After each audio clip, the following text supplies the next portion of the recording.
ध्यान नाल सारे। पहला मैनू ये दसो भी टास्क 2 है जिहड़ा प्रेजेंट च लिखिया जांदा कि पास्ट च लिखिया जांदा? मैम प्रेजेंट टेंस फॉर्म केड़ी रहिंदी है जी टास्क 2 दे लई? प्रेजेंट टेंस दे विच आपां लिखदे आ सिर्फ जदों कोई एग्जांपल देनी आ दैट्स उस टाइम आपां सिर्फ यूज करदे आ कि आपां एग्जांपल पास्ट च लिखते। कई बार एग्जांपल भी प्रेजेंट च हो जांदी है, जरूरी नहीं है, बट मोस्ट ऑफ द जिहड़ा अपना टास्क 2 हुंदा वो प्रेजेंट दे विच जांदा है। ठीक है जी। तो हुण इहदे विच बच्चिआं नूं यही नहीं पता हैगा कि आपां ने यूजफुल लिखण का मतलब ये नहीं हैगा कि तुसी टास्क 2 लिखी चलो तुहाडा स्कोर आ जाऊगा। कई स्टूडेंट्स बहुत वड्डे वड्डे चिट्ठे आपां कहंदे आ लिख दिंदे बट वो सारा हुंदा ही आउट ऑफ टॉपिक है, तो स्कोर नहीं आउंदा। हुण ध्यान नाल समझो कि इहदे विच भी अपने एक क्राइटेरिया है कि आपां किहड़े-किहड़े सेंटेंसेस दा यूज करिए कि जिहदे नाल अपनी स्कोरिंग है ज़्यादा वधिया हो सके। ठीक है, तो यूजफुल सेंटेंसेस किहड़े-किहड़े हुंदे आ कि आपां बना सकदे आ। सिर्फ थोड़ियां जिहियां स्ट्रक्चर्स ला के ही तुसी बहुत वधिया बैंड स्कोर लै सकदे हुंदे आ। सो देखो जी, सो अज आपां उही करांगे। फर्स्टली आपां करांगे थोड़ा, बट वो ना जिन्ना कि तुसी समझोगे उन्ना कि मैं करवाऊंगी, उस तो अगे नहीं करवाऊंगी। सो पहला यूजफुल सेंटेंस तुसी बना सकदे हो प्रेजेंट कंटीन्यूअस दा। हुण जरूरी नहीं कि प्रेजेंट कंटीन्यूअस तुसी स्टार्टिंग च ही बनाउणा है ना, तुसी सेंटेंस ये भी नहीं सारे ही कंटीन्यूअस दे होण, बट तुसी ध्यान रखना है कि जे तुसी टास्क 2 लिख रहे हैं तो इसे लिए आपां ईजी किया होया। आपां की करदे हैं जैरेंड तो स्टार्टिंग करवा दिंदे हैं कि कंटीन्यूअस भी बन जांदा है प्लस जैरेंड भी बन जांदा। आपां इंट्रो दे विच मोस्टली बच्चों नूं की कहने कि जिहड़ी इंट्रो आ जैरेंड तो स्टार्ट कर दो जे तुसी बना सकदे हो। अदरवाइज प्रेजेंट कंटीन्यूअस दा जिहड़ा टेंस आ हना वो किते ना किते बीपी च लगा दो या किते भी थोतों लगदा उहनूं यूज कर लो। हुण प्रेजेंट कंटीन्यूअस दे विच पहला तुसी समझो दैन फेड आउट पुछो। ठीक है, हुण प्रेजेंट कंटीन्यूअस दा रूल सब नूं पता कि सबजैक्ट लगदा है।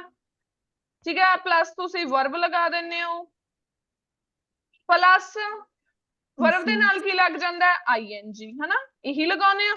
इज एम आर तो लगना ही लगना, subject plus is am are plus verb दे नाल आपां आईएनजी। वर्ब दा मतलब ही इज एम आर है इत्थे, इज एम आर। ठीक है, प्लस आईएनजी लगा दिंदे आपां, प्लस उस तो बाद अपना ऑब्जेक्ट आ जांदा। हुण इह दे विच ही कई बच्चों नूं ना बहुत ज्यादा दिक्कत आ कि असीं इज कित्थे लगाउणा, असीं आर कित्थे लगाईए, असीं किवें लिख सकदे हां। ठीक है,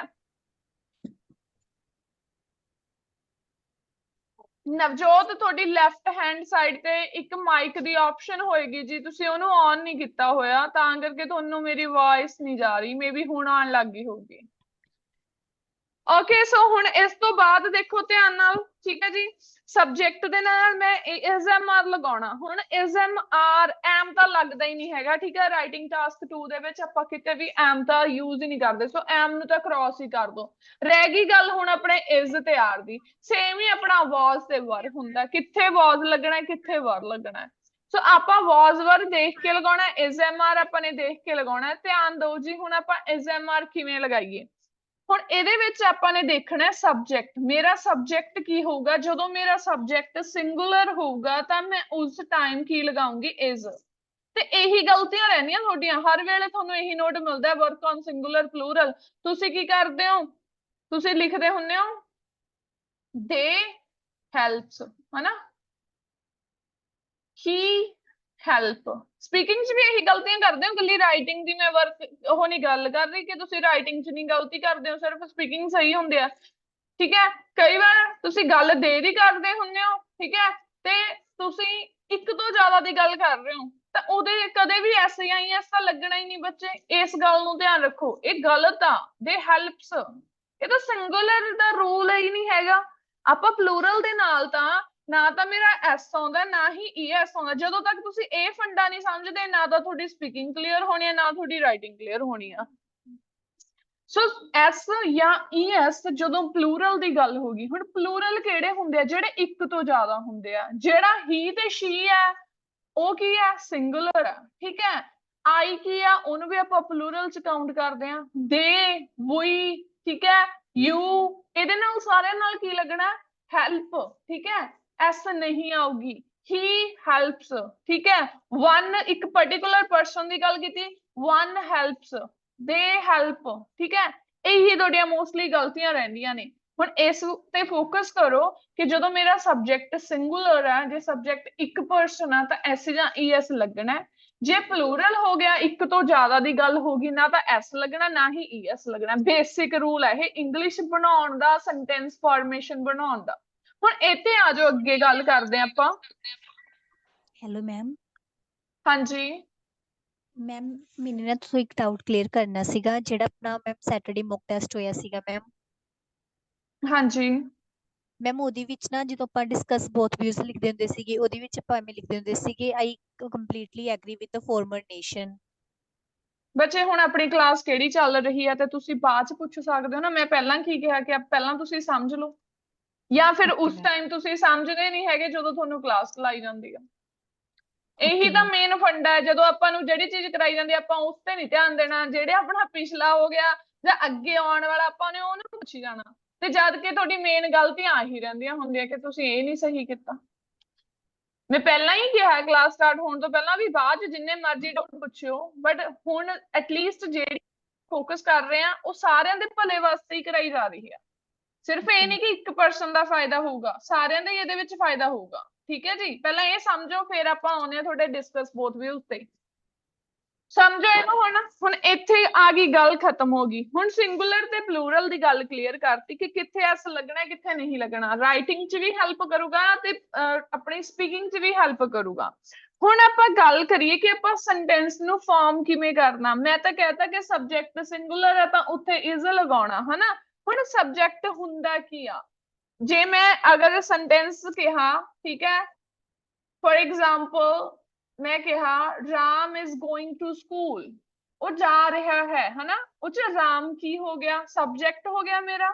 ਜੇ ਮੈਂ ਇੱਕ ਸੈਂਟੈਂਸ ਹੁਣ ਆਪਣੀ ਰਾਈਟਿੰਗ ਟਾਸਕ 2 ਦੇ ਰਿਗਾਰਡਿੰਗ ਫਾਰਮ ਕਰਾਂ, ਜੇ ਮੈਂ ਕਹਾ ਪੂਅਰ ਪੀਪਲ, ਮੈਂ ਇੱਕ ਸੈਂਟੈਂਸ ਲਿਖੂੰਗੀ, ਤੁਸੀਂ ਮੈਨੂੰ ਗਲਤੀਆਂ ਦੱਸਣੀਆਂ। ਪੂਅਰ ਪੀਪਲ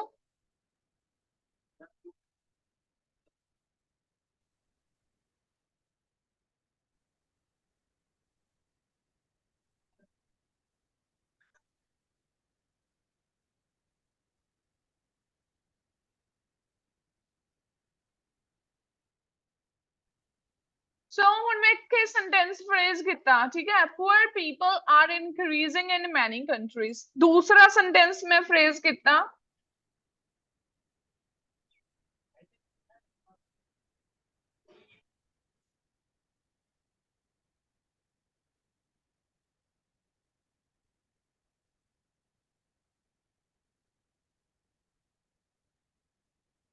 ਕਿਹੜਾ ਸੈਂਟੈਂਸ ਸਹੀ ਆ? ਮੈਨੂੰ ਜੋ ਸਟੇ ਦੱਸ। Ma'am second. मैम सेकंड सही है। शाबाश, बहुत ਅੱਗੇ ਜਾਓਗੇ। ਧਿਆਨ ਨਾਲ ਦੇਖ ਲਓ ਵੀ ਕਿਹੜਾ ਸੈਂਟੈਂਸ ਸਹੀ ਆ। ਇਹੀ ਤਾਂ ਇੱਥੇ ਤਾਂ ਮਾਰ ਖਾਂਦੇ ਹੋ ਕਿ ਆਪਾਂ ਨੂੰ ਇਹੀ ਚੀਜ਼ ਹੀ ਨਹੀਂ ਪਤਾ। मैम फर्स्ट सही है। ਇੱਕ ਮਿੰਟ, ਇੱਕ ਸੈਂਟੈਂਸ ਹੋਰ ਲਿਖ ਰਹੀ ਹਾਂ।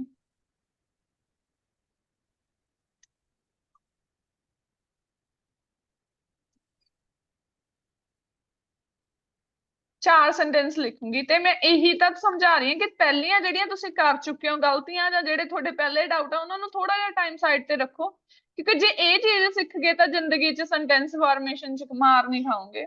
ਇੱਕ ਸੈਂਟੈਂਸ ਲਾਸਟ ਇੱਕ ਹੋਰ ਫਰੇਜ਼ ਕਰ ਰਹੀ ਹਾਂ।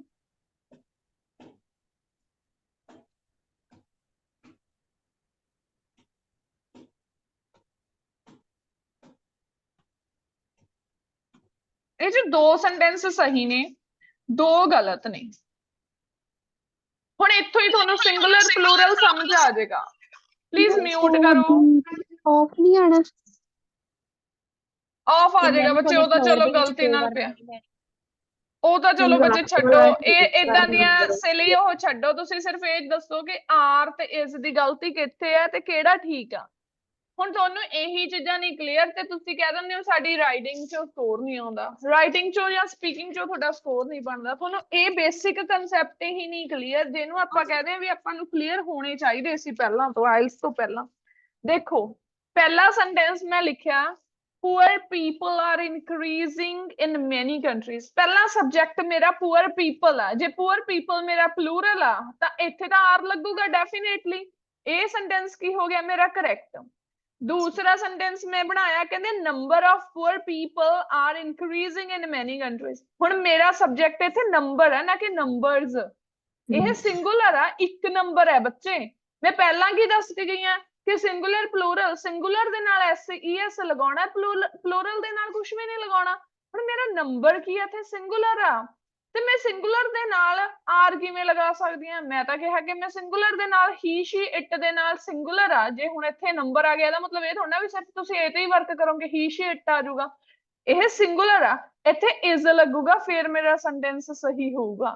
हुण दूसरे च मैं ਤੁਹਾਨੂੰ ਕੀ ਕੀਤਾ, मैं ਇੱਥੇ करता numbers of poor people are increasing. हुण मेरा ਇਹ भी सेंटेंस सही हो गया। क्यों हो गया? क्योंकि इतने नंबर्स बच्चे प्लूरल हो गया ते प्लूरल दे नाल की लगदा है आर लगदा। लास्ट सेंटेंस भी मेरा सही हो गया। कहते नंबर, नंबर की है सिंगुलर, इत्थे की लाता मैं इज। कहते number of poor people is increasing in many countries. ਇਹ ਸੋਚੋ ਵੀ ਤੁਹਾਨੂੰ ਹਲੇ ਇਹ ਚੀਜ਼ਾਂ ਬੇਸਿਕ ਕਨਸੈਪਟ ਤੇ ਇਹ ਸਮਝ ਗਏ ਤਾਂ ਤੁਹਾਡੀ ਰਾਈਟਿੰਗ ਸਹੀ ਹੋ ਜੂਗੀ। ਜੇ ਤੁਹਾਡਾ ਸਬਜੈਕਟ ਸਿੰਗੂਲਰ ਆ ਤਾਂ ਮੇਰਾ ਕੀ ਲੱਗੂਗਾ ਇਜ਼ ਲੱਗੇਗਾ। ਜੇ ਮੇਰਾ ਸਬਜੈਕਟ ਪਲੂਰਲ ਆ ਤਾਂ ਮੇਰਾ ਕੀ ਲੱਗੂਗਾ ਆਰ ਲੱਗੂਗਾ। ਤੇ ਜੇ ਮੈਂ ਜੈਰੰਡ ਬਣਾ ਰਹੀ ਆ ਮੇਰਾ ਸਬਜੈਕਟ ਸਿੰਗੂਲਰ ਆ ਤਾਂ ਇਜ਼ ਹੀ ਲੱਗਣਾ ਤੇ ਜੇ ਮੇਰਾ ਪਲੂਰਲ ਵੀ ਆ ਤਾਂ ਵੀ ਇਜ਼ ਲੱਗਣਾ। ਹੁਣ ਮੈਂ ਉਹ ਵੀ ਚੀਜ਼ ਕਲੀਅਰ ਕਰੂੰਗੀ ਬਟ ਥੋੜਾ ਸਬਰ ਚਾਹੀਦਾ, ਪੇਸ਼ੈਂਸ ਚਾਹੀਦੀ ਹੁੰਦੀ ਹੈ ਹਰੇਕ ਚੀਜ਼ ਸਿੱਖਣ ਦੇ ਲਈ। ਠੀਕ ਹੈ, ਸੋ ਹੁਣ ਦੇਖੋ ਇਹ ਤਾਂ ਹੋ ਗਈ ਸਿੰਗੂਲਰ ਪਲੂਰਲ ਦੀ ਗੱਲ। ਸਬਜੈਕਟ ਨੂੰ ਦੇਖ ਕੇ ਲਗਾਉਣਾ। फोर्थ सेंटेंस दोबारा क्लियर करायो। नहीं लास्ट वाला भी सेकंड देखो number of poor people are increasing. ये रॉन्ग आ बच्चे। क्यों रॉन्ग आ? क्योंकि इत्थे मैं सब्जेक्ट ता नंबर लेके चल रही है, नंबर ता हुण एक हो गया। ठीक है, ते नंबर्स प्लूरल आ ते इहदे नाल की लग गया आर लग गया। लास्ट की कीता इत्थे मैं सिंगुलर नंबर रखिया, ਇਹਨੂੰ ਦੇਖ ਕੇ ਨੰਬਰ ਨੂੰ ਦੇਖ ਕੇ ਇੱਥੇ ਮੈਂ ਇਜ਼ ਲਗਾਉਣਾ। ਇਹ ਨਹੀਂ ਦੇਖ ਲੈਣਾ ਕਿ ਮੇਰਾ ਲਾਸਟ ਵਰਡ ਜਿਹੜਾ ਪਲੂਰਲ ਆ। ਹੁਣ ਜੇ ਤੁਸੀਂ ਸੋਚੋ ਲੋਕ ਤਾਂ ਪਲੂਰਲ ਆ, ਤੁਸੀਂ ਗਲਤੀ ਇਹੀ ਕਰਦੇ ਹੋ। ਤੁਸੀਂ ਹਮੇਸ਼ਾ ਕੀ ਕਰਦੇ ਹੋ, ਤੁਸੀਂ ਪਲੂਰਲ ਨੂੰ ਦੇਖ ਕੇ ਇਜ਼ ਐਮ ਆਰ ਲਗਾਉਂਦੇ ਹੋ।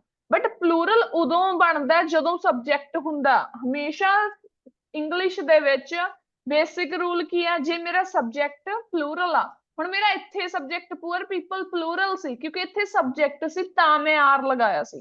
ਹੁਣ ਇੱਥੇ ਮੇਰਾ ਸਬਜੈਕਟ ਨੰਬਰ ਬਣ ਚੁੱਕਿਆ, number of poor people. Number ਨੂੰ ਮੈਂ ਕਾਊਂਟ ਕਰੂੰਗੀ ਸਬਜੈਕਟ ਚ, ਦੈਨ ਤਾਂ ਮੇਰਾ ਇੱਥੇ ਇਜ਼ ਲੱਗੇਗਾ। ਹਾਂਜੀ मतलब सही है ਕੱਲਾ ਹੋਏਗਾ ਤਾਂ ਵੀ ਆਰ ਹੀ ਲੱਗੇਗਾ ਨਾ, ਨਾਲ ਪੀਪਲ ਆਰ ਹਾਂਜੀ ਬੱਚੇ, ਜਦੋਂ ਪੀਪਲ ਕੱਲਾ ਹੋਊਗਾ ਫਿਰ ਵੀ ਉਹ ਲੱਗੂਗਾ। ਜੇ ਮੈਂ ਇੱਥੇ ਨੰਬਰ ਆਫ ਪੀਪਲ ਕਹੇ ਤਾਂ ਫਿਰ ਇਜ਼ ਲੱਗੂ, ਜੇ ਨੰਬਰਸ ਆਫ ਪੀਪਲ ਕਹੇ ਤਾਂ ਫਿਰ ਆਰ ਲੱਗੂ। ਜੇ ਡਾਇਰੈਕਟਲੀ ਪੀਪਲ ਤੋਂ ਹੀ ਕਰਨਾ, ਪੀਪਲ ਤਾਂ ਹੁਣ ਆਪਾਂ ਨੂੰ ਸਭ ਨੂੰ ਹੀ ਪਤਾ ਵੀ ਪਲੂਰਲ ਆ, ਤਾਂ ਫਿਰ ਕੀ ਆ ਜਾਊਗਾ ਆਪਣਾ ਆਰ। ਇਸੇ ਤਰ੍ਹਾਂ ਜੇ ਮੈਂ ਚਿਲਡਰਨ ਤੋਂ ਕੀਤਾ ਤਾਂ ਚਿਲਡਰਨ ਆਰ ਆ ਜਾਊਗਾ। ਜੇ ਮੈਂ ਨੰਬਰ ਆਫ ਚਿਲਡਰਨ ਤੋਂ ਕੀਤਾ ਤਾਂ ਇਜ਼ ਆ ਜਾਏਗਾ। ਜੇ ਮੈਂ ਨੰਬਰਸ ਆਫ ਚਿਲਡਰਨ ਤੋਂ ਕੀਤਾ ਤਾਂ ਆਰ ਆ ਜਾਏਗਾ। ਇਹ ਬੇਸਿਕ ਕਨਸੈਪਟ ਆ। ਜੇ ਜਿਹੜਾ ਤੁਹਾਨੂੰ ਨਹੀਂ ਕਲੀਅਰ, ਮੈਨੂੰ ਡੈਫੀਨਿਟਲੀ ਸ਼ੋਰਿਟੀ ਆ, ਬਸ ਸਿਰਫ ਕੁਝ ਕੁ ਸਟੂਡੈਂਟ ਹੋਣਗੇ ਜਿਨ੍ਹਾਂ ਨੂੰ ਇਸ ਚੀਜ਼ ਚ ਕਲੀਅਰ ਹੋਊਗਾ। ਇਹ ਤੋਂ ਬਿਨਾਂ ਨਾ ਤੁਹਾਡੀ ਸਪੀਕਿੰਗ ਨਿਕਲਣੀ ਹੈ ਨਾ ਤੁਹਾਡੀ ਰਾਈਟਿੰਗ ਨਿਕਲਣੀ ਹੈ। ਸੋ ਇਸ ਚੀਜ਼ ਨੂੰ ਦੁਬਾਰਾ ਸਮਝ ਲਓ, ਫੇਰ ਸਮਝਾਉਣਾ ਚਾਹੁੰਦੇ ਹੋ। ਜੇ ਕਿਸੇ ਨੂੰ ਨਹੀਂ ਸਮਝ ਆਇਆ, ਮੈਂ ਅੱਜ ਇਸੇ ਤੇ ਵਰਕ ਕਿ ਤੁਸੀਂ ਪਹਿਲਾਂ ਇਹ ਬੇਸਿਕ ਕਨਸੈਪਟ ਕਲੀਅਰ ਕਰੋ। ਰਾਈਟਿੰਗ ਤਾਂ ਫਿਰ ਦੂਰ ਦੀ ਗੱਲ ਰਹਿ ਗਈ। ਦੁਬਾਰਾ ਸਮਝਣਾ ਇਹ ਕਿਸੇ ਨੇ? ਦੁਬਾਰਾ ਸਮਝਾਵਾਂ? ਹਾਂਜੀ ਮੈਮ ਪਲੀਜ਼ ਕਲੀਅਰ ਕਰ ਦਿਓ ਦੁਬਾਰਾ। ਦੁਬਾਰਾ ਸਮਝੋ ਜੀ। ਦੇਖੋ ਧਿਆਨ ਨਾਲ ਸਮਝੋ। ਪਹਿਲਾਂ ਤਾਂ ਬੇਸਿਕ ਜੀ ਚੀਜ਼ ਹੈ ਇੱਕ, ਬਹੁਤ ਬੇਸਿਕ। ਠੀਕ ਹੈ, ਨੋਟ ਦੇ ਰਹੀ ਹਾਂ, ਇਹਨੂੰ ਨੋਟ ਨੂੰ ਸਮਝੋ। ਪਹਿਲਾਂ ਮੈਂ ਨੋਟ ਲਿਖਿਆ, ਕਹਿੰਦੇ use of is where subject is singular। ਇਸ ਦਾ ਯੂਜ਼ ਉੱਥੇ ਕਰੋ ਜਿੱਥੇ ਤੁਹਾਡਾ ਸਬਜੈਕਟ ਕੀ ਹੈ, ਸਿੰਗੂਲਰ ਹੈ ਜੀ। ਠੀਕ ਹੈ ਜੀ, ਜਿੱਥੇ ਤੁਹਾਡਾ ਸਬਜੈਕਟ ਸਿੰਗੂਲਰ। ਮੇਰਾ ਸਬਜੈਕਟ ਸਿੰਗੂਲਰ ਕਦੋਂ ਹੋਊਗਾ? ਨੰਬਰ ਸਿੰਗੂਲਰ ਹੈ ਕਿ ਪਲੂਰਲ ਆ? ਸਿੰਗੂਲਰ ਆ।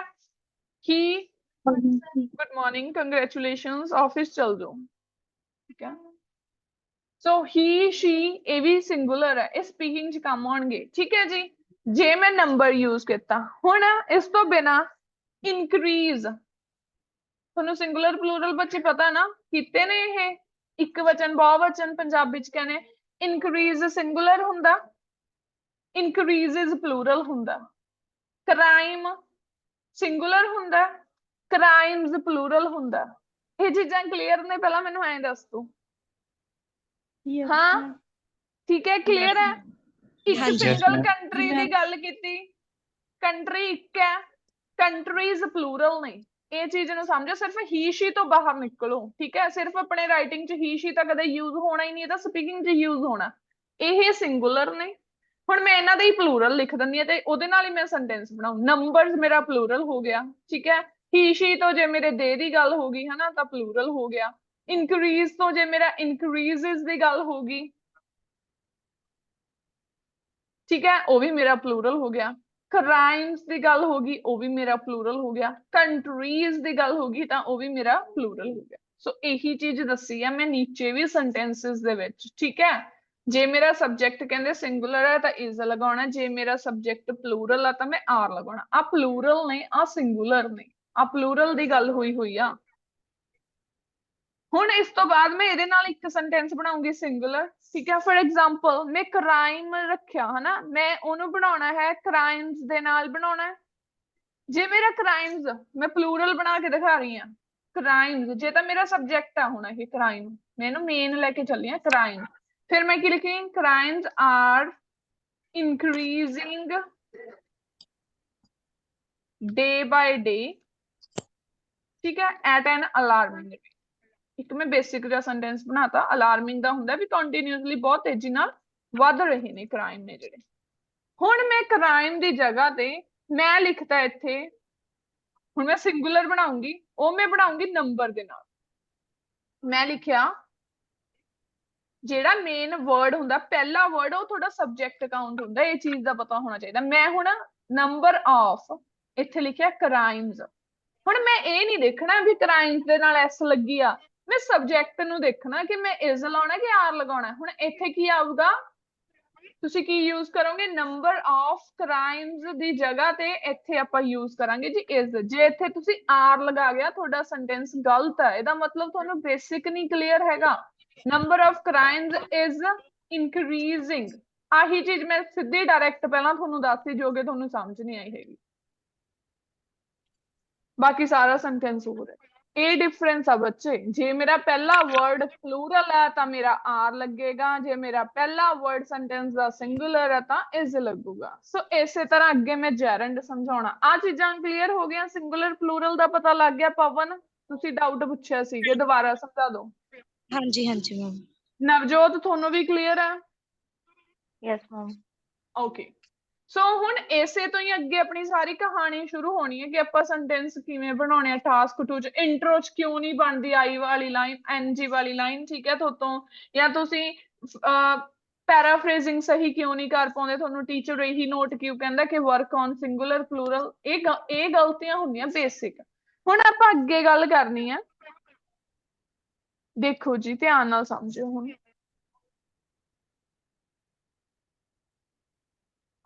ਹੁਣ ਮੈਂ ਕਿਹਾ ਸੀ ਕਿ ਜਿਹੜਾ ਯੂਜ਼ਫੁਲ ਸੈਂਟੈਂਸ ਹੁੰਦਾ ਉਹ ਤੁਸੀਂ ਆਈਐਨਜੀ ਨਾਲ ਬਣਾ ਸਕਦੇ ਹੋ, ਹਨਾ। ਸੋ ਹੁਣ ਤੁਹਾਨੂੰ ਇਹ ਚੀਜ਼ ਕਲੀਅਰ ਹੋ ਗਈ। ਜੇ ਮੈਂ ਆਈਐਨਜੀ ਵਾਲਾ ਬਣਾਉਣਾ ਤਾਂ ਸਿੰਪਲੀ ਮੇਰਾ ਸੈਂਟੈਂਸ ਕਿਵੇਂ ਬਣੂਗਾ? ਜਿਵੇਂ ਮੈਂ ਆਹੀ ਬਣਾ, ਕ੍ਰਾਈਮਸ ਆਰ ਇਨਕਰੀਜ਼ਿੰਗ, ਇਹ ਵੀ ਆਈਐਨਜੀ ਵਾਲਾ ਹੀ ਸੈਂਟੈਂਸ ਆ, ਬਟ ਇਹਦੇ ਵਿੱਚ ਕੀ ਹੈ ਕਿ ਮੈਂ ਜੈਰੰਡ ਤੋਂ ਸਟਾਰਟਿੰਗ ਨਹੀਂ ਕੀਤੀ। ਤਾਂ ਇਦਾਂ ਸਿੰਪਲ ਸੈਂਟੈਂਸ ਵੀ ਜੇ ਮੈਂ ਆਪਣੇ ਟਾਸਕ 2 ਦੇ ਵਿੱਚ ਆਈਐਨਜੀ ਨਾਲ, ਇਹ ਨਹੀਂ ਕਿ ਸਾਰੇ ਆਈਐਨਜੀ ਨਾਲ ਬਣਾ ਦੋ, ਇੱਕ ਜਾਂ ਦੋ ਸੈਂਟੈਂਸ ਟਰਾਈ ਕਰਿਆ ਕਰੋ, ਤੁਹਾਡਾ ਆਈਐਨਜੀ ਦੇ ਨਾਲ ਬਣੇ ਹੀ ਬਣੇ। ਚਾਹੇ ਸਟਾਰਟਿੰਗ ਚ ਬਣ ਜਾਵੇ, ਚਾਹੇ ਬੀਪੀ ਚ ਬਣ ਜਾਵੇ, ਜਿੱਥੇ ਵੀ ਤੁਹਾਤੋਂ ਬਣਦਾ ਕਿ ਟਰਾਈ ਕਰਨਾ ਕਿ ਤੁਸੀਂ ਆਈਐਨਜੀ ਵਾਲਾ ਸੈਂਟੈਂਸ ਬਣਾਉਣਾ ਹੀ ਬਣਾਉਣਾ। ਠੀਕ ਹੈ, ਹੁਣ ਦੂਸਰੀ ਗੱਲ, ਦੂਸਰਾ ਆਪਾਂ ਫੋਕਸ ਕਰਦੇ ਹਾਂ।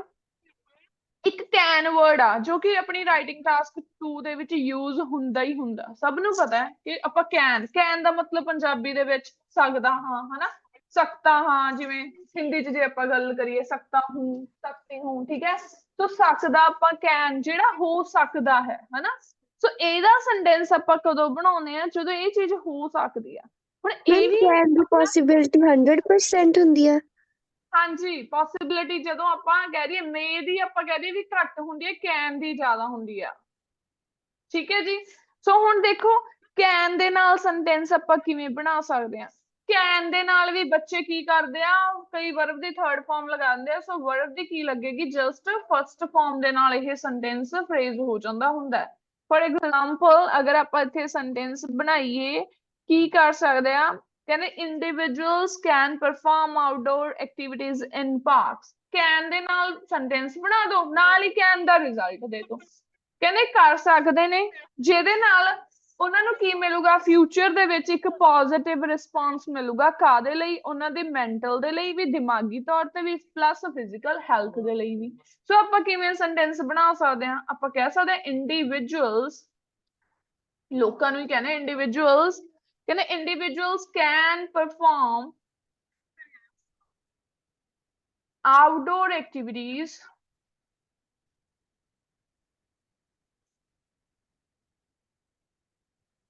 in parks or gardens ਜੋ ਵੀ ਤੁਸੀਂ ਲਿਖਣਾ ਚਾਹੁੰਦੇ ਹੋ ਜੋ ਕਿ ਕਹਿੰਦੇ which will be helpful future for their future ਲਿਖ ਸਕਦੇ ਹੋ ਠੀਕ ਹੈ ਜਾਂ for their ਅਗਰ ਆਪਾਂ ਕਹਿ ਸਕਦੇ ਹਾਂ mental as well as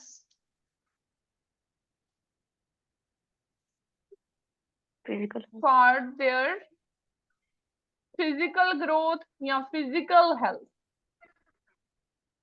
ਇਹਦਾ ਮਤਲਬ ਵੀ ਮੈਂ ਸੈਂਟੈਂਸ ਐ ਨਹੀਂ ਵੀ ਅਧੂਰਾ ਛੱਡਤਾ ਮੈਂ ਇੱਕ ਤਾਂ ਕਿਹਾ ਵੀ ਉਹ ਇਹ ਚੀਜ਼ ਕਰ ਸਕਦੇ ਆ ਜੇ ਉਹ ਕਰ ਸਕਦੇ ਆ ਤਾਂ ਉਹਦਾ ਉਹਨਾਂ ਨੂੰ ਬੈਨੀਫਿਟ ਕੀ ਮਿਲ ਸਕਦਾ ਮੈਂ ਉਹ ਵੀ ਦੱਸਣਾ ਇਹਨੂੰ ਮੰਨਦੇ ਆ ਸਟਰੋਂਗ ਹਾਂਜੀ ਉਹਦਾ ਮੈਮ ਰਿਜ਼ਲਟ ਦੱਸਣਾ ਮੈਮ ਇਹਦੇ ਵਿੱਚ ਇਦਾਂ ਲਿਖ ਸਕਦੇ ਜਿਵੇਂ ਤੁਸੀਂ ਲਿਖਿਆ mental as well as physical health ਮਤਲਬ ਫਿਜ਼ੀਕਲ ਹੈਲਥ ਦੇ ਮੂਹਰੇ ਜੇ ਫॉर देयर ਨਾ ਪਾਈਏ ਨਾ ਪਾਓ ਜੀ ਫੇਰ ਵੀ ਤੁਸੀਂ ਬਣਾ ਸਕਦੇ ਹੋ ਓਕੇ ਮੈਮ ਫॉर देयर ਉਹ ਇੱਥੇ ਦੂਰ ਆ ਪਾਉਣ ਦੀ ਜਾਣਾ ਬੱਚੇ ਜ਼ਰੂਰੀ ਨਹੀਂ ਹੈਗੇ ਇੱਥੇ ਜ਼ਰੂਰੀ ਨਹੀਂ ਕਿ ਆਪਾਂ ਐਜ਼ ਵੈਲ ਐਜ਼ ਲਗਾਇਆ ਹੁਣ ਇਹਨੂੰ ਹੋਰ ਵੀ ਵਧੀਆ ਬਣ ਸਕਦਾ ਪਰ ਉਹ ਮੈਂ ਹੁਣੇ ਨਹੀਂ ਕਰਾਉਂਗੀ ਇਹਨੂੰ ਤੁਸੀਂ not only ਤੇ but also ਨਾਲ ਵੀ ਕਰ ਸਕਦੇ ਹੋ which will be not only helpful for their mental but also physical health ਹਨਾ but ਉਹ not only but also ਵਾਲਾ sentence ਮੈਂ ਅੱਗੇ ਦੱਸੂਗੀ ਇਹ ਚ ਕਨਫਿਊਜ਼ ਨਹੀਂ ਹੋਣਾ ਬਲਕਿ ਜਦੋਂ ਤੁਸੀਂ can ਵਾਲਾ sentence ਬਣਾਉਂਦੇ ਨਾ ਤੁਸੀਂ ਅਧੂਰਾ ਨਹੀਂ ਛੱਡਣਾ ਕਿ ਮੈਂ ਜਸਟ ਇੱਕ ਫਾਰਮੈਲਿਟੀ ਕਰਤੀ ਆਪਾਂ ਨੇ ਜਿਹੜਾ ਵੀ sentence ਜੇ can ਨਾਲ ਬਣਾਇਆ ਤਾਂ ਉਹਦਾ ਟਰਾਈ ਕਰੋ ਕਿ ਮੈਂ ਉਹਦਾ ਰਿਜ਼ਲਟ ਦੱਸ ਦਵਾਂ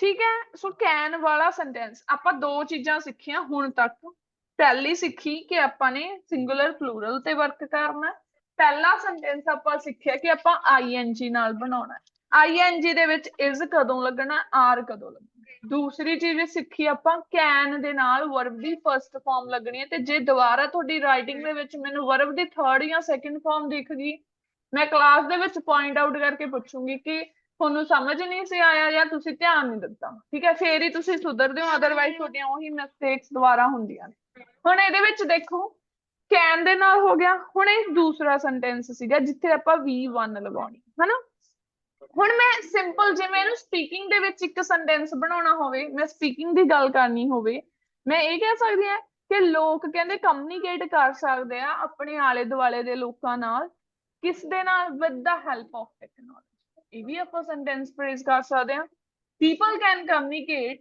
with their near and dear ones with the help of technology ਵੀ ਇਹ ਚੀਜ਼ਾਂ ਤੁਹਾਡੀ ਨਾ ਸਪੀਕਿੰਗ 'ਚ ਹੈਲਪ ਕਰਨਗੀਆਂ ਪਲੱਸ ਤੁਹਾਡੀ ਰਾਈਟਿੰਗ 'ਚ ਵੀ ਹੈਲਪ ਕਰਨਗੀਆਂ ਹੁਣ ਨੈਕਸਟ ਸਟੈਪ ਆ ਗਿਆ ਆਪਣਾ should ਦੇ ਨਾਲ ਠੀਕ ਹੈ should ਬਹੁਤ ਜ਼ਿਆਦਾ ਯੂਜ਼ ਹੁੰਦਾ ਜੇ ਤੁਹਾਨੂੰ ਸੋਲੂਸ਼ਨ ਵਾਲਾ ਐਸੇ ਆ ਗਿਆ ਤਾਂ ਮੰਨ ਲਓ should ਤਾਂ ਹਰੇਕ ਕਿਤੇ ਲੱਗ ਹੀ ਜਾਣਾ ਜੇ ਤੁਹਾਨੂੰ ਪ੍ਰੋਬਲਮ ਤੇ ਸੋਲੂਸ਼ਨ ਐਸੇ ਆ ਗਿਆ ਤਾਂ should ਵਾਲੇ ਸੈਂਟੈਂਸਸ ਫਰੇਜ਼ ਹੋ ਹੀ ਜਾਣੇ ਆ ਤੇ should ਦਾ ਮਤਲਬ ਕੀ ਹੁੰਦਾ ਚਾਹੀਦਾ ਹੈ ਹਨਾ should ਦੇ ਨਾਲ ਆਪਾਂ ਕੀ ਕਰਨਾ should ਦੇ ਨਾਲ ਹਮੇਸ਼ਾ ਹੀ verb ਦੀ ਫਰਸਟ ਫਾਰਮ ਲਗਾਉਣੀ ਹੈ ਕਦੇ ਵੀ ਆਪਾਂ verb ਦੀ ਥਰਡ ਫਾਰਮ ਨਹੀਂ ਲਗਾਉਣੀ ਜੇ ਸਿਰਫ should ਆ ਤਾਂ be1 ਜੇ should ਦੇ ਨਾਲ be ਲੱਗ ਗਿਆ should ਦੇ ਨਾਲ be ਲੱਗ ਗਿਆ beb ਤਾਂ verb ਦੀ ਕੀ ਆ ਜੂਗੀ ਥਰਡ ਹੁਣ should ਹੀ ਫਿਊਚਰ ਦੇ ਵਿੱਚ should ਤੇ ਲੱਗਦਾ must ਚਾਹੀਦਾ ਹੈ ਜੀ ਆਹ ਕੰਮ ਕਰਨਾ ਚਾਹੀਦਾ ਹੈ ਜੇ ਮੈਂ ਕਹਾਂ ਕਿ should ਤੇ must ਦੇ ਵਿੱਚ ਦੱਸਦੇ ਜੀ ਦੱਸਦੇ ਇੱਕ ਮਿੰਟ ਸੋ ਮੈਂ ਫॉर एग्जांपल ਇਹ ਚੀਜ਼ ਕਹਿਣੀ ਹੈ ਕਿ ਕੰਪਨੀਆਂ ਨੂੰ ਇਹ ਕੰਮ ਕਰਨਾ, ਮੈਂ ਕਹਾਂ ਕਿ ਕੰਪਨੀਆਂ ਨੂੰ ਟ੍ਰੇਨਿੰਗ ਸੈਸ਼ਨਸ ਆਰਗੇਨਾਈਜ਼ ਕਰਨੇ ਚਾਹੀਦੇ ਨੇ। ਜਿਹੜਾ ਆਪਾਂ ਕਹਦੇ ਵੀ ਕੋਈ ਕੰਮ ਕਰਨਾ ਚਾਹੀਦਾ, ਠੀਕ ਹੈ, ਉਦੋਂ ਆਪਾਂ ਲਿਖਦੇ ਹੁੰਦੇ ਆ ਇਹ। ਤਾਂ ਮੈਂ ਕਹਾਂ companies should organise training session, ਜਿਹੜਾ ਕੰਮ ਹਲੇ ਹੋਣਾ ਹੈ ਵੀ ਆਹ ਚੀਜ਼ ਕਰਨੀ ਚਾਹੀਦੀ ਹੈ ਕਿਸੇ ਪ੍ਰੋਬਲਮ ਦਾ ਸੋਲੂਸ਼ਨ ਦੇਣ ਲਈ। Government can organise awareness camp, ਹਨਾ, ਕਰ ਸਕਦੀ ਹੈ। ਕਿਤੇ ਉਹਨੂੰ ਆਪਾਂ ਐਂ ਕਹੀਏ ਕਿ ਗਵਰਨਮੈਂਟ ਸ਼ੁੱਡ ਵੀ ਕਰਨਾ ਚਾਹੀਦਾ। ਹੁਣ ਜਿਹੜਾ ਬੱਚਾ ਪੁੱਛ ਰਿਹਾ ਕਿ ਮਸਟ ਉਦੋਂ ਲਗਾਉਣੇ ਹੁੰਦੇ ਆ ਜਿਹੜਾ ਆਪਾਂ ਕੰਮ ਕਹੇ ਵੀ ਹੋਣਾ ਹੀ ਹੋਣਾ ਚਾਹੀਦਾ, ਜ਼ਰੂਰ ਹੋਣਾ ਚਾਹੀਦਾ। ਗਵਰਨਮੈਂਟ ਮਸਟ ਇੰਸ਼ੋਰ, ਸ਼ੋਰਿਟੀ ਹੋਵੇ ਜਿਹੜੀ ਚੀਜ਼ ਦੀ, ਉਦੋਂ ਆਪਾਂ ਮਸਟ ਦਾ ਯੂਜ਼ ਕਰਦੇ ਹਾਂ। ਸ਼ੁੱਡ ਆਪਾਂ ਯੂਜ਼ ਕਰਦੇ ਹਾਂ ਚਾਹੀਦਾ ਹੈ ਦੇ ਲਈ, ਤੇ ਸ਼ੁੱਡ ਦੀ ਜਗ੍ਹਾ ਤੇ ਕਈ ਵਾਰ ਮਸਟ ਉਦੋਂ ਲਗਾ ਦਿੰਦੇ ਹੁੰਦੇ ਆ ਜਦੋਂ ਆਪਾਂ ਕਹੀਏ ਵੀ ਇਹ ਕੰਮ ਸ਼ੋਰਲੀ ਹੋਣਾ ਹੀ ਹੋਣਾ ਚਾਹੀਦਾ। ਜਿਵੇਂ ਆਪਾਂ ਕਹਿ ਦਈਏ government must implement tax on, ਤੁਸੀਂ ਕਹਿ ਸਕਦੇ ਹੋ ਰੂਲ ਬ੍ਰੇਕਰਸ, ਜਿਹੜੇ ਰੂਲ ਤੋੜਦੇ ਨੇ ਉਹਨਾਂ ਤੇ ਪੱਕਾ ਹੀ ਪੱਕਾ ਕਹਿੰਦੇ ਗਵਰਨਮੈਂਟ ਨੂੰ ਟੈਕਸ ਲਗਾਉਣਾ ਚਾਹੀਦਾ, ਜਾਂ ਪੈਨੈਲਿਟੀ, ਟੈਕਸ ਨਹੀਂ ਤਾਂ ਪੈਨੈਲਿਟੀ, ਫਾਈਨ ਕਹਿ ਸਕਦੇ ਹਾਂ। ਮਤਲਬ ਕਿ ਜਿਹੜੀ ਚੀਜ਼ ਦੀ ਆਪਾਂ ਨੇ ਸ਼ੋਰਿਟੀ ਦਿਖਾਉਣੀ ਆ ਤਾਂ ਉਦੋਂ ਆਪਾਂ ਮਸਟ ਦਾ ਯੂਜ਼ ਕਰਦੇ ਹਾਂ ਵੀ ਆਹ ਚੀਜ਼ ਪੱਕੀ ਹੋਣੀ ਚਾਹੀਦੀ ਹੈ। ਸ਼ੁੱਡ ਉਦੋਂ ਲਗਾ ਦਿੰਦੇ ਵੀ ਇਹ ਚੀਜ਼ ਹੋਣਾ ਚਾਹੀਦਾ। ਠੀਕ ਹੈ ਜੀ। ਮੈਮ ਇੱਕ ਮਾਈਟ ਦਾ ਦੱਸ ਦਿਓ ਕਿੱਦਾਂ ਯੂਜ਼ ਕਰਨਾ ਉਹ ਵੀ। ਦੇਖੋ ਮੇ ਤੇ ਮਾਈਟ ਦੋਨੇ ਹੀ ਆਪਾਂ ਉਦੋਂ ਲਗਾਉਣੇ ਆ ਜਦੋਂ ਪੋਸਿਬਿਲਿਟੀ ਹੋਵੇ। ਮੇ ਐਂਡ ਮਾਈਟ ਦਾ ਯੂਜ਼ ਆਪਾਂ ਉਦੋਂ ਕਰਨਾ। ਆਪਾਂ ਮੋਸਟਲੀ ਜਿਹੜੇ ਟਾਸਕ 2 ਚ ਦੇਖੀਏ ਤਾਂ ਮਾਈਟ ਵਰਡ ਹੀ ਯੂਜ਼ ਕਰਦੇ ਆ। ਮਾਈਟ ਵੀ ਪੋਸਿਬਿਲਿਟੀ ਨੂੰ ਹੀ ਸ਼ੋ ਕਰਦਾ ਐਂਡ ਮੇ ਵੀ। ਮੇ ਐਕਸਪ੍ਰੈਸ ਕਰਦਾ ਇੱਕ ਹਾਈ ਪੋਸਿਬਿਲਿਟੀ ਨੂੰ, ਮਾਈਟ ਮਤਲਬ ਕਿ ਇਹ ਹਿੰਟ ਸ਼ੋ ਕਰਦਾ ਹੁੰਦਾ ਹੈ ਵੀ ਇਹ ਨਹੀਂ ਹੋ ਸਕਦਾ। ਮੇ ਹੋ ਸਕਦੇ ਲਈ ਯੂਜ਼ ਕਰਦੇ ਆ ਜਦੋਂ ਹਾਈ ਪੋਸਿਬਿਲਿਟੀ। ਸਮਝ ਲਓ, ਇਹ ਧਿਆਨ ਨਾਲ ਸੁਣ ਲਓ। ਮੇ ਉਦੋਂ ਲਗਾਉਣਾ ਜਦੋਂ ਹਾਇਰ ਪੋਸਿਬਿਲਿਟੀ ਹੋਵੇ, ਬਟ ਮਾਈਟ ਆਪਾਂ ਉਦੋਂ ਲਗਾਉਣਾ ਜਦੋਂ ਬਹੁਤ ਘੱਟ ਪੋਸਿਬਿਲਿਟੀ ਹੋਵੇ। ਠੀਕ ਹੈ ਜੀ। ਮੇ ਦਾ ਯੂਜ਼ ਹਾਇਰ ਪੋਸਿਬਿਲਿਟੀ ਲਈ ਹੋਇਆ ਤੇ ਮਾਈਟ ਦਾ ਬਹੁਤ ਘੱਟ ਪੋਸਿਬਿਲਿਟੀ ਦੇ ਲਈ। ਹੁਣ ਸ਼ੁੱਡ ਨੂੰ ਹੀ ਰਿਪਲੇਸ ਕਰ ਦਿੰਦਾ ought to, ought to ਨਾਲ ਵੀ V1, ਠੀਕ ਹੈ। ਹੁਣ ਤੇ ought to be ਦੇ ਨਾਲ V3 ਆਊਗੀ, ਠੀਕ ਹੈ ਜੀ। ਇਹ ਧਿਆਨ ਰੱਖਿਓ, ought to be ਦੇ ਨਾਲ V3। ਇਹ ਬੇਸਿਕ ਗਲਤੀਆਂ ਹੁੰਦੀਆਂ। ਮੈਮ ਐਗਜ਼ਾਮਪਲ ਵੀ ਕਰਾ ਦਿਓ ਇਹਨਾਂ ਦੀ। ਬੱਚੇ ਕਰਾਉਂਗੀ, ਵੇਟ ਰੱਖੋ। ਪਹਿਲਾਂ ਰੂਲ ਸਮਝ ਲਓ, ਕਿਉਂਕਿ ਰੂਲ ਹੀ ਗਲਤ ਕਰਦੇ ਹੋ। ਐਗਜ਼ਾਮਪਲ ਤਾਂ ਡੈਫੀਨੇਟਲੀ ਆਪਾਂ ਕਰਾਂਗੇ, ਠੀਕ ਹੈ। ਹੁਣ ਮੈਂ ਸ਼ੁੱਡ ਦੇ ਨਾਲ ਯੂਜ਼ ਕਰਦੇ ਆ ਉਹ ਵੀ ਦੱਸ ਦਿਓ ਨਾ। ਕਿਵੇਂ ਜੀ? ਹੈਡ ਬੈਟਰ ਵਾਲਾ ਮੈਮ। ਹੈਡ ਬੈਟਰ ਵਾਲਾ ਵੀ ਤੁਸੀਂ ਕਰ ਸਕਦੇ ਹੋ, ਠੀਕ ਹੈ ਜੀ। ਇਹਦੀ ਜਗ੍ਹਾ ਤੇ ਅਗਰ ਤੁਸੀਂ ਮਤਲਬ ਕਿ ਤੁਹਾਨੂੰ ਏਦਾਂ ਲੱਗੇ ਕਿ ਮੇਰੀ ਰੈਪੀਟੇਸ਼ਨ ਹੋ ਰਹੀ ਆ ਤਾਂ ਤੁਸੀਂ ਹੈਡ ਬੈਟਰ ਦੇ ਨਾਲ ਕੀ ਲਗਾਉਣਾ B1, ਤੇ ਇਹ ਸਾਰੇ ਸ਼ੁੱਡ ਦੇ ਲਈ ਹੀ ਸਿਨੋਨਿਮਸ ਨੇ ਇੱਕ ਟਾਈਪ ਆਫ, ਠੀਕ ਹੈ। ਤੇ ਹੈਡ ਬੈਟਰ B ਦੇ ਨਾਲ ਕੀ ਲਗਾਉਣਾ ਹੈ? ਹਾਂਜੀ ਮੈਮ ਹੈਡ ਔਰ ਵਾਸ ਦਾ ਡਿਫਰੈਂਸ ਦੱਸਿਓ। ਬੱਚੇ ਇਹ ਜਿਹੜੀ ਸਟਰਕਚਰ ਦੇ ਲਈ ਲੱਗਿਆ, ਵੈਸੇ ਆਪਾਂ ਪਾਸਟ ਦੇ ਲਈ ਯੂਜ਼ ਕਰਦੇ ਹਾਂ, ਬਟ ਜਦੋਂ ਆਪਾਂ ਹੈਡ ਬੈਟਰ ਲਗਾਉਂਦੇ ਆ ਤਾਂ ਉਹ ਇੱਕ ਸਟਰਕਚਰ ਚ ਕਾਊਂਟ ਹੁੰਦਾ। ਸੋ ਉਦੋਂ ਆਪਾਂ ਯੂਜ਼ ਕਰਦੇ ਹਾਂ ਹੈਡ ਦੇ ਨਾਲ ਬੈਟਰ ਪਲੱਸ B1। ਪਾਸਟ ਦੇ ਲਈ ਆਪਾਂ ਵਾਸ ਯੂਜ਼ ਕਰਦੇ ਹਾਂ, ਹੈਡ ਵੀ ਆਪਾਂ ਪਾਸਟ ਦੇ ਲਈ ਯੂਜ਼ ਕਰਦੇ ਹਾਂ, ਬਟ ਹੈਡ ਬੈਟਰ ਇੱਕ ਸਟਰਕਚਰ ਹੈ ਰਾਈਟਿੰਗ ਟਾਸਕ 2 ਦੇ। ਥਰਡ ਪੋਸਿਬਿਲਿਟੀ ਮੈਂ ਤਾਂ ਹੀ ਲਿਖੀ ਆ ਕਿ ਫਰਸਟ ਪੋਸਿਬਿਲਿਟੀ ਵੀ ਫਰਸਟ ਤੁਸੀਂ ਸ਼ੁੱਡ ਨੂੰ ਪ੍ਰੈਫਰੈਂਸ ਦੇਣੀ ਹੈ, ਸੈਕਿੰਡ ought to ਨੂੰ। ਫਿਰ ਵੀ ਤੁਹਾਨੂੰ ਲੱਗ ਗਿਆ ਕਿ ਨਹੀਂ ਮੈਂ ਹੋਰ ਵੇਰੀਏਸ਼ਨ ਕਰਨਾ ਚਾਹੁੰਦਾ ਤਾਂ ਤੁਸੀਂ ਥਰਡ ਤੇ ਜਾ ਕੇ ਹੈਡ ਬੈਟਰ ਨੂੰ ਚੂਜ਼ ਕਰਨਾ, ਬਟ ਫਰਸਟ 2 ਪ੍ਰੈਫਰੈਂਸ ਤੁਹਾਡੀਆਂ ਇਹੀ ਰਹਿਣਗੀਆਂ ਟਾਸਕ 2 ਦੇ ਵਿੱਚ, ਠੀਕ ਹੈ ਜੀ। ਹੁਣ ਆ ਜਾਓ ਨੈਕਸਟ ਇਹਦਾ ਸੈਂਟੈਂਸ। ਵੈਸੇ ਮੈਂ ਸ਼ੁੱਡ ਦੇ ਨਾਲ ਸੈਂਟੈਂਸ ਬਣਾਤਾ ਸੀਗਾ, ਚਲੋ ਮੈਂ ਰਾਈਟ ਵੀ ਕਰ ਦਿੰਦੀ ਹਾਂ ਕਿ ਸ਼ੁੱਡ ਦੇ ਨਾਲ ਤੁਸੀਂ ਸੈਂਟੈਂਸ ਕਿਵੇਂ ਬਣਾ ਸਕਦੇ ਹੋ। ਮੈਂ ਕਿਹਾ ਸੀ ਕੰਪਨੀਜ਼ ਸ਼ੁੱਡ ਆਰਗੇਨਾਈਜ਼, ਕੀ ਕਰਨਾ ਚਾਹੀਦਾ? ਕਹਿੰਦੇ ਆਰਗੇਨਾਈਜ਼ ਕਰਨਾ ਚਾਹੀਦੇ ਨੇ training sessions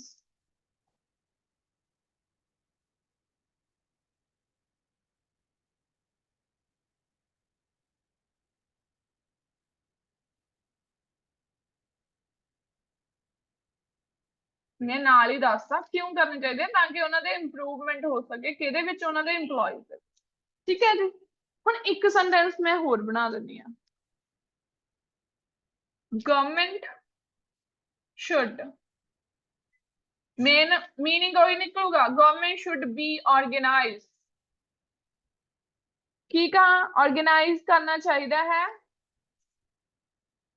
ਚਲੋ organized ਤਾਂ ਆਪਾਂ ਉੱਪਰ ਪਹਿਲਾਂ ਬਣਾਤਾ ਆਪਾਂ ਇੱਥੇ ਕਹਿੰਦੇ ਗਵਰਨਮੈਂਟ ਨੂੰ ਕੋਈ ਰੂਲਸ ਰੈਗੂਲੇਸ਼ਨਸ ਲਗਾਉਣੇ ਚਾਹੀਦੇ ਆ ਹਨਾ ਗਵਰਨਮੈਂਟ should be enacted ਜਾਂ implemented enacted ਦਾ ਮਤਲਬ ਹੀ ਹੁੰਦਾ ਲਾਗੂ ਕਰਨਾ implement ਦਾ ਮਤਲਬ ਵੀ ਹੁੰਦਾ ਲਾਗੂ ਕਰਨਾ ਠੀਕ ਹੈ should be enacted strict laws ਹੁਣ ਇੱਥੇ ਸੈਂਟੈਂਸ ਨਹੀਂ ਕਦੇ ਵੀ ਬੱਚੇ ਖਤਮ ਕਰਨਾ ਤੁਸੀਂ ਕਹਤਾ ਵੀ ਗਵਰਨਮੈਂਟ ਨੂੰ ਇਨੈਕਟ ਕਰਨੇ ਚਾਹੀਦੇ ਕੁਝ ਬਹੁਤ ਸਖਤ ਕਾਨੂੰਨ ਕਾਦੇ ਲਈ ਕਰਨੇ ਚਾਹੀਦੇ ਆ for the welfare of there country ਜਾਂ ਕੰਟਰੀ ਗੱਲ ਕਰ ਲੈਂਦੇ ਜਾਂ ਫਿਰ ਸੁਸਾਇਟੀ ਕਹਿੰਦੇ ਕਿਉਂ ਕਰਨੇ ਚਾਹੀਦੇ ਆ ਆਪਣੇ ਸਮਾਜ ਦੀ ਭਲਾਈ ਦੇ ਲਈ ਕੁਝ ਸਟ੍ਰਿਕਟ ਕਾਨੂੰਨ ਕਰਨੇ ਚਾਹੀਦੇ ਆ ਜੇ ਤੁਹਾਨੂੰ ਟ੍ਰੈਫਿਕ ਤੇ ਹੋਇਆ ਐਸੇ ਤਾਂ ਤੁਸੀਂ ਟ੍ਰੈਫਿਕ ਦੇ ਨਾਲ ਰਿਲੇਟ ਕਰ ਦੋਗੇ ਜੇ এনवायरमेंट ਤੇ ਹੋਇਆ ਤਾਂ ਤੁਸੀਂ এনवायरमेंट ਦੇ ਨਾਲ ਰਿਲੇਟ ਕਰ ਦੋਗੇ ਠੀਕ ਹੈ ਸੋ ਇਦਾਂ ਤੁਸੀਂ ਸੈਂਟੈਂਸ ਨੂੰ ਰਿਲੇਟ ਕਰਨਾ ਕਦੇ ਵੀ ਹਾਫ ਸੈਂਟੈਂਸ ਨਹੀਂ ਛੱਡਣੀ ਕਲੀਅਰ ਹੈ ਸ਼ੁੱਡ ਦਾ ਹਾਂਜੀ ਮੈਮ ਦੋਨਾਂ ਸੈਂਟੈਂਸ ਚੋਂ ਜ਼ਿਆਦਾ ਇੰਪ੍ਰੈਸਿਵ ਸੈਂਟੈਂਸ ਕਿਹੜਾ ਲੱਗਦਾ ਹੁੰਦਾ ਬੱਚੇ ਦੋਨੇ ਹੀ ਵਧੀਆ ਨੇ ਇਹ ਤਾਂ ਵੇਰੀਏਸ਼ਨ ਦੇ ਲਈ ਆਪਾਂ ਯੂਜ਼ ਕਰ ਦਿੰਦੇ ਆ ਬੀ ਔਰ ਇਨੈਕਟਡ ਕਿਤੇ ਤੁਸੀਂ ਸ਼ੁੱਡ ਦੇ ਨਾਲ ਵੀ ਨਾਲ ਬਣਾ ਲਓ ਕਿਤੇ ਤੁਹਾਨੂੰ ਜ਼ਰੂਰਤ ਪੈ ਗਈ ਤਾਂ ਤੁਸੀਂ ਸਿੰਪਲੀ V3 ਦੇ ਨਾਲ ਬਣਾ ਲਓ ਦੋਨੇ ਸਹੀ ਸੈਂਟੈਂਸ ਨੇ ਅਗਰ ਸਹੀ ਯੂਜ਼ ਕੀਤਾ ਹੋਇਆ ਓਕੇ ਮੈਮ ਇੰਪਲੀਮੈਂਟ ਕਰਨਾ ਜੀ ਲਾਗੂ ਕਰਨਾ ਠੀਕ ਹੈ ਹੁਣ ਇਸ ਤੋਂ ਬਾਅਦ ਇਹ ਹੋ ਗਿਆ ਇਹ ਹਲੇ ਤਿੰਨ ਚੀਜ਼ਾਂ ਸਿੱਖ ਗਏ ਅਗਰ ਹਲੇ ਵੀ ਕਿਸੇ ਨੂੰ ਕੋਈ ਡਾਊਟ ਆ ਪਲੀਜ਼ ਮੈਨੂੰ ਪੁੱਛ ਲਓ ਮੈਂ ਨੈਕਸਟ ਵੀਕ ਇਹ ਚੀਜ਼ ਨਹੀਂ ਕਰਾਉਂ ਅਗਲੇ ਮੰਡੇ ਤੇ ਜਾ ਕੇ ਇਹ ਚੀਜ਼ ਦੁਬਾਰਾ ਹੋਏਗੀ ਹੁਣ ਆਪਾਂ ਤਿੰਨ ਚੀਜ਼ਾਂ ਸਿੱਖ ਲਈਆਂ ਸਿੰਗੂਲਰ ਪਲੂਰਲ ਸਿੱਖ ਲਿਆ ਮੈਂ ਦੁਬਾਰੇ ਤੁਹਾਨੂੰ ਤਾਂ ਯਾਦ ਕਰਾ ਰਹੀ ਹਾਂ ਕਿ ਕਿਤੇ ਤੁਹਾਡੇ ਮਾਈਂਡ 'ਚ ਡਾਊਟ ਨਾ ਰਹਿ ਜਾਏ ਫਿਰ ਆਪਾਂ ਨੇ ING ਵਾਲਾ ਸੈਂਟੈਂਸ ਸਿੱਖ ਲਿਆ ਠੀਕ ਹੈ ਫਿਰ ਉਸ ਤੋਂ ਬਾਅਦ ਆਪਾਂ ਨੇ ਕੈਨ ਦਾ ਯੂਜ਼ ਸਿੱਖ ਲਿਆ ਦੈਨ ਤੀਸਰਾ ਆਪਾਂ ਸ਼ੁੱਡ ਦਾ ਯੂਜ਼ ਸਿੱਖਿਆ ਹਲੇ ਦਾ ਇਹ ਕਲੀਅਰ ਹੈ ਸਿਨੋਨੀਅਮ ਲਿਖ ਦੋ ਇਨੈਕਟਡ ਦਾ ਜੀ ਇੰਪਲੀਮੈਂਟਡ ਹੁਣ ਤੁਸੀਂ ਜਿਹੜਾ ਫਸਟ ਕੈਨ ਵਾਲਾ ਸੈਂਟੈਂਸ ਬਣਾਇਆ ਉਹਦੇ ਵਿੱਚ ਵੀ ਤੇ ਵਿਲ ਯੂਜ਼ ਕੀਤਾ ਉਹਦੇ ਬਾਅਦ ਵੀ ਯੂਜ਼ ਕੀਤਾ ਉਹਦੇ ਬਾਅਦ ਫਿਰ ਵਰਬ ਦੀ ਥਰਡ ਫਾਰਮ ਕਿਉਂ ਨਹੀਂ ਆਈ ਕਿੱਥੇ ਜੀ ਲਿਖਿਆ ਆ ਬੱਚੇ ਹੈਲਪਫੁਲ ਉਹ ਵਰਡ ਹੀ ਹੈਲਪਫੁਲ ਆ ਉਹ ਹੈਲਪ ਉਹਨੂੰ ਫੋਲਡ ਕਹਿ ਹੀ ਨਹੀਂ ਸਕਦੇ ਉਹ ਵਰਡ ਹੀ ਹੈਲਪਫੁਲ ਆ ਹਨਾ ਵੈਸੇ ਤਾਂ ਮੈਂ V3 ਆਊਗੀ ਜੇ ਇੱਥੇ ਹਾਂ ਜੇ ਤੇ ਇੰਪਰੂਵ ਦੀ ਗੱਲ ਹੁੰਦੀ ਤਾਂ ਇੰਪਰੂਵਡ ਲੱਗਦਾ ਵੈਸੇ ਤਾਂ ਥਰਡ ਫਾਰਮ ਹੀ ਆਉਣੀ ਹੈ ਬੱਚੇ ਡੈਫੀਨਿਟਲੀ ਆਉਣੀ ਹੁਣ ਕਈ ਵਰਡਸ ਹੁੰਦੇ ਆ ਜਿੱਥੇ ਲੱਗਦੀ ਨਹੀਂ ਥਰਡ ਫਾਰਮ ਠੀਕ ਹੈ ਹਾਂਜੀ ਰਜਿੰਦਰ ਕੌਰ ਜੀ ਦੇਖੋ had to are ought to ਬੱਚੇ ਕੁਛ ਨਹੀਂ ਕਰਨਾ ਸ਼ੁੱਡ ਦੀ ਜਗ੍ਹਾ ought to ਆ ਜਾਊਗਾ ਠੀਕ ਹੈ ਤੁਸੀਂ ਕਹਿ ਰਹੇ ਹੋ ਕਿ ਸ਼ੁੱਡ ਤੇ ought to ਇਹਨੂੰ ਹੀ ਰਿਪਲੇਸ ਕਰਦਾ ਬੱਚੇ ਸ਼ੁੱਡ ਨੂੰ companies ought to organize training sessions ਕਰਨੇ ਚਾਹੀਦੇ ਨੇ ਠੀਕ ਹੈ ਇਸੇ ਤਰ੍ਹਾਂ companies had better organize training sessions ਇਹ ਸਿਰਫ ਸ਼ੁੱਡ ਨੂੰ ਰਿਪਲੇਸ ਕਰਦਾ ਵੀ ਵੇਰੀਏਸ਼ਨਸ ਕਰਨ ਦੇ ਲਈ ਮੈਂ ਤੁਹਾਨੂੰ ਦੱਸਿਆ ਕਿ ਹਰੇਕ ਸੈਂਟੈਂਸ ਤੁਹਾਡਾ ਸ਼ੁੱਡ ਦੇ ਨਾਲ ਨਾ ਬਣੇ ਠੀਕ ਹੈ ਰਜਿੰਦਰ ਸਮਝ ਆ ਗਿਆ ਕਿ ਇਹਨੇ ਸ਼ੁੱਡ ਦੀ ਜਗ੍ਹਾ ਤੇ ਹੀ ਕੰਮ ਉਹਨੇ ਵੀ ਉਹੀ ਕਰਨਾ ਹੈ ਬਸ ਇਹ ਕੀ ਆਪਾਂ ਚੇਂਜ ਕਰਕੇ ਯੂਜ਼ ਕਰ ਦੇਣਾ ਠੀਕ ਹੈ ਫੇਰ ਦਾ ਮਤਲਬ ਉਹਦੇ ਭਲੇ ਦੇ ਲਈ ਵੈਲਫੇਅਰ ਹਾਂਜੀ ਉਹਨਾਂ ਦੀ ਭਲਾਈ ਦੇ ਲਈ ਵੈਲਫੇਅਰ ਹੁਣ ਮੈਂ ਨਾਟ ਓਨਲੀ ਬਟ ਆਲਸੋ ਵਾਲੀ ਸਟਰਕਚਰ ਕਰਾਵਾਂ ਮੈਮ ਥੋੜਾ ਉੱਪਰ ਕਰਿਓ ਯੈਸ ਮੈਮ ਮੈਮ ਉਹ ਦੇ ਵਾਲਾ ਦਿਖਾਇਓ ਸਕਰੀਨਸ਼ਾਟ ਬੱਚੇ ਮੈਂ ਐਂਡ ਤੇ ਸਕਰੀਨਸ਼ਾਟ ਦਵਾਉਂਗੀ ਤੁਸੀਂ ਪਹਿਲਾਂ ਹਲੇ ਸਮਝ ਲਓ ਠੀਕ ਹੈ ਪੂਰਾ ਟਾਈਮ ਦਿੱਤਾ ਜਾਊ ਤੁਹਾਨੂੰ ਤਾਂ ਕਿ ਤੁਹਾਨੂੰ ਤੁਹਾਡੇ ਡਾਊਟਸ ਕਲੀਅਰ ਹੋਣ ਠੀਕ ਹੈ ਨਾਟ ਓਨਲੀ ਬਟ ਆਲਸੋ ਇਹ ਆਪਾਂ ਉਦੋਂ ਲਗਾਉਣਾ ਜਦੋਂ ਆਪਾਂ ਇੱਕ ਸੈਂਟੈਂਸ ਦੇ ਵਿੱਚ ਦੋ ਗੱਲਾਂ ਕਹਿਣੀਆਂ ਤੇ ਦੋਨੇ ਜਾਂ ਤਾਂ ਪੋਜ਼ਿਟਿਵ ਕਹਿਣੀਆਂ ਨੇ ਜਾਂ ਦੋਨੇ ਨੈਗੇਟਿਵ ਕਹਿਣੀ ਆ। ਇਹ ਨਹੀਂ ਕਿ ਤੁਸੀਂ ਇੱਕ ਤਾਂ ਪੋਜ਼ਿਟਿਵ ਕਹਿਤੀ ਦੂਸਰੀ negative. Not only but also ਆਪਾਂ ਉਦੋਂ ਹੀ ਲਗਾਉਣਾ ਜਾਂ ਤਾਂ ਦੋਨੇ ਚੀਜ਼ਾਂ ਨੈਗੇਟਿਵ ਨੇ ਜਾਂ ਦੋਨੇ ਪੋਜ਼ਿਟਿਵ। ਠੀਕ ਹੈ ਜੀ। ਸੋ ਇਹਦਾ ਮਤਲਬ ਹੁੰਦਾ ਜਦੋਂ ਕਹਿੰਦੇ ਆਪਾਂ while giving two effects, ਜਦੋਂ ਦੋ ਇਫੈਕਟ ਦੱਸਣੇ ਨੇ ਆਫ ਸੇਮ ਰੀਜ਼ਨ ਦੇ। ਕਿਵੇਂ? ਇੱਕ ਤਾਂ ਪਹਿਲਾਂ ਮੈਂ ਸਿੰਪਲ ਹੀ ਦੱਸ ਦਿੰਦੀ ਹਾਂ। ਮੈਂ ਕਹਿਣਾ ਕਿ ਉਹ ਪਰਸਨ ਆ ਜਿਹੜਾ ਨਾ ਤਾਂ ਸਿਰਫ ਇੰਟੈਲੀਜੈਂਟ ਆ ਪਲੱਸ ਕਹਿੰਦੇ ਸਮਾਰਟ ਵੀ ਹਨਾ ਜਾਂ ਹੈਂਡਸਮ ਵੀ ਆ। ਫਿਰ ਆਪਾਂ ਕੀ ਕਹਿ ਸਕਦੇ ਹਾਂ? ਹੀ is not only intelligent but also handsome. ਠੀਕ ਹੈ। ਹੈਂਡਸਮ ਦੇ ਨਾਲ ਨਾਲ ਕਹਿੰਦੇ ਉਹ ਇੰਟੈਲੀਜੈਂਟ ਵੀ ਆ। ਮੈਂ ਦੋ ਚੀਜ਼ਾਂ ਦੱਸਦੇ ਇੱਕ ਸੈਂਟੈਂਸ ਦੇ ਵਿੱਚ। ਮੈਮ ਠੀਕ ਹੈ। ਦੁਬਾਰਾ ਦੋਨੇ ਦੱਸੋ ਮਾੜਾ ਸਾ। he is not only handsome but also intelligent। ਨਾ ਤਾਂ ਸਿਰਫ ਕਹਿੰਦੇ ਉਹ ਹੈਂਡਸਮ ਆ ਪਲੱਸ ਕਹਿੰਦੇ ਉਹ ਇੰਟੈਲੀਜੈਂਟ ਵੀ ਆ। ਇੱਕ ਪਰਸਨ ਦੀ ਗੱਲ ਕੀਤੀ ਹਨਾ। ਮੈਂ ਦੋ ਫੈਕਟ ਮੈਂਸ਼ਨ ਕਰਤੇ ਦੋਨੇ ਪੋਜ਼ਿਟਿਵ ਮੈਂਸ਼ਨ ਕਰਤੇ। ਜੇ ਮੈਂ ਇਹ ਕਹਿਣਾ ਹੋਵੇ ਜਿਹੜੀ ਕਹਿੰਦੇ ਡੇਲੀ ਐਕਸਰਸਾਈਜ਼ ਆ ਉਹ ਨਾ ਤਾਂ ਸਿਰਫ ਆਪਣੀ ਹੈਲਥ ਦੇ ਲਈ ਬੈਨੀਫੀਸ਼ੀਅਲ ਆ ਪਲੱਸ ਆਪਣੇ ਦਿਮਾਗ ਦੇ ਲਈ ਵੀ ਬਹੁਤ ਜ਼ਿਆਦਾ ਬੈਨੀਫੀਸ਼ੀਅਲ ਆ। ਜਦੋਂ ਮੈਂ ਦੋ ਚੀਜ਼ਾਂ ਮੈਂਸ਼ਨ ਕਰ ਜਾਂ ਫਿਰ ਮੈਂ ਇਹ ਕਹਿਣਾ ਹੋਵੇ ਵੀ ਜਿਹੜਾ এনवायरमेंटल ਪੋਲਿਊਸ਼ਨ ਆ ਉਹ ਨਾ ਤਾਂ ਸਿਰਫ ਆਪਣੀ ਧਰਤੀ ਨੂੰ ਬਰਬਾਦ ਕਰ ਰਿਹਾ ਪਲੱਸ ਇਹਦੇ ਨਾਲ ਬਹੁਤ ਸਾਰੀਆਂ ਹੈਲਥ ਪ੍ਰੋਬਲਮਸ ਵੀ ਹੋ ਰਹੀਆਂ। ਜਦੋਂ ਮੈਂ ਦੋ ਚੀਜ਼ਾਂ ਨੂੰ ਕਹਿਣਾ ਹੈ ਉਦੋਂ ਮੈਂ ਨਾਟ ਓਨਲੀ ਤੇ ਬਟ ਆਲਸੋ ਲਿਖਣਾ। ਕਿਵੇਂ ਲਿਖ ਸਕਦੀ ਹਾਂ ਹੁਣ ਨਾਟ ਓਨਲੀ ਤੇ ਬਟ ਆਲਸੋ ਨਾਲ ਸੈਂਟੈਂਸ? ਆਪਾਂ ਕਹਿ ਸਕਦੇ ਹਾਂ daily exercise is not only beneficial for physical health but also for mental health. same as it is मैं कहना है environmental pollution not only destroy the beauty of the earth but also destroy and damage but also create various health ailments या health problems। ਜਦੋਂ ਆਪਾਂ ਦੋ ਚੀਜ਼ਾਂ ਨੂੰ mention ਕਰਨਾ ਜਾਂ ਤਾਂ ਦੋਨੇ ਪੋਜ਼ਿਟਿਵ ਕਰਨੀ ਆ ਜਾਂ ਦੋਨੇ ਨੈਗੇਟਿਵ। ਕਿਉਂਕਿ ਤੁਹਾਡੀ ਰਾਈਟਿੰਗ ਟਾਸਕ 2 ਚ ਇਦਾਂ ਦਾ ਬਹੁਤ ਕੁਝ ਆਉਂਦਾ ਜਦੋਂ ਆਪਾਂ ਦੋ ਨੂੰ ਮੈਂਸ਼ਨ ਕਰਨਾ ਹੁੰਦਾ ਦੋ ਚੀਜ਼ਾਂ ਨੂੰ ਲਗਾਉਣਾ ਹੁੰਦਾ। ਸੋ ਜਦੋਂ ਦੋ ਚੀਜ਼ਾਂ ਨੂੰ ਆਪਾਂ ਨੇ ਸ਼ੋ ਕਰਨਾ ਜਦੋਂ ਮੈਂ ਇਹ ਕਹਿਣਾ ਠੀਕ ਆ ਜਿਹੜਾ ਕਹਿੰਦੇ এনवायरमेंटल ਪੋਲਿਊਸ਼ਨ ਹੈ environment pollution is not only destroy ਦਾ ਮਤਲਬ ਹੁੰਦਾ ਬਰਬਾਦ ਕਰ ਦੇਣਾ। destroy ਕੀ ਨਹੀਂ destroy ਕਰ ਰਿਹਾ ਕਹਿੰਦੇ ਸਿਰਫ the beauty of earth plus ਮੈਂ ਹੋਰ ਕੀ ਕਹਿਣਾ ਹੈ ਬਟ ਆਲਸੋ ਕਹਿੰਦੇ ਹੋਰ ਕੀ ਡੈਮੇਜ ਕਰ ਰਿਹਾ but also damage but also dangerous for other animals। ਹਾਂਜੀ ਇਹ ਵੀ ਕਹਿ ਸਕਦੇ ਹੋ। ਫਿਰ ਡੇਂਜਰਸ ਦੇ ਲਈ ਵੀ ਮੈਂ ਇੱਕ ਵਧੀਆ ਵਰਡ ਦੱਸਦੀ ਹਾਂ।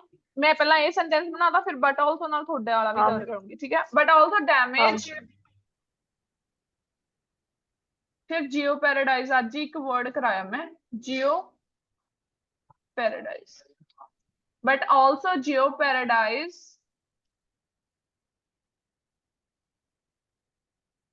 the life of others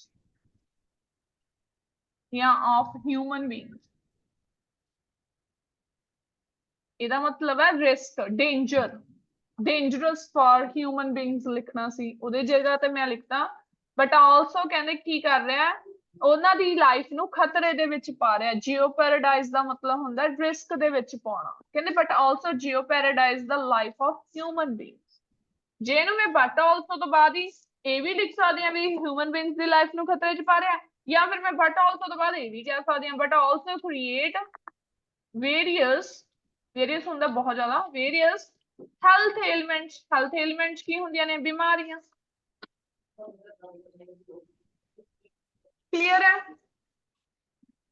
ਉਦੋਂ ਲਗਾਉਣਾ ਬੱਚੇ ਜਿਹੜੀ ਮੈਂ ਸਮਝਾ ਰਹੀ ਹਾਂ ਨਾ ਸਿਰਫ ਉਨਾ ਇੱਕ ਤੇ ਫੋਕਸ ਕਰੋਗੇ ਨਾ। ਮੈਂ ਆਈਦਰ ਔਰ ਵੀ ਕਰਾਉਂਗੀ ਬਹੁਤ ਵਾਰੀ ਕਰਾਇਆ ਤੇ ਆਈਦਰ ਔਰ ਪਰ ਮੈਂ ਮੇਰੇ ਕਹਿਣ ਦਾ ਮਤਲਬ ਹੈ ਵੀ ਜਿੰਨਾ ਕਿ ਆਪਾਂ ਕਰ ਰਹੇ ਹਾਂ ਉਹਨੂੰ ਤੁਸੀਂ ਸਮਝ ਲਓ ਜਿਹੜੇ ਤੁਹਾਡੇ ਡੇਲੀ ਦੇ ਡਾਊਟ ਹੁੰਦੇ ਆ ਉਹ ਤਾਂ ਚਲੋ ਹੁੰਦੇ ਹੀ ਹੁੰਦੇ, ਮੈਂ ਉਹ ਨਹੀਂ ਕਹਿੰਦੀ ਕਿ ਨਹੀਂ ਕਰਵਾਇਆ ਜਾਊ, ਆਈਦਰ ਔਰ ਵੀ ਆਪਾਂ ਯੂਜ਼ ਕਰਾਂਗੇ, ਬਟ ਇਹ ਸਮਝ ਲਓ ਪਹਿਲਾਂ ਵੀ ਇੰਨਾ ਕੁ ਸਮਝ ਆ ਗਿਆ। ਵੈਸੇ ਇਹ ਚ ਡਿਫਰੈਂਸ ਹੈਗਾ ਨਾਟ ਓਨਲੀ ਤੇ ਉਹਦੇ ਚ। ਉਹ ਵੀ ਬੱਚੇ ਸੇਮ ਹੀ ਯੂਜ਼ ਹੁੰਦਾ, ਆਈਦਰ ਔਰ ਵੀ ਆਪਾਂ ਦੋ ਦੇ ਲਈ ਯੂਜ਼ ਕਰਦੇ ਹਾਂ, ਬਟ ਆਈਦਰ ਔਰ ਸਿਰਫ ਪੋਜ਼ਿਟਿਵ ਲਈ ਲੱਗਦਾ, ਬਸ ਇਹ ਡਿਫਰੈਂਸ। ਓਕੇ ਠੀਕ ਹੈ, ਉਹ ਚ ਹੋਰ ਕੋਈ ਡਿਫਰੈਂਸ ਨਹੀਂ। ਜਿਵੇਂ ਨਾਟ ਓਨਲੀ ਬਟ ਆਲਸੋ ਦੋਨਾਂ ਲਈ ਯੂਜ਼ ਹੋ ਜਾਂਦਾ, ਜਾਂ ਤਾਂ ਆਪਾਂ ਦੋਨੇ ਪੋਜ਼ਿਟਿਵ ਦੱਸਣੇ ਜਾਂ ਦੋਨੇ ਨੈਗੇਟਿਵ, ਬਟ ਆਈਦਰ ਤੇ ਔਰ ਆਪਾਂ ਯੂਜ਼ ਕਰਦੇ ਹਾਂ ਸਿਰਫ ਪੋਜ਼ਿਟਿਵ ਦੇ ਲਈ। ਨੀਦਰ ਨੋਰ ਆਪਾਂ ਯੂਜ਼ ਕਰ ਲੈਂਦੇ ਹੁੰਦੇ ਹਾਂ ਨੈਗੇਟਿਵ, ਨੀਦਰ ਦਿਸ ਨੋਰ ਦਿਸ। ਠੀਕ ਹੈ, ਉਹ ਤਾਂ ਮੈਂ ਤੁਹਾਨੂੰ ਕਿਸੇ ਟਾਸਕ 'ਚ ਸਮਝਾ ਦੂੰਗਾ, ਉਹ ਤਾਂ ਬਹੁਤ ਸਿੰਪਲ ਆ। ਇਹ ਚੀਜ਼ਾਂ ਥੋੜੀਆਂ ਸਮਝਣੀਆਂ ਔਖੀਆਂ ਨੇ। ਸਮਝ ਆ ਗਿਆ ਜੀ ਇੰਨਾ ਕੁ? ਹੁਣ ਇੱਕ ਲਾਸਟ ਸੈਂਟੈਂਸ ਹੋਰ ਮੈਂ ਕਰਾਉਣਾ, ਕਰਨ ਤਾਂ ਹਲੇ ਵੀ ਬਹੁਤ ਕੁਝ ਪਿਆ, ਬਟ ਇੱਕ ਦਿਨ 'ਚ ਸਾਰਾ ਕੁਝ ਸਿੱਖਿਆ ਨਹੀਂ ਜਾ ਸਕਦਾ ਹੁੰਦਾ, ਜਿੰਨਾ ਕੁ ਸਿਖਾਇਆ ਉਹ ਤੇ ਵਰਕ ਕਰ ਲਿਓ, ਬਹੁਤ ਹੋਊਗਾ ਤੁਹਾਡੇ ਲਈ। ਹੁਣ ਮੈਂ ਤੁਹਾਨੂੰ ਸਮਝਾਉਣਾ ਇੱਕ ਇਫ ਵਾਲੀ ਸਟਰਕਚਰ। ਮੇਰੀਆਂ 3 ਸਟਰਕਚਰ ਬਹੁਤ ਵਧੀਆ ਲੱਗਦੀਆਂ ਮੈਨੂੰ, ਮੇਰਾ ਮੰਨਣਾ ਵੀ ਇਹ ਆ ਜੇ ਤੁਸੀਂ ਇਹ 3 ਵੀ ਯੂਜ਼ ਕਰਦੇ ਹੋ ਨਾ ਤਾਂ ਵੀ ਤੁਸੀਂ 7 ਤੱਕ ਲੈ ਸਕਦੇ। ਹੋਰ ਚ ਮੈਂ ਹੋਰ ਕਰਾਉਂਗੀ ਤਾਂ ਬਹੁਤ, ਬਟ ਮੇਰਾ ਖੁਦ ਦਾ ਮੰਨਣਾ ਹੈ ਕਿ ਜੇ ਤੁਸੀਂ ਆਹ 3 ਕਰ ਲਓਗੇ, ਇੱਕ ਤਾਂ ਸਟਾਰਟਿੰਗ ਦੇ ਵਿੱਚ ING ਨਾਲ ਲਗਾ ਦੋਗੇ, ਠੀਕ ਹੈ, ਜੈਰੰਡ ਦੇ ਨਾਲ ਬਣਾ ਦੋਗੇ। ਦੂਸਰਾ ਮੇਰਾ ਮੰਨਣਾ ਹੈ ਕਿ ਜੇ ਜੈਰੰਡ ਕਿਤੇ ਵੀ ਬਣਾ ਦੋ, ਜ਼ਰੂਰੀ ਨਹੀਂ ਕਿ ਸਟਾਰਟਿੰਗ 'ਚ ਹੀ ਬਣਾਉਣਾ, ਬਟ ਜੈਰੰਡ ਬਣਾ ਦੋ ਕਿਤੇ, ਜੈਰੰਡ ਵੀ ਹਲੇ ਮੈਂ ਤੁਹਾਨੂੰ ਦੱਸਣਾ। ਠੀਕ ਹੈ, ਦੂਸਰਾ ਮੇਰਾ ਮੰਨਣਾ ਹੈ ਕਿ ਨਾਟ ਓਨਲੀ ਤੇ ਬਟ ਆਲਸੋ ਵਾਲੀ ਲਗਾ ਦੋ, ਤੀਸਰੀ ਤੁਸੀਂ ਇਫ ਵਾਲੀ ਲਗਾ ਦੋ, ਤੇ ਚੌਥੀ ਤੁਸੀਂ ਆਲਦੋ ਵਾਲੀ ਲਗਾ ਦੋ। ਇਹ ਤੋਂ ਬਿਨਾਂ ਰਾਈਟਿੰਗ 'ਚ ਕਨਫਿਊਜ਼ ਹੋਣ ਦੀ ਜ਼ਰੂਰਤ ਹੀ ਨਹੀਂ ਹੈ। ਹੁਣ ਆ ਜਾਓ ਜੀ ਨੈਕਸਟ ਸਟਰਕਚਰ, ਜਿਹੜੀ ਕਿ ਇਫ ਵਾਲੀ ਆ। ਬਣਾਣੇ ਆ ਹਾਂਜੀ, ਮਤਲਬ ਯੂਜ਼ ਸਿਰਫ ਇੱਕ ਵਾਰ ਕਰਨੀ ਹੈ ਪੈਸੇਜ ਦੇ ਇੱਕ ਵਿੱਚ। ਵਾਰੀ ਯੂਜ਼ ਕਰਨੀ ਆ, ਇਹ ਨਹੀਂ ਕਿ ਤੁਸੀਂ 2-2 3 ਵਾਰੀ ਯੂਜ਼ ਕਰ ਦੋ। ਇੱਕ ਸਟਰਕਚਰ ਇੱਕ ਵਾਰੀ ਯੂਜ਼ ਕਰਨੀ ਆ, ਬਾਕੀ ਸਿੰਪਲ ਲਿਖ ਦੋ, ਪਰ ਇਹ ਪੈਟ ਬਣਾ ਲਓ ਆਪਣੀਆਂ ਕਿ ਮੈਂ ਸਟਾਰਟਿੰਗ ਇੰਟਰੋ ਦੇ ਵਿੱਚ ING ਲਗਾਉਣੀ ਹੈ, BP1 ਦੇ ਵਿੱਚ ਮੈਂ ਨਾਟ ਓਨਲੀ ਬਟ ਆਲਸੋ ਲਗਾ ਦੇਣਾ ਹੈ, BP2 ਦੇ ਵਿੱਚ ਮੈਂ ਕਿਤੇ ਨਾ ਕਿਤੇ ਇਫ ਵਾਲੀ ਫਿਕਸ ਕਰ ਦੇਣੀ ਹੈ, ਜਾਂ ਓਪੋਜ਼ਿਟ ਕਰ ਲਿਆ ਕਰੋ, ਤੇ ਲਾਸਟ ਮੈਂ ਆਲਦੋ, ਜਿੱਥੇ ਆਲਦੋ ਯੂਜ਼ ਹੋਇਆ। ਠੀਕ ਹੈ, ਆਲਦੋ ਹਮੇਸ਼ਾ ਉੱਥੇ ਯੂਜ਼ ਨਹੀਂ ਹੁੰਦਾ ਜਿੱਥੇ ਇੱਕ ਸਾਈਡ ਦੀ ਗੱਲ ਕਰਨੀ ਹੋਵੇ, ਜਿੱਥੇ 70-30 ਗੱਲ ਕਰਨੀ ਉੱਥੇ ਆਲਦੋ ਹਮੇਸ਼ਾ ਲੱਗ ਜਾਂਦਾ। ਹਾਂਜੀ ਦੱਸੋ ਮਨਦੀਪ। ਮੈਮ ਇਹਦਾ ਮੀਨਿੰਗ ਕੀ ਹੈ ਜੀਓ ਪੈਰਾਡਾਈਜ਼ ਦਾ? Risk, danger, okay ma'am. ਖਤਰਾ। ਠੀਕ ਹੈ, ਮੈਮ ਤੋ ਜਿਹੜੀ ਹੁਣ ਇਸ ਮੈਂ ਵਾਲੀ ਵਾਰ ਯੂਜ਼ ਹੁੰਦੀ ਆ, ਮਤਲਬ ਵਾਰ ਹੋ ਜਾਂਦੀ ਹੈ।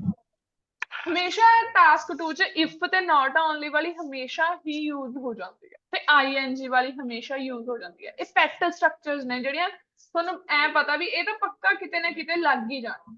ਠੀਕ ਹੈ ਜੀ, ਸੋ ਹੁਣ ਸਮਝੋ ਪਹਿਲਾਂ ਤਾਂ ਇਫ ਵਾਲੀ ਸਟਰਕਚਰ, ਇਫ ਹੁੰਦਾ ਕੀ ਆ?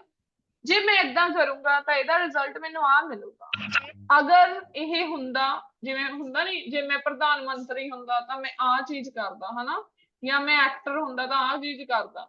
ਸੋ ਇਫ ਦਾ ਮਤਲਬ ਕੰਡੀਸ਼ਨ ਲਗਾਉਣੀ ਆਪਾਂ, ਕੰਡੀਸ਼ਨਲ ਸੈਂਟੈਂਸਿਸ ਕਹਿੰਦੇ ਆ। ਕੰਡੀਸ਼ਨਲ ਵੈਸੇ ਤਾਂ 4 ਟਾਈਪ ਦੇ ਹੁੰਦੇ ਆ, ਬਟ ਇਹ ਚ ਆਪਾਂ ਇੱਕੋ ਹੀ ਯੂਜ਼ ਕਰਦੇ ਆ। ਸੋ ਕੰਡੀਸ਼ਨਲ ਸੈਂਟੈਂਸਿਸ ਦਾ ਯੂਜ਼ ਕਰਦੇ ਹੁੰਦੇ ਆਪਾਂ। ਕਿੱਦਾਂ ਯੂਜ਼ ਕਰਨਾ ਕੰਡੀਸ਼ਨਲ ਨੂੰ? ਇਫ ਦੇ ਨਾਲ ਜਿਹੜਾ ਪਹਿਲਾ ਸੈਂਟੈਂਸ ਬਣੇਗਾ, ਜਿਹੜਾ ਫਸਟ ਇਫ ਦੇ ਨਾਲ ਬਣੇਗਾ ਕੌਮੇ ਤੋਂ ਪਹਿਲਾਂ, ਉਹ ਕੀ ਬਣੇਗਾ? Simple present. ਸਭ ਨੂੰ ਰੂਲ ਪਤਾ ਸਿੰਪਲ ਪ੍ਰੈਜ਼ੈਂਟ ਦਾ। ਤੇ ਜਿਹੜਾ ਕੌਮੇ ਤੋਂ ਬਾਅਦ ਬਣੇਗਾ ਸੈਂਟੈਂਸ, ਉਹ ਬਣੇਗਾ ਕੈਨ ਨਾਲ ਵੀ ਬਣ ਸਕਦਾ, ਵਿਲ ਨਾਲ ਵੀ ਬਣ ਸਕਦਾ, ਮੇ ਨਾਲ ਵੀ। ਠੀਕ ਹੈ, ਸੋ ਫਿਊਚਰ ਦੀ ਗੱਲ ਵੀ ਹੋ ਸਕਦੀ ਹੈ, ਕੈਨ ਨਾਲ ਵੀ ਹੋ ਸਕਦਾ, ਮੇ ਨਾਲ ਵੀ ਹੋ ਸਕਦਾ। ਇਹਦੇ ਵਿੱਚ ਸਮਝ ਹੀ ਨਹੀਂ ਲੱਗੀ ਹੈਗੀ ਚੰਗੀ ਤਰ੍ਹਾਂ। ਬੱਚੇ ਹਾਲੇ ਸਮਝਾਇਆ ਕਿੱਥੋਂ? ਹਾਲੇ ਤਾਂ ਮੈਂ ਰੂਲ ਲਿਖਿਆ, ਰੂਲ ਨੂੰ ਸਮਝੋ ਹਲੇ। ਠੀਕ ਹੈ, ਰੂਲ ਲਿਖਿਆ, ਹੁਣ ਇਹਨੂੰ ਆਪਾਂ ਇੰਪਲੀਮੈਂਟ ਕਰਕੇ ਦਿਖਾਉਣੇ ਕਿਵੇਂ ਹੋਊਗਾ।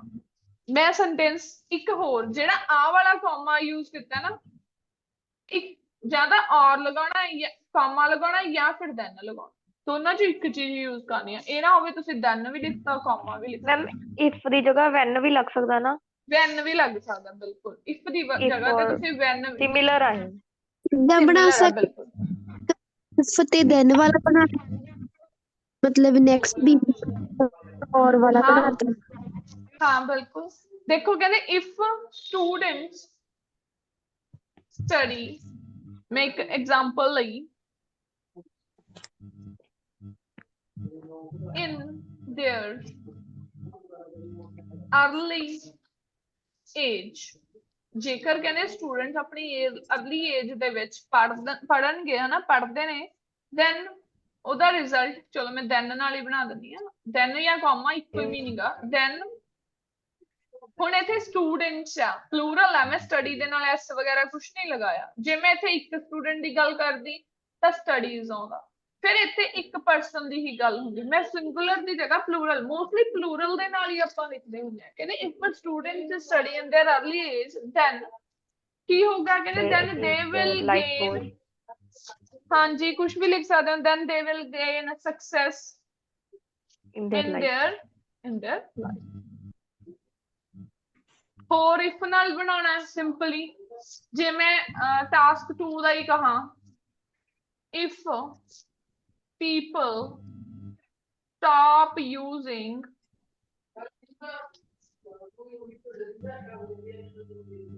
plastic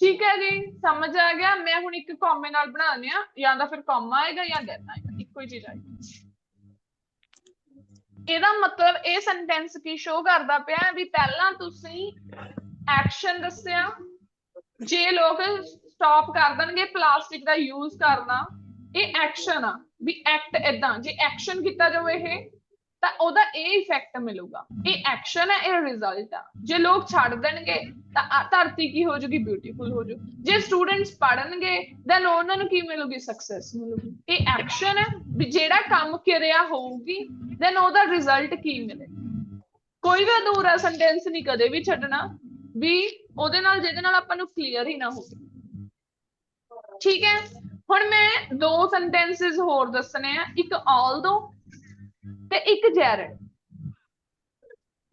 ਧਿਆਨ ਨਾਲ ਸਮਝ ਲਓ ਹੁਣ ਆਲਦੋ ਵਾਲੇ ਚ ਕਨਫਿਊਜ਼ ਰਹਿੰਦੇ ਆ ਕਨਫਿਊਜ਼ਨ ਹਮੇਸ਼ਾ ਆਲਦੋ ਨਾਲ ਹੀ ਆਪਾਂ ਬਣਾਉਣੇ ਹੁੰਦੇ ਆ ਆਲਦੋ ਈਵਨ ਦੋ ਅਲਬੇਟ ਵੀ ਕਈ ਯੂਜ਼ ਕਰਦੇ ਆ ਹਨਾ ਸੇਮ ਹੀ ਮੀਨਿੰਗ ਹੈ ਇਹਦਾ ਈਵਨ ਦੋ ਬਟ ਮੈਂ ਕਹਿੰਦੀ ਹੁੰਦੀ ਕਿ ਯੂਜ਼ਫੁਲ ਜੇ ਵਰਡਸ ਲਿਖਿਆ ਕਰੋ ਅਲਬੇਟ ਉਹਦੇ ਲਈ ਲਿਖਣਾ ਚੰਗਾ ਲੱਗੂਗਾ ਜਿਹਨੇ ਬਾਹਲਾ ਹੀ ਜ਼ਿਆਦਾ ਹਾਈ ਫਾਈ ਲਿਖਿਆ ਅਦਰਵਾਈਜ਼ ਤੁਸੀਂ ਅਲਬੇਟ ਨੂੰ ਛੱਡ ਦਿਓ ਆਪਾਂ ਨੂੰ ਆ ਬਹੁਤ ਵਧੀਆ ਵਰਡ ਨੇ ਆਪਾਂ ਇਹਦੇ ਨਾਲ ਬਹੁਤ ਵਧੀਆ ਸਕੋਰ ਲੈ ਸਕਦੇ ਹਾਂ ਹੁਣ ਆਲਦੋ ਦਾ ਮਤਲਬ ਪੰਜਾਬੀ ਚ ਕੀ ਹੁੰਦਾ ਭਾਵੇਂ ਕਿ ਹਨਾ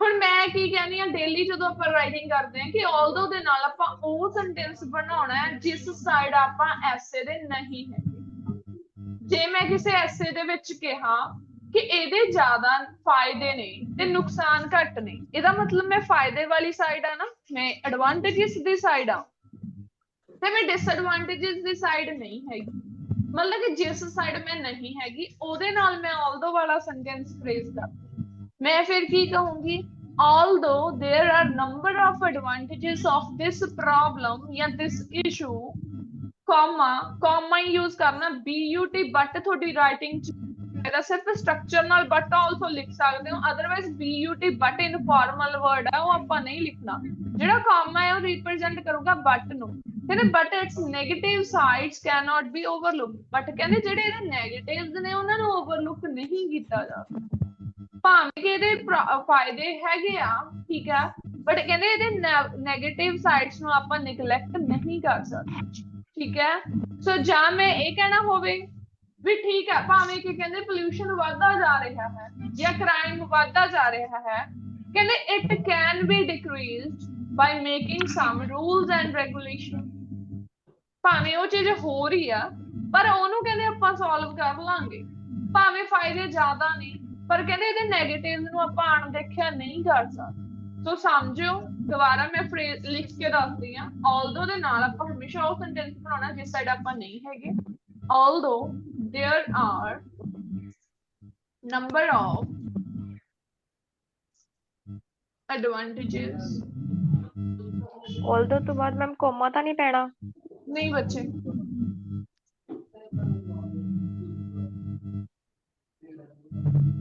ਹੁਣ ਆ ਜਿਹੜਾ ਇੱਥੇ ਕਮ ਹੈ ਇਹ ਬਟ ਨੂੰ ਸ਼ੋ ਕਰਦਾ ਬਟ ਆਪਾਂ ਪੰਕਚੁਏਸ਼ਨ ਯੂਜ਼ ਕਰਦੇ ਕਹਿੰਦੇ ਇਟ ਕੈਨ ਬੀ ਡਿਕਰੀਜ਼ਡ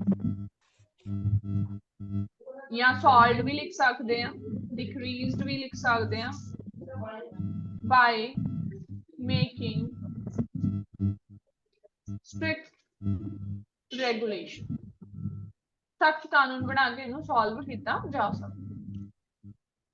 ਠੀਕ ਹੈ ਜੀ, ਸੌਰੀ ਹਾਂ ਇਹ ਵੀ ਲਿਖ ਸਕਦੇ ਆ, ਜਾਂ ਇਹਦੀ ਜਗ੍ਹਾ ਤੇ ਜੇ ਮੈਂ ਨੈਗੇਟਿਵ ਵਾਲਾ ਹੀ ਲਿਖਣਾ ਹੈ ਤਾਂ ਮੈਂ ਇਹਨੂੰ ਦੂਜੇ ਦੇ ਨਾਲ ਐਡ ਕਰ ਦੂੰਗੀ। ਇਹਦੇ ਨਾਲ ਆਪਾਂ ਸੈਂਟੈਂਸ ਫਰੇਜ਼ ਕਰ ਦਾਂਗੇ, ਕਹਿੰਦੇ it's negative sides cannot be overlooked। ਹੁਣ B ਦੇ ਨਾਲ ਦੇਖ ਲਓ ਮੈਂ ਸੈਂਟੈਂਸ ਕਿਵੇਂ ਬਣਾ ਰਹੀ ਹਾਂ, ਠੀਕ ਹੈ। overlook ਜੇ ਇੱਥੇ ਮੈਂ cannot ਲਗਾਇਆ ਹੁੰਦਾ ਫਿਰ overlook ਆਇਆ। ਜੇ ਮੈਂ ਹੁਣ ਇਹਦੇ ਨਾਲ ਕਿਸੇ ਪ੍ਰੋਬਲਮ ਨੂੰ ਦੱਸਣਾ ਹੈ, although crime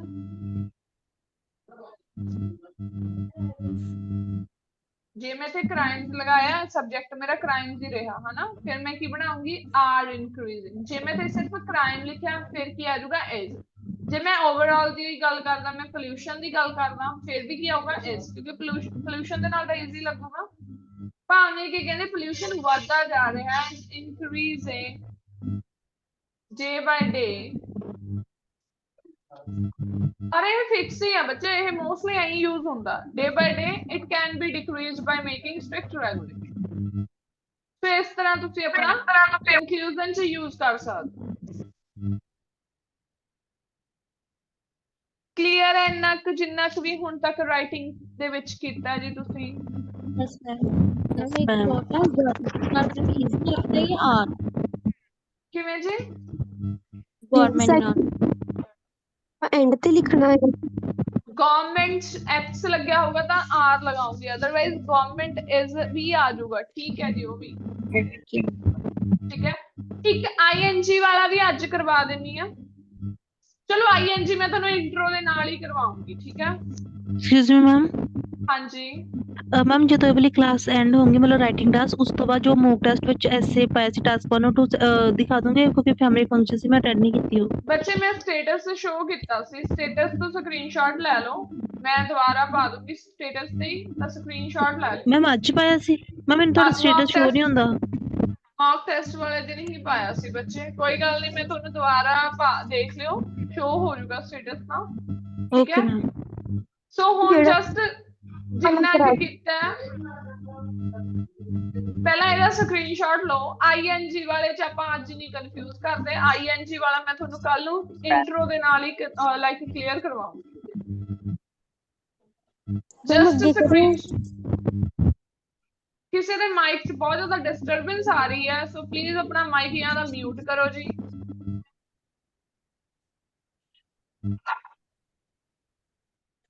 ਮੈਂ ਸਾਰਿਆਂ ਨੂੰ ਇੱਕ ਵਾਰੀ ਮਿਊਟ ਕੀਤਾ, ਤੁਸੀਂ ਜਦੋਂ ਤੁਹਾਨੂੰ ਕੋਈ ਇਸ਼ੂ ਹੋਇਆ, ਕੋਈ ਪ੍ਰੋਬਲਮ ਹੋਈ ਤਾਂ ਪਲੀਜ਼ ਅਨਮਿਊਟ ਕਰਕੇ ਪੁੱਛ ਸਕਦੇ ਹੋ, ਕਿਉਂਕਿ ਕਿਸੇ ਦਾ ਮਾਈਕ ਬਹੁਤ ਜ਼ਿਆਦਾ ਡਿਸਟਰਬੈਂਸ ਕਰ ਰਿਹਾ ਸੀ। ਹਾਂਜੀ ਨੈਕਸਟ ਕਰਦਾ। Yes ma'am. Yes ma'am. ਲੋ ਜੀ, can and should.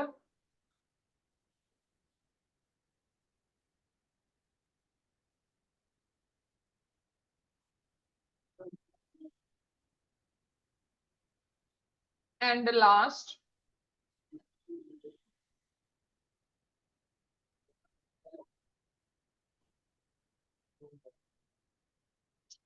Hello ma'am.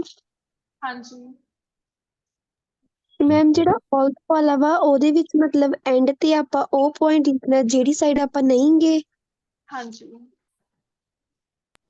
Ma'am ਇਹ ਜਦੋਂ ਆਲ ਦੋ ਐਸੇ ਕਰੋਗੇ ਬੱਚੇ ਉਦੋਂ ਜ਼ਿਆਦਾ ਕਲੀਅਰ ਹੋਊਗਾ ਤੁਹਾਨੂੰ। ਮੈਮ ਆਲਦੋ ਆਪਾਂ ਨਾ ਸਿਰਫ ਓਵਰਆਲ ਚ ਯੂਜ਼ ਕਰਨਾ। ਆਲਦੋ ਹਾਂਜੀ ਆਪਾਂ ਓਵਰਆਲ ਚ ਯੂਜ਼ ਕਰਨਾ।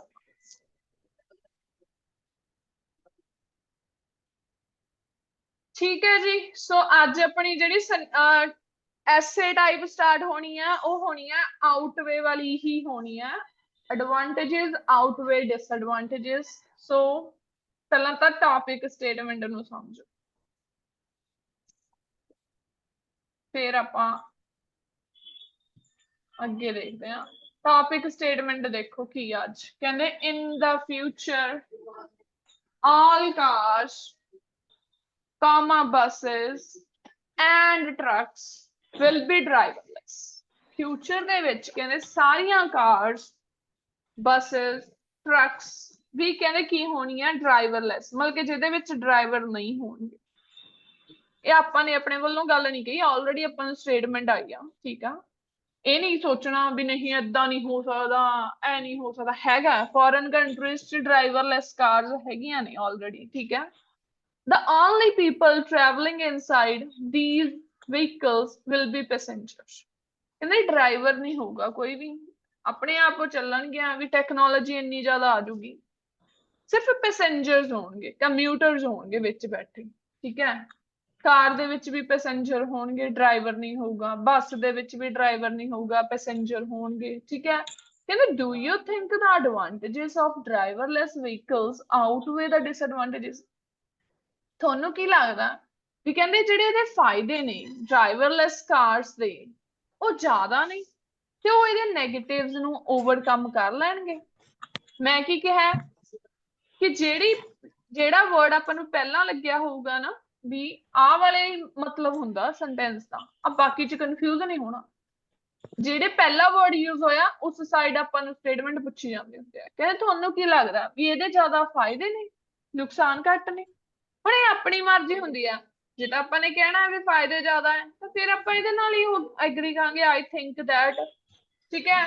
ਮੈਰਿਟਸ ਆਫ ਦਿਸ, ਠੀਕ ਹੈ, notion ਜਾਂ merit of this phenomena is more than demerits, which I will discuss in the upcoming paragraph. ਜੇ ਮੈਂ ਨਹੀਂ ਹੈਗੀ ਤਾਂ ਮੈਂ ਇਹ ਕਹੂੰਗੀ I think that demerits are far more than merits, which I will discuss in the paragraph. ਹੁਣ ਮੈਨੂੰ ਇਹ ਦੱਸੋ ਕਿ ਜੇ ਡਰਾਈਵਰਲੈਸ ਕਾਰਸ ਹੋਣਗੀਆਂ ਉਹਦੇ ਜ਼ਿਆਦਾ ਫਾਇਦੇ ਹੋਣਗੇ ਕਿ ਨੁਕਸਾਨ? ਨੁਕਸਾਨ ਮੈਮ। ਨੁਕਸਾਨ। ਓਕੇ, ਹੁਣ ਤੁਹਾਡੇ ਚੋਂ ਕੋਈ ਕਹੂਗਾ ਕਿ ਨੁਕਸਾਨ ਜ਼ਿਆਦਾ ਹੈ, ਕੋਈ ਕਹੂਗਾ ਫਾਇਦੇ ਜ਼ਿਆਦਾ, ਹਨਾ? ਇਹੀ ਹੋਏਗਾ।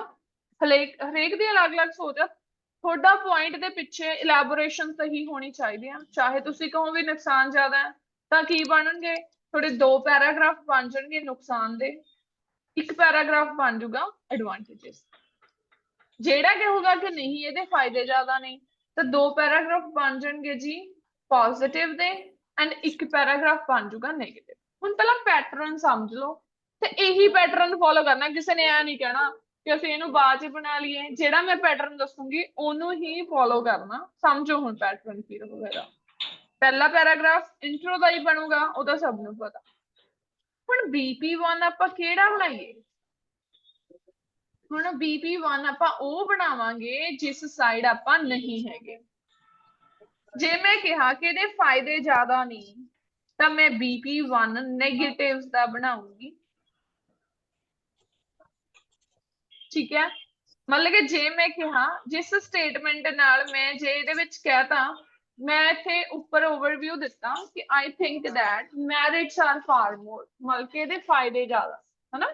ਤਾਂ ਮੈਂ ਪਹਿਲਾ ਪੈਰਾਗ੍ਰਾਫ ਉਹ ਬਣਾਉਣਾ ਜਿਸ ਸਾਈਡ ਮੈਂ ਨਹੀਂ ਹੈ। ਜੇ ਮੈਂ ਕਿਹਾ ਫਾਇਦੇ ਜ਼ਿਆਦਾ ਨੇ ਤਾਂ ਮੇਰਾ ਪਹਿਲਾ ਪੈਰਾਗ੍ਰਾਫ ਬਣੂਗਾ 1 ਡੀਮੈਰਿਟਸ ਦਾ, ਅਗਲੇ 2 ਪੈਰਾਗ੍ਰਾਫ ਬਣਨਗੇ ਮੇਰੇ ਮੈਰਿਟਸ। ਪਰ ਜੇ ਮੈਂ ਕਿਹਾ ਵੀ ਡੀਮੈਰਿਟਸ ਜ਼ਿਆਦਾ ਨੇ, ਮੈਨੂੰ ਲੱਗਦਾ ਵੀ ਡੀਮੈਰਿਟਸ ਜ਼ਿਆਦਾ ਨੇ, ਤਾਂ ਮੈਂ ਡੀਮੈਰਿਟਸ ਤੇ ਕੀ ਬਣਾਉਂਗੀ? ਬਾਅਦ 'ਚ 2 ਪੈਰਾਗ੍ਰਾਫ ਬਣਾਉਂਗੀ, ਫਿਰ ਪਹਿਲਾ ਪੈਰਾਗ੍ਰਾਫ ਬਣੇਗਾ ਮੈਰਿਟਸ। ਮਤਲਬ ਕਿ ਜਿਸ ਸਾਈਡ ਆਪਾਂ ਨਹੀਂ ਹੈਗੇ ਉਹਦਾ ਪੈਰਾਗ੍ਰਾਫ ਪਹਿਲਾਂ ਬਣਾ ਦੇਣਾ। ਕਲੀਅਰ ਹੈ ਇਹ ਚੀਜ਼? ਇਹ 'ਚ ਕਨਫਿਊਜ਼ ਨਹੀਂ ਹੁੰਦਾ ਰਹਿਣਾ। ਪੂਰੇ ਹਫਤੇ ਤੁਹਾਡੇ 'ਚ ਨਾ ਇਹੀ ਕਨਫਿਊਜ਼ਨ ਹੋਈ ਰਹਿੰਦੀ ਆ ਕਿ ਅਸੀਂ ਇਹ ਬਾਅਦ 'ਚ ਬਣਾ ਦਈਏ ਜਾਂ ਇਹ ਪਹਿਲਾਂ ਬਣਾ। ਹੁਣ ਮੈਂ ਦੁਬਾਰਾ ਰਿਪੀਟ ਕਰ ਰਹੀ ਹਾਂ, ਜਿਸ ਸਾਈਡ ਆਪਾਂ ਨਹੀਂ ਹੈਗੇ ਮੈਂ ਕਿਹਾ ਕਿ ਇਹਦੇ ਫਾਇਦੇ ਜ਼ਿਆਦਾ ਨੇ। ਜੇ ਮੈਂ ਕਿਹਾ ਫਾਇਦੇ ਜ਼ਿਆਦਾ ਨੇ, ਮੈਨੂੰ ਇਹ ਚੀਜ਼ ਪਤਾ ਮੈਂ 2 ਪੈਰਾਗ੍ਰਾਫ ਫਾਇਦਿਆਂ ਦੇ ਬਣਾਉਣੇ ਆ, ਪਰ ਪਹਿਲਾ ਪੈਰਾਗ੍ਰਾਫ ਮੈਂ ਕਿਸ ਦਾ ਬਣਾਉਂਗੀ? ਡਿਸਐਡਵਾਂਟੇਜ ਦਾ। ਅਗਲੇ 2 ਪੈਰਾਗ੍ਰਾਫ ਫਾਇਦੇ। ਜੇ ਮੈਂ ਕਿਹਾ ਕਿ ਇਹਦੇ ਨੁਕਸਾਨ ਜ਼ਿਆਦਾ ਨੇ ਤਾਂ ਮੈਂ 1 ਪੈਰਾਗ੍ਰਾਫ ਪਹਿਲਾਂ ਕੀ ਬਣਾਉਂਗੀ? ਐਡਵਾਂਟੇजेस ਦਾ। ਅਗਲੇ ਪੈਰਾਗ੍ਰਾਫ ਕਿਸ ਦੇ ਬਣ ਜਾਣਗੇ ਜੀ? 2 ਡਿਸ। ਇਹ ਗੱਲ ਕਲੀਅਰ ਹੋ ਗਈ? ਹਲੇ ਵੀ ਕਿਸੇ ਨੂੰ ਮੇਬੀ ਕਈ ਵਾਰ ਨਹੀਂ ਸਮਝ ਆਉਂਦਾ ਹੁੰਦਾ ਕੋਈ ਡਰਨ ਦੀ ਜ਼ਰੂਰਤ ਨਹੀਂ, ਤੁਸੀਂ ਦੁਬਾਰਾ ਪੁੱਛ ਸਕਦੇ ਕਿਸੇ ਨੂੰ ਨਹੀਂ ਸਮਝ ਆਇਆ ਬੱਚੇ ਤੁਸੀਂ ਦੁਬਾਰਾ ਪੁੱਛ ਸਕਦੇ ਹੋ, ਬਟ ਅੱਗੇ ਜਾ ਕੇ ਕਨਫਿਊਜ਼ਨ ਨਹੀਂ ਰਹਿਣੀ ਚਾਹੀਦੀ। ਇਹ ਵੀ ਨਹੀਂ ਕਿ ਅੱਗੇ ਪੁੱਛਣਾ ਹੀ ਨਹੀਂ, ਬਟ ਸਿਲੀ ਕੁਐਸਚਨਸ ਨਹੀਂ ਅੱਗੇ ਜਾ ਕੇ ਪੁੱਛਣੇ ਕਿ ਮੈਮ ਅਸੀਂ ਪਹਿਲਾਂ ਇਹ ਲਿਖੀਏ ਫਿਰ ਇਹ ਲਿਖੀਏ, ਇਹਨੂੰ ਏਦਾਂ ਵੀ ਅਸੀਂ ਲਿਖ ਸਕਦੇ ਹਾਂ, ਉਹ ਚੀਜ਼ਾਂ ਨਹੀਂ ਬਾਅਦ ਹੋਣ। ਐਨੀ ਡਾਊਟ? ਹਾਂਜੀ ਮੈਮ ਇੱਕ ਵਾਰ ਸਟੇਟਮੈਂਟ ਦੁਬਾਰਾ ਕਰਵਾ ਦੋ। ਸਟੇਟਮੈਂਟ ਤਾਂ ਬੱਚੇ ਮੈਂ ਕਰਾ ਦੂੰ, ਪੈਟਰਨ ਸਮਝ ਆ ਗਿਆ? ਪੈਟਰਨ ਤਾਂ ਮੈਮ ਆ ਗਿਆ। ਠੀਕ ਹੈ ਜੀ। ਮੈਂ ਲਿਖ ਦਿੰਨੀ ਆ ਕਿ ਜੇ ਤੁਸੀਂ ਐਗਰੀ ਸਾਈਡ ਹੋ, ਮਤਲਬ ਕਿ ਐਡਵਾਂਟੇजेस ਸਾਈਡ ਹੋ, ਤਾਂ ਤੁਸੀਂ ਕੀ ਬਣਾਉਣੇ ਆ, ਪਹਿਲਾਂ ਇੱਕ ਡੀਮੈਰਿਟ ਦਾ, ਫਿਰ ਅਗਲੇ ਦੋ ਐਡਵਾਂਟੇजेस। ਠੀਕ ਹੈ, ਹੁਣ ਇਹ ਚ ਟੋਟਲ ਪੈਰਾਗ੍ਰਾਫ ਕਿੰਨੇ ਬਣਨੇ ਆ? 3 ਪੈਰਾਗ੍ਰਾਫ, ਤੇ ਲਾਸਟ ਬਣੇਗਾ ਕੰਕਲੂਡ। ਠੀਕ ਹੈ ਜੀ। ਹੁਣ ਦੁਬਾਰਾ ਸਟੇਟਮੈਂਟ ਸਮਝੋ, ਇਹ ਸਟੇਟਮੈਂਟ ਦਾ ਆਨਸਰ ਮੈਂ ਸਾਰਾ ਹੁਣ ਕਰਵਾਉਂਗੀ, ਮੰਡੇ ਸੈਂਪਲ ਹੀ ਹੁੰਦਾ ਉਹਦਾ, ਧਿਆਨ ਨਾਲ ਸਮਝੋ। ਕਹਿੰਦੇ ਇਨ ਦਾ ਫਿਊਚਰ ਆਲ ਕਾਰਸ, ਆਉਣ ਵਾਲੇ ਸਮੇਂ ਦੇ ਵਿੱਚ ਸਾਰੀਆਂ ਕਾਰ, ਸਾਰੀਆਂ ਬੱਸਾਂ, ਸਾਰੇ ਟਰੱਕਸ ਕਹਿੰਦੇ ਡਰਾਈਵਰਲੈਸ ਹੋਣਗੇ। ਡਰਾਈਵਰਲੈਸ ਦਾ ਮਤਲਬ ਡਰਾਈਵਰ ਹੀ ਨਹੀਂ ਹੋਊਗਾ ਕਹਿੰਦੇ ਕਾਰਸ ਦੇ ਵਿੱਚ। ਇੱਕ ਮਿੰਟ ਸੋ ਕਹਿੰਦੇ ਉਹਦੇ ਵਿੱਚ ਡਰਾਈਵਰਸ ਹੀ ਨਹੀਂ ਹੋਣਗੇ। only people traveling inside these vehicles, ਸਿਰਫ ਲੋਕ ਹੀ ਟਰੈਵਲ ਕਰਨਗੇ, ਮਤਲਬ ਕਿ ਜਿਹੜੇ ਪੈਸੇਂਜਰ ਯਾਤਰੀ ਹੋਣਗੇ, ਜਿਵੇਂ ਬੱਸ ਡਰਾਈਵਰ ਨਹੀਂ ਹੋਊਗਾ, ਸਿਰਫ ਕਾਰਾਂ ਆਪੇ ਚੱਲਣਗੀਆਂ, ਬੱਸਾਂ ਆਪੇ ਚੱਲਣਗੀਆਂ। ਤੁਹਾਨੂੰ ਕੀ ਲੱਗਦਾ ਕਹਿੰਦੇ ਇਹਦੇ ਫਾਇਦੇ ਜ਼ਿਆਦਾ ਨੇ ਜਾਂ ਨੁਕਸਾਨ ਜ਼ਿਆਦਾ ਨੇ? ਉਹਨਾਂ ਨੇ ਤਾਂ ਸਟੇਟਮੈਂਟ ਇਹੀ ਪੁੱਛੀ ਆਪਾਂ ਨੂੰ, ਕਹਿੰਦੇ ਤੁਸੀਂ ਕੀ ਸੋਚਦੇ ਹੋ ਵੀ ਇਹਦੇ ਜਿਹੜੇ ਫਾਇਦੇ ਜ਼ਿਆਦਾ ਨੇ ਤੇ ਉਹ ਇਹਦੇ ਨੁਕਸਾਨ ਨੂੰ ਕਵਰ ਕਰ ਲੈਣਗੇ। ਹੁਣ ਤੁਹਾਡੀ ਮਰਜ਼ੀ ਆ, ਜਿਹੜਾ ਪਰਸਨ ਕਹਿੰਦਾ ਵੀ ਇਹਦੇ ਨੁਕਸਾਨ ਜ਼ਿਆਦਾ ਨੇ, ਉਹ 2 ਨੁਕਸਾਨ ਦੇ ਪੈਰਾਗ੍ਰਾਫ BP2 ਤੇ BP3 ਬਣਾ ਦੂਗਾ, BP1 ਬਣਾ ਦੂਗਾ, ਮੈਂ ਦਿੱਤਾ। ਹੁਣ ਜਿਹੜਾ ਮੇਰੇ ਵਰਗਾ ਕੋਈ ਸੋਚਦਾ ਕਿ ਨਹੀਂ ਇਹਦੇ ਫਾਇਦੇ ਹੀ ਜ਼ਿਆਦਾ ਹੋਣਗੇ, ਤਾਂ ਉਹ ਫਾਇਦੇ ਦਾ ਪੈਰਾਗ੍ਰਾਫ ਬਾਅਦ ਚ ਬਣਾ ਦੂਗਾ, ਇੱਕ ਨੁਕਸਾਨ ਦਾ ਬਣਾ ਦੂਗਾ। ਇਹ ਗਲਤ ਨਹੀਂ ਹੁੰਦਾ, ਬਸ ਇਲੈਬੋਰੇਸ਼ਨ ਸਹੀ ਹੋਣੀ ਚਾਹੀਦੀ ਹੈ। ਹਾਂਜੀ ਮਨਦੀਪ ਦੱਸੋ। ਮੈਮ ਇਹਦੇ ਵਿੱਚ ਆਪਾਂ ਮਤਲਬ ਰੋਬੋਟਸ ਵਗੈਰਾ ਲਿਖ ਸਕਦੇ ਹਾਂ ਵੀ ਉਹ ਚਲਾਉਣਗੇ ਜਾਂ ਕਿਵੇਂ? ਹਾਂਜੀ ਬੱਚੇ ਉਹੀ ਚਲਾਉਣਗੇ, ਆਟੋਮੈਟਿਕ ਹੋਣਗੇ। ਡਰਾਈਵਰਲੈਸ ਦਾ ਮਤਲਬ ਵੀ ਡਰਾਈਵਰ ਨਹੀਂ ਹੋਊਗਾ। ਠੀਕ ਹੈ, ਹੁਣ ਮੈਂ ਇਸ ਐਸੇ ਦੀ ਇੰਟਰੋ ਸ਼ੇਅਰ ਕਰਕੇ ਜਾ ਰਹੀ ਹਾਂ, ਜਸਟ ਮੈਨੂੰ 1 ਮਿੰਟ ਦੇ ਦਿਓ, ਸਿਰਫ ਇੰਟਰੋ ਨੂੰ ਰੀਡ ਕਰੋ ਤੇ ਇਹਦੇ ਕੁਐਸਚਨ ਨੂੰ ਰੀਡ ਕਰੋ, ਜਸਟ ਕਿ ਕੀ ਕੀਤਾ, ਜਸਟ 2 ਮਿੰਟ ਦਿਓ ਮੈਨੂੰ।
हाँ जी स्टूडेंट्स हुण देखते हैं intro.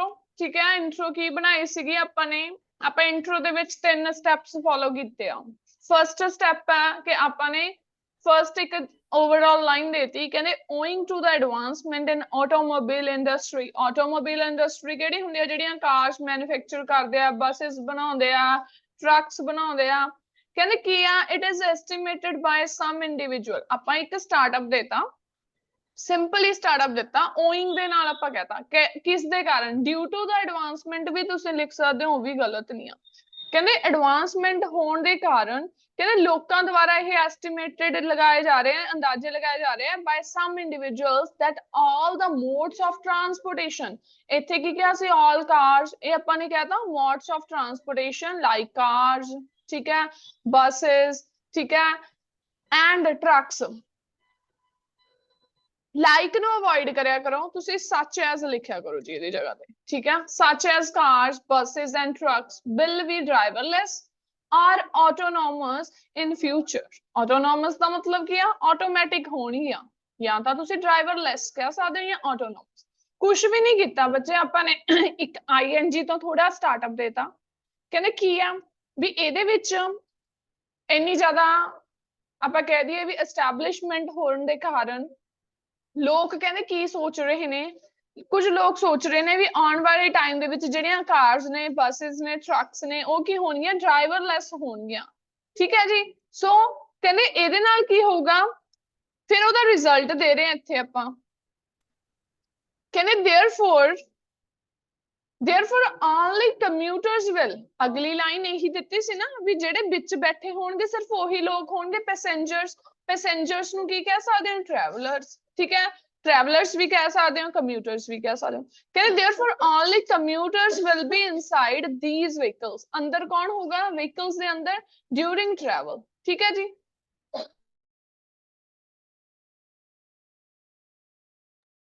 So I ponder that ਦਾ ਮਤਲਬ ਹੁੰਦਾ I think that, ਠੀਕ ਹੈ। I think ਵੀ ਲਿਖ ਸਕਦੇ ਹਾਂ, ponder word ਵੀ use ਕਰ ਸਕਦੇ ਹੋ, ਠੀਕ ਹੈ। ਕਹਿੰਦੇ I think that the merits of this phenomena। ਕਹਿੰਦੇ ਜਿਹੜੇ ਇਹਦੇ phenomena ਨੇ, merits ਨੇ ਇਸਦੇ, ਕਹਿੰਦੇ ਉਹ ਕੀ ਕਰ ਲੈਣਗੇ?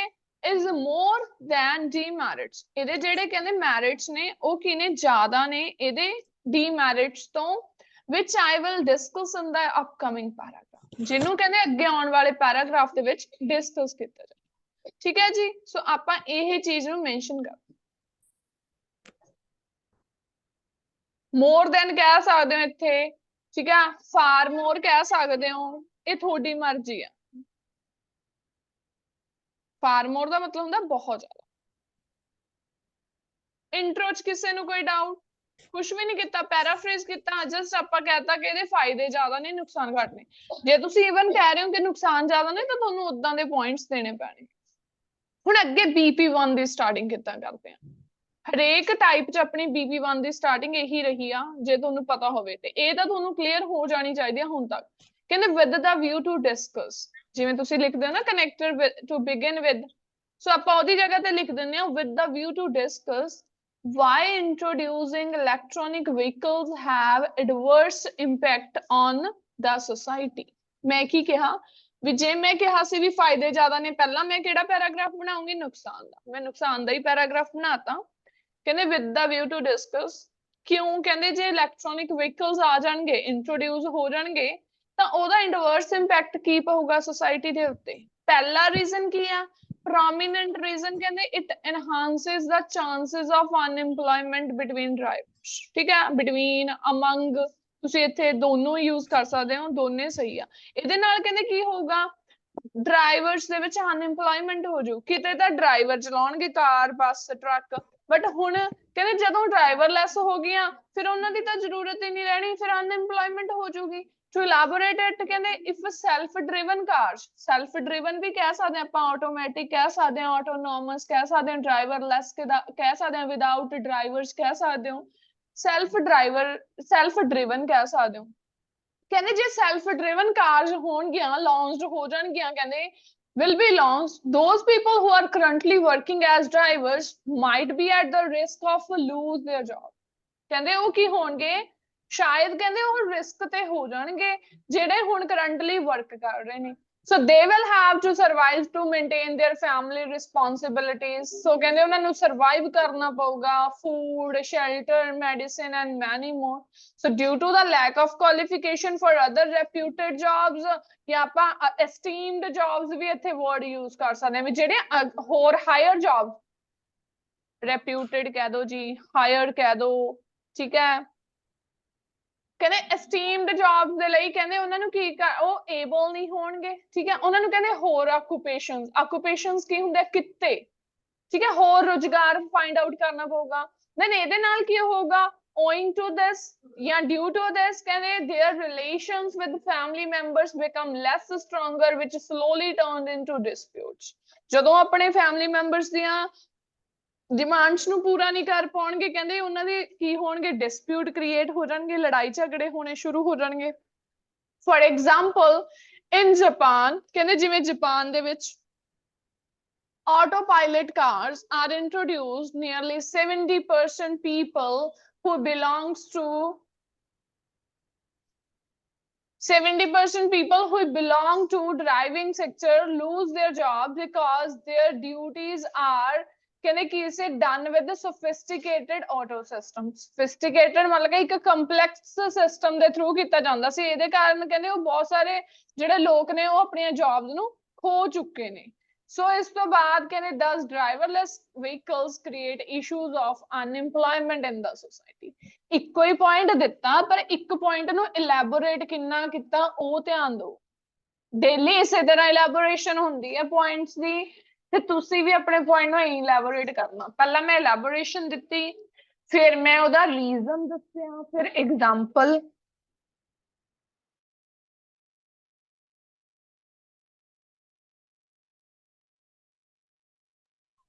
ਸੋ ਕਹਿੰਦੇ ਇਹਦੇ ਨਾਲ ਕੀ ਪਤਾ ਲੱਗੂਗਾ, ਤੁਸੀਂ example ਦੱਸਤੀ then ਫਿਰ ਉਹਦਾ ਹੀ result ਦੇ ਦਿਓ, ਠੀਕ ਹੈ। ਮੈਮ ਇੱਕ ਪੈਰਾਗ੍ਰਾਫ ਇੱਕ ਪੀਪੀ ਦੇ ਵਿੱਚ ਇੱਕ ਜਿਹੜਾ ਆਪਣਾ ਪੁਆਇੰਟ ਹੁੰਦਾ ਉਹ ਇਨਫ ਹੁੰਦਾ?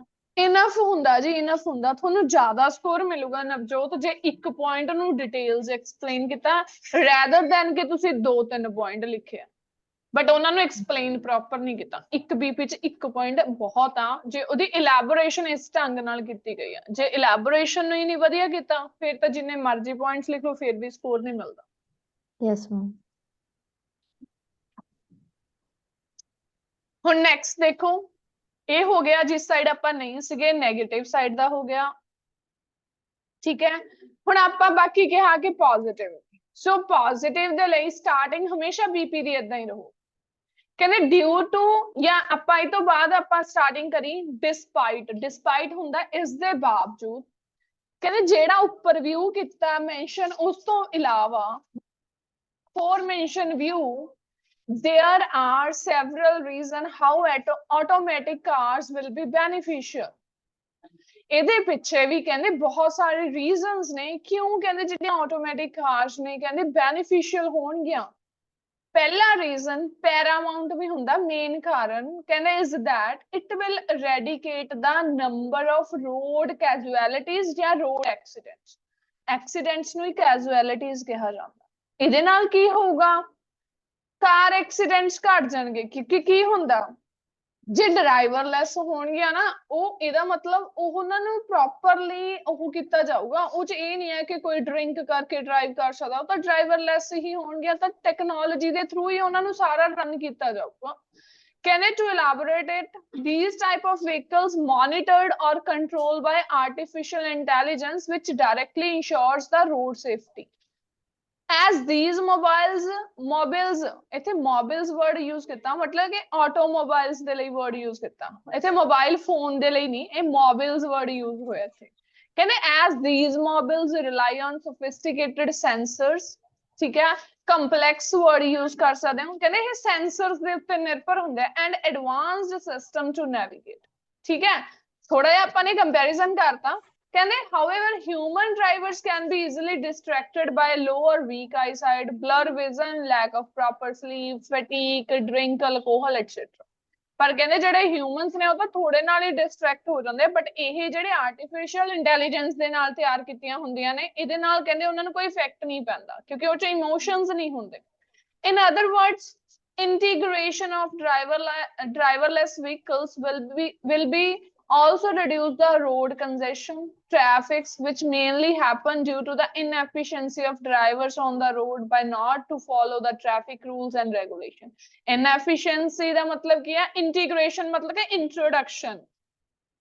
ਇਹਦੇ ਨਾਲ ਕੀ ਹੋਊਗਾ? ਕਿਉਂਕਿ ਉਹ ਪ੍ਰੋਪਰ ਰੂਲਸ ਤੇ ਰੈਗੂਲੇਸ਼ਨਸ ਨੂੰ ਫੋਲੋ ਕਰਨਗੇ, ਕਿਉਂਕਿ ਉਹਨਾਂ ਨੂੰ ਤਾਂ ਸਾਰਾ ਕੋਈ ਕੰਟਰੋਲ ਕੀਤਾ ਜਾਊਗਾ ਸਾਰੇ ਸੌਫਟਵੇਅਰਸ ਦੇ ਥਰੂ, ਹਨਾ।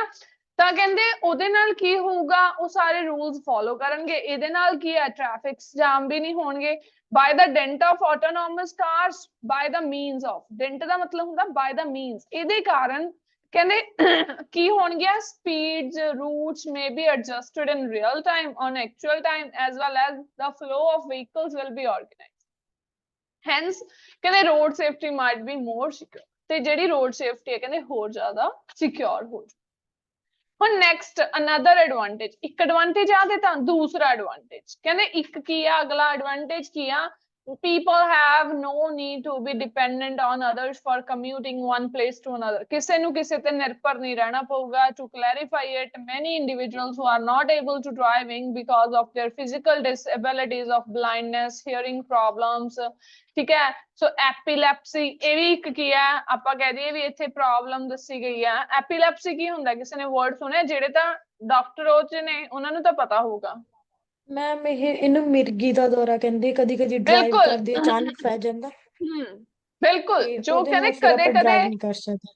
ਬਿਲਕੁਲ ਹਾਂਜੀ, ਉਹ ਪਰਸਨ ਬਿਲਕੁਲ ਫਰੀਜ਼ ਹੋ ਜਾਂਦਾ ਜਾਂ ਸੀਜ਼ ਹੋ ਜਾਂਦਾ, ਹਨਾ, ਵੀ ਉਹਨੂੰ ਕੁਝ ਵੀ ਪਤਾ ਨਹੀਂ ਲੱਗ ਜਾਂਦਾ। ਸੋ ਇਦਾਂ ਦੇ ਕਹਿੰਦੇ ਜਿਹੜੀਆਂ ਪ੍ਰੋਬਲਮਸ ਹੁੰਦੀਆਂ ਤਾਂ ਇਦਾਂ ਦਾ ਕੁਝ ਨਹੀਂ ਹੋਊਗਾ। They can easily go from here to there, ਹਨਾ, ਕਿਤੇ ਤੋਂ ਕਿਤੇ ਜਾ ਸਕਦੇ ਨੇ। ਸੋ ਉਹਨਾਂ ਨੂੰ ਕਿਸੇ ਤੇ ਨਿਰਭਰ ਨਹੀਂ ਰਹਿਣਾ ਪਊ। Also they have no need to clear all the requirements for driving licence ਦੀ ਜ਼ਰੂਰਤ ਨਹੀਂ ਪਊਗੀ, ਡਰਾਈਵਿੰਗ ਸਕਿੱਲਸ ਦੀ ਜ਼ਰੂਰਤ ਨਹੀਂ ਪਊਗੀ। In addition to this, senior citizens feel helpless to commute without ability to drive can do their work smoothly। ਜਿਹੜੇ ਏਦਾਂ ਹੈਲਪਲੈਸ ਫੀਲ ਕਰਦੇ ਸੀ ਕਹਿੰਦੇ ਉਹ ਵੀ ਕਹਿੰਦੇ ਵਧੀਆ ਫੀਲ ਕਰਨਗੇ। ਉਹ ਆਪਣਾ ਕੰਮ ਸਮੂਥ ਤਰੀਕੇ ਨਾਲ ਵਧੀਆ ਤਰੀਕੇ ਨਾਲ ਕਰ ਸਕਦੇ ਨੇ ਇਹਨਾਂ ਇਨਵੈਂਸ਼ਨਸ ਦੇ ਨਾਲ। ਸੋ ਐਜ਼ ਅ ਕਨਸੀਕੁਐਂਸਿਸ ਦਾ ਮਤਲਬ ਕੀ ਹੁੰਦਾ? ਜਦੋਂ ਰਿਜ਼ਲਟ ਦੇ ਰਹੇ ਆ therefore hence thus can to solve problems of disabled people, cars without drivers might play is vital। Otherwise ਜੇ ਤੁਸੀਂ ਨਹੀਂ ਵੀ ਦੱਸਣਾ ਤਾਂ ਆਹ ਰਿਜ਼ਲਟ ਆਪਾਂ ਨੇ ਆਲਰੇਡੀ ਦੱਸਤਾ। ਜੇ ਤੁਹਾਨੂੰ ਏਦਾਂ ਲੱਗਦਾ ਨਾ ਵੀ ਲੈਂਥ ਵੱਧ ਜਾਂਦੀ ਹੈ ਤਾਂ ਲਾਸਟ ਲਾਈਨਾਂ ਨਹੀਂ ਵੀ ਦੱਸੋਗੇ ਤਾਂ ਆਲਰੇਡੀ ਰਿਜ਼ਲਟ ਹੀ ਮੈਂਸ਼ਨ ਹੋ ਰਿਹਾ। ਜ਼ਰੂਰੀ ਨਹੀਂ ਹੁੰਦਾ ਕਿ ਇਹੀ ਵਰਡਸ ਆਪਾਂ ਨੂੰ ਰਿਜ਼ਲਟ ਮੈਂਸ਼ਨ ਕਰਦੇ ਆ। ਜੇ ਤੁਹਾਨੂੰ ਲੱਗਦਾ ਵੀ ਲੈਂਥ ਵੱਧ ਰਹੀ ਹੈ ਤਾਂ ਇਹਨਾਂ ਨੂੰ ਤੁਸੀਂ ਇਗਨੋਰ ਕਰ ਸਕਦੇ। ਸੋ ਮੈਂ ਹੁਣੇ ਆਲਦੋ ਦੀ ਗੱਲ ਕੀਤੀ ਸੀ, ਈਵਨ ਦੋ ਲਗਾਤਾ। ਹੁਣ ਮੈਂ ਕਿਸ ਸਾਈਡ ਨਹੀਂ ਆ? ਮੈਂ ਉਸ ਸਾਈਡ ਨਹੀਂ ਆ ਵੀ ਇਹਦੇ ਨੁਕਸਾਨ ਘੱਟ ਨੇ, ਹਨਾ। ਮੈਂ ਇਹ ਚੀਜ਼ ਹੀ ਕਹੀ ਆ ਫਾਇਦੇ ਜ਼ਿਆਦਾ।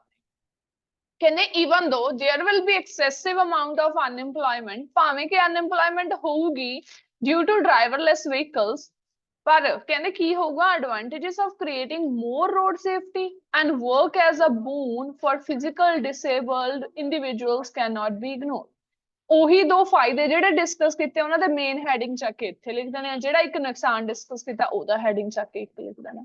ਭਾਵੇਂ ਕਿ ਕਹਿੰਦੇ ਇਹਦੇ ਫਾਇਦੇ ਆਪਾਂ ਕਹਿ ਦਈਏ ਠੀਕ ਆ ਵੀ ਇਹਦੇ ਨਾਲ ਕੀ ਹੋ ਗਿਆ? ਅਨਇੰਪਲੋਇਮੈਂਟ ਹੋਊਗੀ, ਨੁਕਸਾਨ ਹੈਗੇ ਆ, ਪਰ ਇਹਦੇ ਕਹਿੰਦੇ ਫਾਇਦੇ ਜ਼ਿਆਦਾ ਨੇ ਕਿਉਂਕਿ ਇਹਦੇ ਨਾਲ ਰੋਡ ਸੇਫਟੀ ਹੋਊ ਤੇ ਇਹ ਉਹਨਾਂ ਦੇ ਲਈ ਵਰਦਾਨ ਸਾਬਿਤ ਹੋਊਗਾ। ਵਰਕ ਐਜ਼ ਅ ਬੂਨ, ਬੂਨ ਦਾ ਮਤਲਬ ਹੁੰਦਾ ਵਰਦਾਨ, ਬੇਨ ਦਾ ਮਤਲਬ ਹੁੰਦਾ ਸ਼ਰਾਪ, ਹਨਾ। ਕਹਿੰਦੇ ਡਿਸੇਬਲ ਪੀਪਲ ਦੇ ਲਈ। ਸੋ ਇਹਨੂੰ ਆਪਾਂ ਇਗਨੋਰ ਨਹੀਂ ਕਰ ਸਕਦੇ। ਜੇ ਤਾਂ ਤੁਸੀਂ ਪੈਟਰਨ ਦੇ ਅਕੋਰਡਿੰਗ ਕਰਦੇ ਹੋ ਤਾਂ ਐਸੇ ਬਹੁਤ ਸਿੰਪਲ ਆ। ਹੁਣ ਜਿਹੜੇ ਇਸ ਤੋਂ ਉਲਟ ਸੋਚਦੇ ਆ ਬੱਚੇ ਉਹਨਾਂ ਦੇ ਪਿੱਛੇ ਪੁਆਇੰਟ ਹੋਣੇ ਚਾਹੀਦੇ ਆ, ਤਾਂ ਤੁਸੀਂ ਉੱਧਰ ਵੀ ਲਿਖ ਸਕਦੇ ਹੋ। ਐਸੇ ਚ ਮੈਟਰ ਨਹੀਂ ਕਰਦਾ, ਉਹਨਾਂ ਨੇ ਆਪਣੀ ਨੌਲੇਜ ਨਹੀਂ ਚੈੱਕ ਕਰਨੀ। ਇਹ ਚੀਜ਼ ਨੂੰ ਸਮਝੋ। ਆਈਲੈਟਸ ਦਾ ਪੇਪਰ ਦੇਣ ਜਾ ਰਹੇ ਆ, ਇੰਗਲਿਸ਼ ਟੈਸਟ ਆ। ਇਹ ਨਹੀਂ ਦੇਖਣਾ ਕਿ ਤੁਸੀਂ ਇਹਦੇ ਫਾਇਦੇ ਦਿੱਤੇ, ਨੁਕਸਾਨ ਜ਼ਿਆਦਾ ਲਿਖਤਾ, ਜਾਂ ਤੁਸੀਂ ਨੁਕਸਾਨ ਜ਼ਿਆਦਾ ਸੋਚ ਲਏ, ਫਾਇਦੇ ਜਿਵੇਂ ਮਰਜ਼ੀ ਲਿਖੋ, ਚਾਹੇ ਫਾਇਦੇ ਜ਼ਿਆਦਾ ਲਿਖ ਦਿਓ, ਐਕਸਪਲੇਨ ਜ਼ਿਆਦਾ ਕਰ ਦੋ, ਇਹ ਮੈਟਰ ਕਰਦਾ। ਐਕਸਪਲੇਨ, ਰੈਲੀਵੈਂਸੀ, ਕੋਹੇਸ਼ਨ ਤੇ ਜਿਹਨੂੰ ਆਪਾਂ ਕੋਹੇਰੈਂਸ ਕਹਿੰਦੇ ਆ, ਗ੍ਰਾਮੈਟਿਕਲ ਵੀ ਸਹੀ ਹੋਵੇ, ਵਕੈਬ ਵੀ ਹੋਵੇ, ਠੀਕ ਹੈ, ਪਲੱਸ ਆਈਡੀਆਜ਼ ਵੀ ਰੈਲੀਵੈਂਟ ਹੋਣ, ਇਹਨੂੰ ਕਹਿੰਦੇ ਆ ਵੀ ਆਪਣਾ ਐਸੇ। ਉਹਨਾਂ ਨੇ ਨੌਲੇਜ ਥੋੜਾ ਨਾ ਚੈੱਕ ਕਰਨੀ ਆ। ਆਈਲੈਟਸ ਦੇ ਐਗਜ਼ਾਮ ਦੇ ਵਿੱਚ ਆਪਾਂ ਨੂੰ ਇਹ ਥੋੜਾ ਨਾ ਪਤਾ ਹੋਊਗਾ। ਉਹਨਾਂ ਨੇ ਇਹ ਦੇਖਣਾ ਕਿ ਤੁਸੀਂ ਉਹ ਪੁਆਇੰਟ ਨੂੰ ਦੂਜੇ ਪੁਆਇੰਟ ਨਾਲ ਰਿਲੇਟ ਕਰ ਪਾ ਰਹੇ ਹੋ। ਤੁਸੀਂ ਐਕਸਪਲੇਨੇਸ਼ਨ, ਐਗਜ਼ਾਮੀਨਰ ਨੂੰ ਜਿਹੜਾ ਪੁਆਇੰਟ ਲਿਖਿਆ ਜੇ ਹੁਣ ਕੋਈ ਹੋਰ ਰੀਡ ਕਰਦਾ ਫॉर एग्जांपल ਤੁਹਾਡੀ ਰਾਈਟਿੰਗ, ਤਾਂ ਜਿਹੜਾ ਮੈਸੇਜ ਤੁਸੀਂ ਦੇਣਾ ਚਾਹੁੰਦੇ ਹੋ, ਮੈਨੂੰ ਹੀ ਮੈਸੇਜ ਜਿਹੜਾ ਦੇਣਾ ਚਾਹੁੰਦੇ ਹੋ, ਕੀ ਇੰਗਲਿਸ਼ 'ਚ ਤੁਸੀਂ ਉਹ ਸਹੀ ਲਿਖ ਪਾ ਰਹੇ ਹੋ ਜਾਂ ਸਪੀਕਿੰਗ 'ਚ ਤੁਸੀਂ ਉਹ ਸਹੀ ਮੇਰੇ ਤੱਕ ਪਾਸ ਕਰ ਪਾ ਰਹੇ ਹੋ ਜਾਂ ਨਹੀਂ, ਇਹ ਮੀਨਿੰਗ ਹੈ ਇਹਦਾ। ਕਲੀਅਰ ਹੈ ਇਹ ਅੱਜ ਵਾਲਾ ਐਸੇ? ਮੈਮ ਕਨਕਲੂਜਨ ਸਮਝਾ ਦਿਓ, ਮੈਨੂੰ ਸਮਝ ਨਹੀਂ ਲੱਗਿਆ ਸਟਰਕਚਰ ਕਿਵੇਂ ਲਾਈ ਆ। ਬੱਚੇ ਆਪਾਂ ਹੁਣੇ ਥੋੜਾ ਟਾਈਮ ਪਹਿਲਾਂ ਕੀਤਾ ਕਿ ਆਲਦੋ ਦੇ ਨਾਲ ਉਹ ਸੈਂਟੈਂਸ ਬਣਾਉਣਾ ਜਿਸ ਸਾਈਡ ਆਪਾਂ ਨਹੀਂ ਹੈਗੇ। ਆਪਾਂ ਕਿਸ ਸਾਈਡ ਨਹੀਂ ਹੈਗੇ, ਆਪਾਂ ਇਹੀ ਕਿਹਾ ਵੀ ਆਪਾਂ ਫਾਇਦਿਆਂ ਦੀ ਸਾਈਡ ਆ, ਨੁਕਸਾਨ ਦੀ ਸਾਈਡ ਨਹੀਂ ਨਾ ਹੈਗੇ ਆਪਾਂ। ਮੈਮ ਮਤਲਬ ਇਦਾਂ ਮੈਨੂੰ ਸਮਝ ਨਹੀਂ ਲੱਗਿਆ ਵੀ ਜਿਹੜੀ ਸਾਈਡ ਨਹੀਂ ਗੇ ਉਹਨੂੰ ਪਹਿਲਾਂ ਲਿਖਣਾ ਆ ਕਨਕਲੂਜਨ ਉਹਨੂੰ ਦੇ ਵਿੱਚ। ਪਹਿਲਾਂ ਲਿਖਣਾ। ਹੁਣ ਆਪਾਂ ਓਕੇ ਪਹਿਲਾਂ ਇਹੀ ਲਿਖਿਆ, ਆਪਾਂ ਇਹੀ ਲਿਖਿਆ ਭਾਵੇਂ ਕਿ ਕਹਿੰਦੇ ਇਹਦੇ ਨਾਲ ਬੇਰੁਜ਼ਗਾਰੀ ਹੋਊਗੀ, ਪਰ ਕਹਿੰਦੇ ਹੋਰ ਕੀ ਫਾਇਦੇ ਹੋਣਗੇ ਉਹਨੂੰ ਆਪਾਂ ਨੇ ਬਾਅਦ ਚ, ਇਹਦੇ ਨਾਲ ਰੋਡ ਸੇਫਟੀ ਹੋਊਗੀ, ਠੀਕ ਹੈ, ਜਿਹੜੇ ਡਿਸੇਬਲ ਪੀਪਲ ਨੇ ਉਹਨਾਂ ਨੂੰ ਸੁਖਾਲਾ ਹੋ ਜਾਊਗਾ। ਮਤਲਬ ਕਿ ਜਿਹੜੀ ਸਾਈਡ ਆਪਾਂ ਨਹੀਂ ਆ ਉਹਨੂੰ ਆਲਦੋ ਦੇ ਨਾਲ ਬਣਾ ਦੇਣਾ, ਤੇ ਦੂਸਰੀ ਸਾਈਡ ਜਿਸ ਸਾਈਡ ਆਪਾਂ ਹੈਗੇ ਆ ਉਹਨੂੰ ਆਪਾਂ ਕੌਮੇ ਤੋਂ ਬਾਹਰ ਲਿਖ ਦੇਣਾ। ਕਲੀਅਰ ਹੈ? ਕਿਸੇ ਵੀ ਸਟੂਡੈਂਟ ਨੂੰ ਕੋਈ ਵੀ ਡਾਊਟ ਹੈ ਤਾਂ ਦੱਸੋ। ਮੈਮ ਬੂਨ ਦਾ ਮਤਲਬ ਵਰਦਾਨ, ਇਹ ਮੈਮ ਹੁੰਦਾ ਇਹਦਾ ਸ਼ਰਾਪ।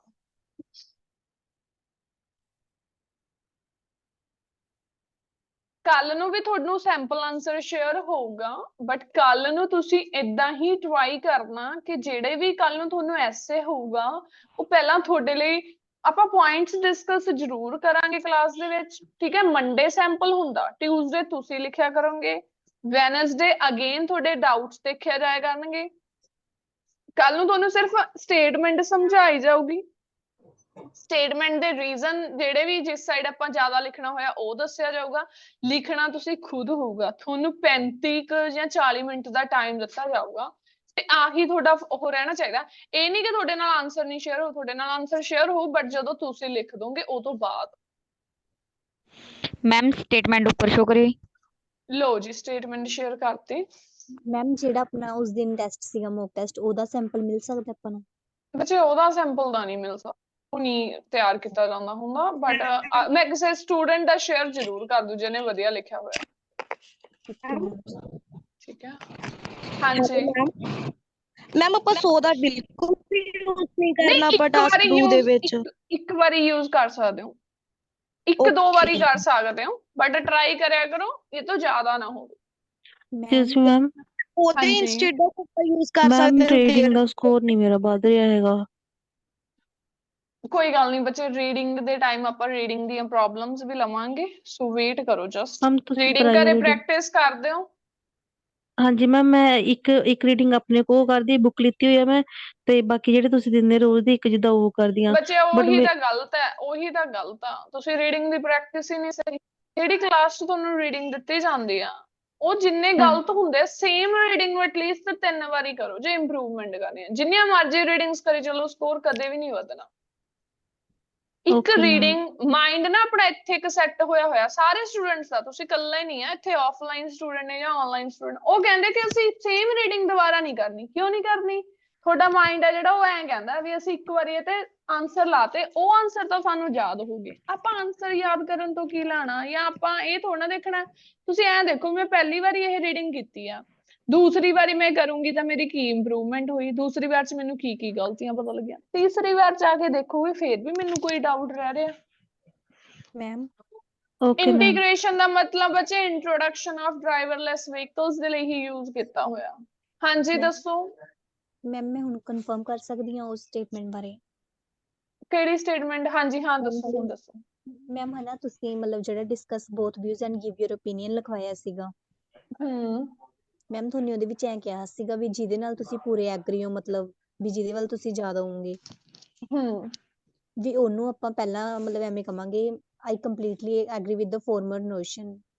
ਬੱਚੇ ਉਹ ਡਿਸਕਸ ਬੋਥ ਵਿਊਜ਼ ਤਾਂ ਆਪਾਂ ਕਰਦੇ ਹੀ ਨਹੀਂ ਵੀ ਐਗਰੀ ਡਿਸਐਗਰੀ ਦੀ ਗੱਲ, ਉਹ ਤਾਂ ਐਗਰੀ ਡਿਸਐਗਰੀ 'ਚ ਹੁੰਦਾ ਜਾਂ ਟੂ ਵਾਟ ਐਕਸਟੈਂਟ 'ਚ ਹੁੰਦਾ।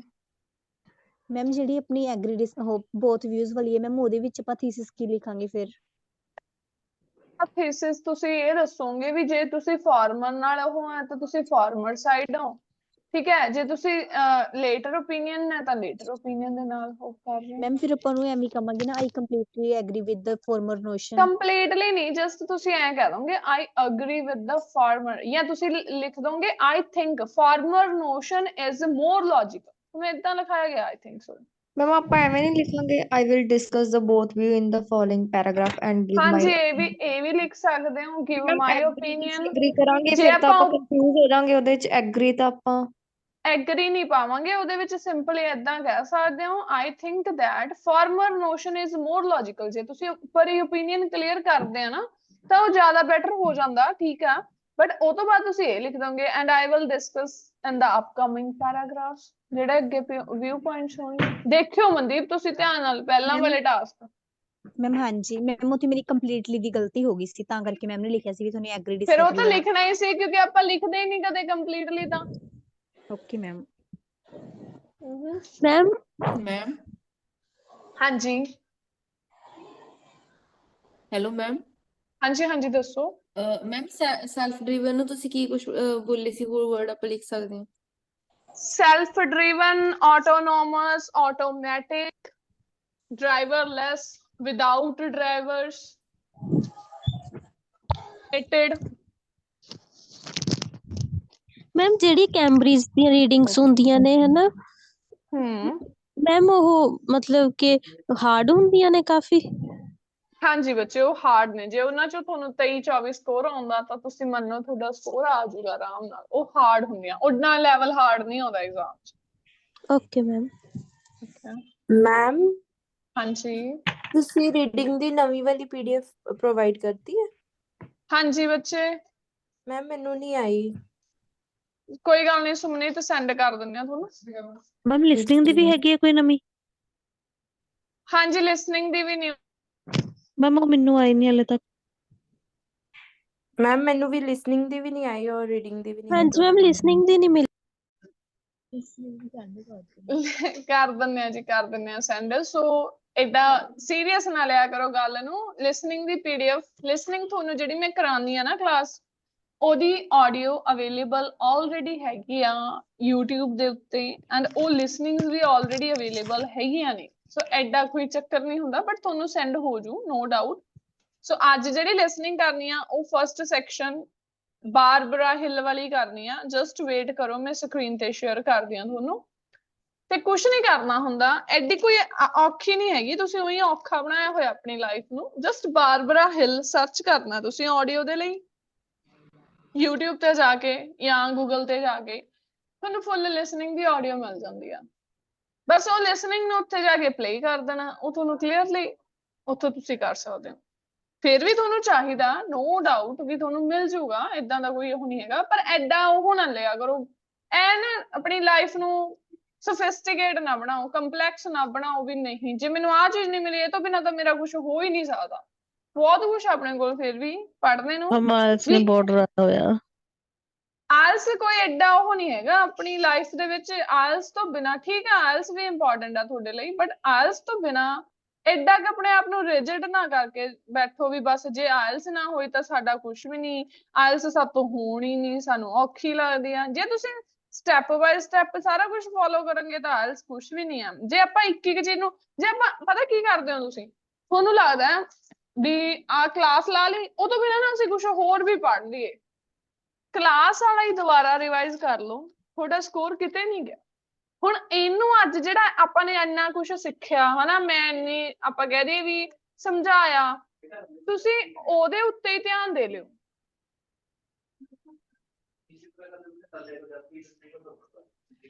ਤੁਸੀਂ ਸਿਰਫ ਇਹ ਧਿਆਨ ਦੇਣਾ ਕਿ ਤੁਸੀਂ ਹੁਣ ਤੱਕ ਜਿਹੜਾ ਅੱਜ ਕੀਤਾ, ਤੁਹਾਡਾ ਅੱਜ ਸਾਰਿਆਂ ਦਾ ਹੋਮਵਰਕ ਇਹ ਹੋਊਗਾ, ਤੁਸੀਂ ਪਹਿਲਾਂ ਜਿਹੜੀਆਂ ਸਟਰਕਚਰਸ ਸਿੱਖੀਆਂ ਉਹਨਾਂ ਨੂੰ ਬੋਲ ਕੇ ਕਿਸੇ ਸੈਂਟੈਂਸ 'ਚ, ਕਿਸੇ ਰਾਈਟਿੰਗ ਸਟਰਕਚਰ 'ਚ ਲਾ ਕੇ ਦੇਖਿਓ, ਠੀਕ ਹੈ। ਫਿਰ ਜਿਹੜਾ ਅੱਜ ਦਾ ਟੌਪਿਕ ਮਿਲਿਆ ਤੁਹਾਨੂੰ, ਇਹ ਟੌਪਿਕ ਨੂੰ ਦੁਬਾਰਾ ਖੁਦ ਤੋਂ ਲਿਖ ਕੇ ਦੇਖਿਓ। ਮੈਂ ਤਾਂ ਇਹ ਚੀਜ਼ ਕਹੀ ਹੋਈ ਹੈ ਕਿ ਤੁਸੀਂ ਦੇਖ ਕੇ ਵੀ ਲਿਖਦੇ ਨਾ ਟੌਪਿਕ ਨੂੰ 5 ਦਿਨ, ਤਾਂ ਵੀ 6ਵੇਂ ਦਿਨ ਤੁਸੀਂ ਇੰਨੇ ਕੁ ਏਬਲ ਹੋ ਜਾਓਗੇ ਕਿ ਅਸੀਂ ਇਹਨੂੰ ਲਿਖ ਸਕਦੇ ਹਾਂ। ਪਰ ਜੇ ਲਿਖਣਾ ਹੀ ਨਹੀਂ, ਦੇਖਣਾ ਹੀ ਨਹੀਂ, ਆਪਾਂ ਪੜ੍ਹਨਾ ਹੀ ਨਹੀਂ, ਸਾਡੀ ਜ਼ਿੰਦਗੀ ਖਤਮ ਹੈ, ਹੁਣ ਬਸ ਅਸੀਂ ਸੋਸ਼ਲ ਮੀਡੀਆ ਦੇ 2-3 ਘੰਟੇ ਲਈ, ਜੇ ਤੁਸੀਂ ਆਪਦੇ ਲਈ ਅੱਧਾ 10 ਮਿੰਟ ਕੱਢੋਗੇ ਨਾ ਵੀ ਜਿਹੜੀ ਆਵਾਜ਼ ਕੱਟ ਹੋ ਰਹੀ ਹੈ ਮੈਮ ਕਾਲ ਤੁਹਾਡੀ। ਕਰਕੇ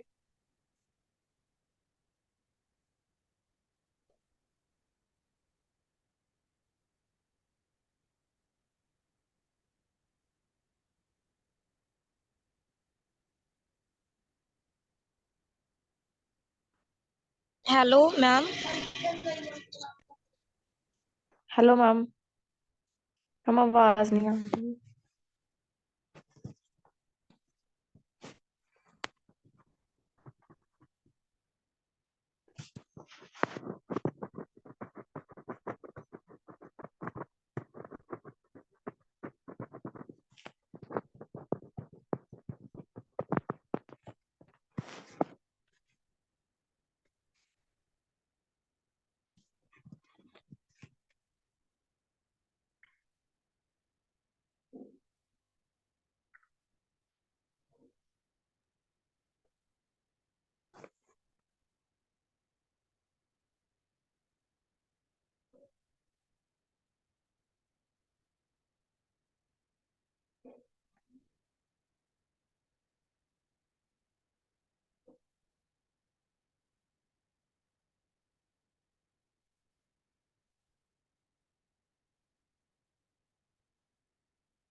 ਹੈਲੋ ਹਾਂਜੀ ਸਟੂਡੈਂਟਸ ਮੇਰੀ ਆਵਾਜ਼ ਆ ਰਹੀ ਹੈ ਹੁਣ ਸਾਰਿਆਂ ਨੂੰ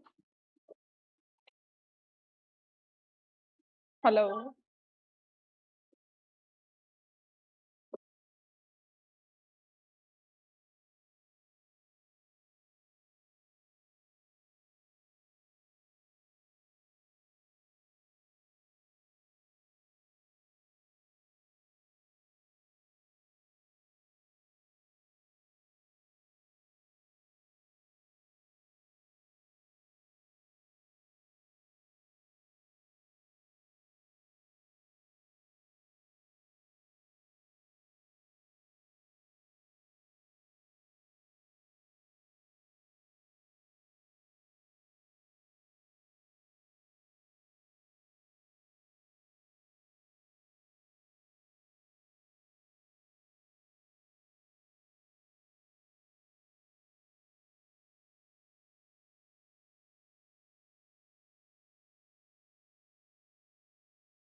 ਹੈਲੋ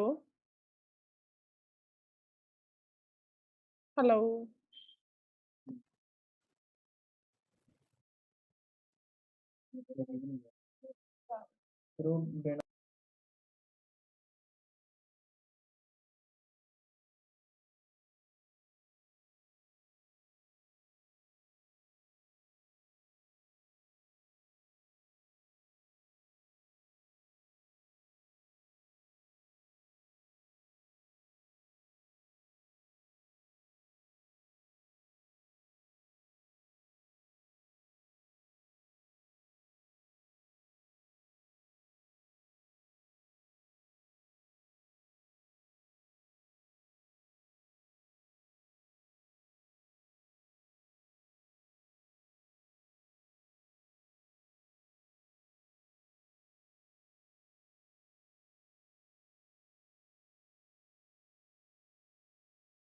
ਹਾਂਜੀ ਸਟੂਡੈਂਟਸ ਇੱਕ ਵਾਰੀ ਕੋਈ ਬੋਲਿਓ ਮੈਨੂੰ ਤੁਹਾਡੀ ਆਵਾਜ਼ ਨਹੀਂ ਸੁਣ ਰਹੀ ਬਟ ਮੈਨੂੰ ਲੱਗਦਾ ਮੇਰੀ ਆਵਾਜ਼ ਤੁਹਾਡੇ ਕੋਲ ਜਾ ਰਹੀ ਆ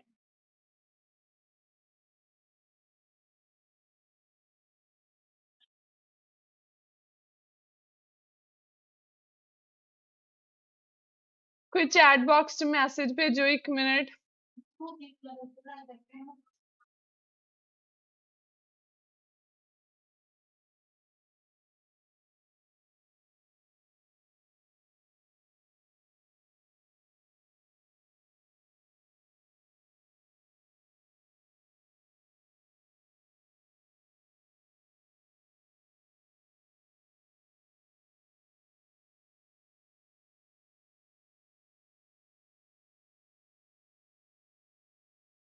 ਓਕੇ ਸਟੂਡੈਂਟਸ ਫਿਰ ਦੇਖੋ ਧਿਆਨ ਨਾਲ ਆਪਾਂ ਲਿਸਨਿੰਗ ਸਟਾਰਟ ਕਰਨੀ ਆ ਅੱਜ ਟੈਸਟ 1 ਆ 1 word only house services information ਠੀਕ ਹੈ ਟੌਪਿਕ ਆ ਸੋ ਇਹਨੂੰ ਧਿਆਨ ਨਾਲ ਸਮਝੋ ਲਿਸਨਿੰਗ ਨੂੰ ਇਹਦੇ ਵਿੱਚ ਕੀ ਦਿੱਤਾ ਹੋਇਆ ਤੁਹਾਨੂੰ ਹਾਊਸ ਸਰਵਿਸਿਜ਼ ਇਨਫੋਰਮੇਸ਼ਨ ਦਿੱਤੀ ਗਈ ਆ ਜਸਟ ਕੀ ਧਿਆਨ ਦੇਣਾ ਤੁਸੀਂ ਅੱਜ ਦੀ ਲਿਸਨਿੰਗ 'ਚ ਪਹਿਲੇ 10 ਕੁਐਸਚਨਾਂ 'ਚ ਇਹ ਧਿਆਨ ਦੇਣਾ ਕਿ ਜਿਹੜੀਆਂ ਤੁਹਾਨੂੰ ਫਿਲਅਪ ਦਿੱਤੀਆਂ ਗਈਆਂ ਉਹ 'ਚ ਸਿਰਫ 1 ਵਰਡ ਆਨਸਰ ਹੀ ਆਵੇ ਹੁਣ ਲੋਕੇਸ਼ਨ ਪੁੱਛੀ ਆ ਲੰਡਨ ਦੱਸਤਾ ਇੱਥੇ ਲੋਕੇਸ਼ਨ ਦੱਸ ਦੋਗੇ ਰੂਮਸ ਕਿਹੜੇ ਅਵੇਲੇਬਲ ਨੇ 2 ਬੈਡਰੂਮਸ ਤਾਂ ਉਹਨਾਂ ਨੇ ਦੱਸਤਾ ਬਟ ਉਹ ਕਿਹੜੇ ਨੇ ਨੈਕਸਟ ਇਸੇ ਤਰ੍ਹਾਂ the other room used S ਕਿੱਦਾਂ ਯੂਜ਼ ਕੀਤਾ ਗਿਆ ਅਦਰ ਰੂਮ ਨੈਕਸਟ ਡਾਊਨਸਟੇਅਰਸ ਦੀ ਗੱਲ ਕੀਤੀ ਹੈ ਕਹਿੰਦੇ ਕਿਚਨ ਡਾਈਨਰ ਕੰਜ਼ਰਵੇਟਰੀ ਆ ਥਰਡ ਵਨ ਕਿਹੜਾ ਹੈ ਉਹ ਦੱਸਣਾ ਪੈਟਸ ਉਹਨਾਂ ਨੇ ਆਲਰੇਡੀ ਮੈਂਸ਼ਨ ਕਰਤੇ 5 to 7 ਕੁਐਸਚਨ ਕੀ ਨੇ ਕਹਿੰਦੇ which of these extra services does the customer agree to do so ਕਿਹੜੀਆਂ ਐਕਸਟਰਾ ਸਰਵਿਸਿਜ਼ ਕਹਿੰਦੇ ਕਸਟਮਰ ਐਗਰੀ ਹੋ ਗਿਆ ਸੀ ਕਰਨ ਦੇ ਲਈ ਤੁਹਾਨੂੰ 3 ਸਰਵਿਸਿਜ਼ ਦਿੱਤੀਆਂ ਗਈਆਂ ਨੇ ਨੈਕਸਟ ਆ what does the customer want cleaned every 3 months ਕਹਿੰਦੇ ਕਸਟਮਰ ਕੀ ਚਾਹੁੰਦਾ ਵੀ ਹਰੇਕ 3 ਮਹੀਨੇ ਬਾਅਦ ਉਹਨੂੰ ਕੀ ਕਲੀਨ ਕੀਤਾ ਕਰਕੇ ਦਿੱਤਾ ਜਾਵੇ ਨੈਕਸਟ ਆ what does the customer want done with clothes ਠੀਕ ਹੈ ਨੈਕਸਟ 8 to 10 ਹੈ one word or a number ਕਹਿੰਦੇ ਏਜੰਟਸ ਐਡਰੈਸ ਕੀ ਆ 12 ਦਿੱਤਾ ਹੋਇਆ ਕਿਹੜਾ ਰੋਡ ਆ ਉਹ ਤੁਸੀਂ ਮੈਂਸ਼ਨ ਕਰਨਾ ਹੈ ਨੈਕਸਟ ਹੈ her house will get clean next ਉਹਦਾ ਹਾਊਸ ਕਹਿੰਦੇ ਕਦੋਂ ਕਲੀਨ ਹੋਏਗਾ next maximum time of cleaning service is dash hours maximum time ਕੀ ਹੈ ਉਹਨੂੰ ਕਲੀਨ ਕਰਨ ਦਾ ਠੀਕ ਹੈ ਜੀ ਫਰਸਟ ਸੈਕਸ਼ਨ ਅਟੈਂਪਟ ਕਰੋ ਦੈਨ ਫਿਰ ਤੁਹਾਨੂੰ ਆਨਸਰ ਸ਼ੇਅਰ ਕੀਤੇ ਜਾਣਗੇ ਐਂਡ ਜਿਹੜੇ ਚ ਤੁਹਾਡਾ ਡਾਊਟ ਹੋਇਆ ਤਾਂ ਉਹ ਤੁਸੀਂ ਮੈਨੂੰ ਦੱਸ ਦਿਓ ਠੀਕ ਹੈ ਜੀ so last first 10 question start ਕਰਦੇ ਹਾਂ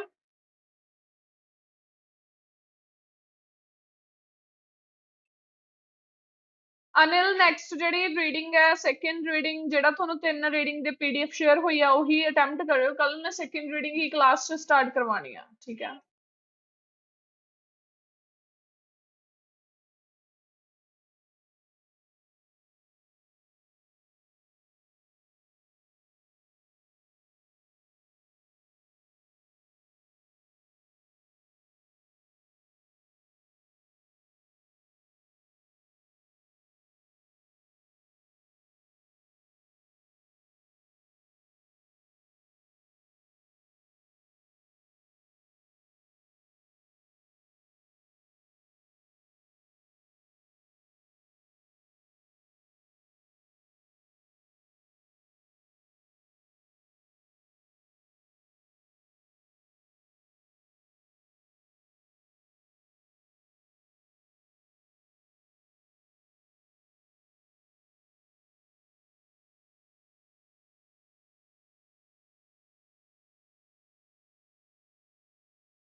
ਹਾਂਜੀ ਸਟੂਡੈਂਟਸ ਫਸਟ ਸੈਕਸ਼ਨ ਹੋ ਗਿਆ ਕੰਪਲੀਟ ਆਨਸਰਸ ਚੈੱਕ ਕਰ ਲਏ ਤੁਸੀਂ ਯੈਸ ਮੈਮ Yes, ma'am.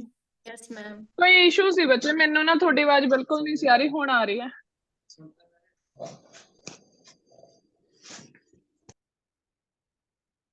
ਠੀਕ ਹੈ ਸੋ ਹੁਣ ਮੈਨੂੰ ਡਾਊਟਸ ਦੱਸੋ ਫਸਟ 10 ਚ ਕਿਸੇ ਦਾ ਕੋਈ ਡਾਊਟ ਹੈ ਨੋ ਮੈਮ ਓਕੇ ਹੋ ਗਈ ਸੀ ਹੁਣ ਜਿਹੜਾ ਫੋਰਥ ਹੈ ਨਾ ਇਹ ਲੌਂਜ ਜੋ ਵੀ ਹੈ ਮੈਮ ਇਹਨੂੰ ਕੀ ਕਹਿੰਦੇ ਨੇ ਮਤਲਬ ਕਿਹੜਾ ਬੱਚੇ ਰੂਮ ਹੈ ਜੋ ਵੀ ਹੈ ਹਾਲ ਨੂੰ ਕਿਹਾ ਜਾਂਦਾ ਓਕੇ ਇਹ ਮੈਮ ਬਹੁਤ ਵਾਰੀ ਸਪੈਲਿੰਗ ਆਉਂਦੇ ਆ ਇਹਦੀ ਸਪੈਲਿੰਗ ਰਾਈਟ ਡਾਊਨ ਕਰ ਲਓ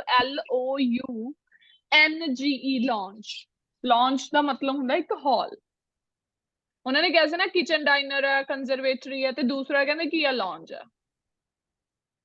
ਠੀਕ ਹੈ ਜੀ ਫਿਰ ਸੈਕਿੰਡ ਸੈਕਸ਼ਨ ਨੂੰ ਕਰਦੇ ਹਾਂ ਕੰਟੀਨਿਊ ਸੈਕਿੰਡ ਸੈਕਸ਼ਨ ਦੇਖੋ ਧਿਆਨ ਨਾਲ MCQ ਨੇ ਤੁਹਾਨੂੰ 11 to 17 the main purpose of the service is to main purpose ਕੀ ਹੈ service the educate people persuade people to fly provide people with comfort next ਹੈ number of people working ਕਿੰਨੇ ਲੋਕ Sydney 'ਚ ਕੰਮ ਕਰ ਰਹੇ ਸਿਡਨੀ 'ਚ ਹੀ ਦੱਸਣਾ ਇਹ ਨਾ ਹੋਵੇ ਤੁਸੀਂ ਕਿਸੇ ਹੋਰ ਦਾ ਉਹ ਇਨਫੋਰਮੇਸ਼ਨ ਦੇ ਰਿਹਾ next ਹੈ dogs are chosen according to dogs ਨੂੰ ਕਿਵੇਂ ਚੂਜ਼ ਕੀਤਾ ਜਾਂਦਾ ਹੈ next 14 ਹੈ the number of postal item processed last year amounted to so number of postal item ਕਿੰਨੀਆਂ ਸੀਗੀਆਂ next ਹੈ people carrying items that are not allowed ਲੋਕ ਕਹਿੰਦੇ ਉਹ ਆਈਟਮਸ ਕੈਰੀ ਕਰਦੇ ਨੇ ਜਿਹੜੀਆਂ ਅਲਾਉ ਨਹੀਂ ਹੁੰਦੀਆਂ next ਹੈ which of the following is not allowed to be taken on the flight ਸੋ ਕਿਹੜੀਆਂ ਕਹਿੰਦੇ ਤੁਹਾਨੂੰ ਮਨਾਹੀ ਆ ਪਾਬੰਦੀ ਆ ਤੁਸੀਂ ਨਹੀਂ ਲੈ ਕੇ ਜਾ ਸਕਦੇ next what is the proper security protocol protocol ਮਤਲਬ ਹੁੰਦਾ ਬੱਚੇ rules and regulation guidelines ਕੀ ਨੇ ਕਹਿੰਦੇ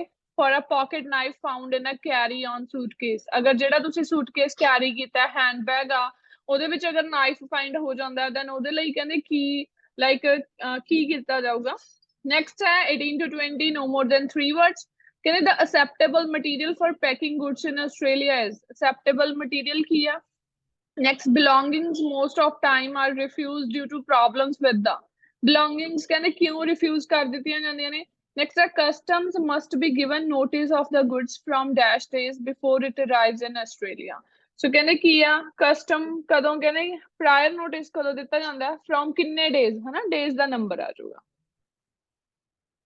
ਸੋ ਸੈਕਿੰਡ ਸੈਕਸ਼ਨ ਪਲੇ ਕਰ ਰਹੀ ਹਾਂ ਧਿਆਨ ਨਾਲ ਸੁਣਿਓ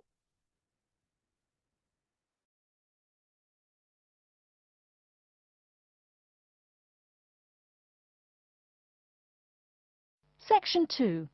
You'll hear a talk by a security worker from Sydney Airport who is introducing the day-to-day operations of the Australian Quarantine Service. First, you have some time to look at questions 11 to 17.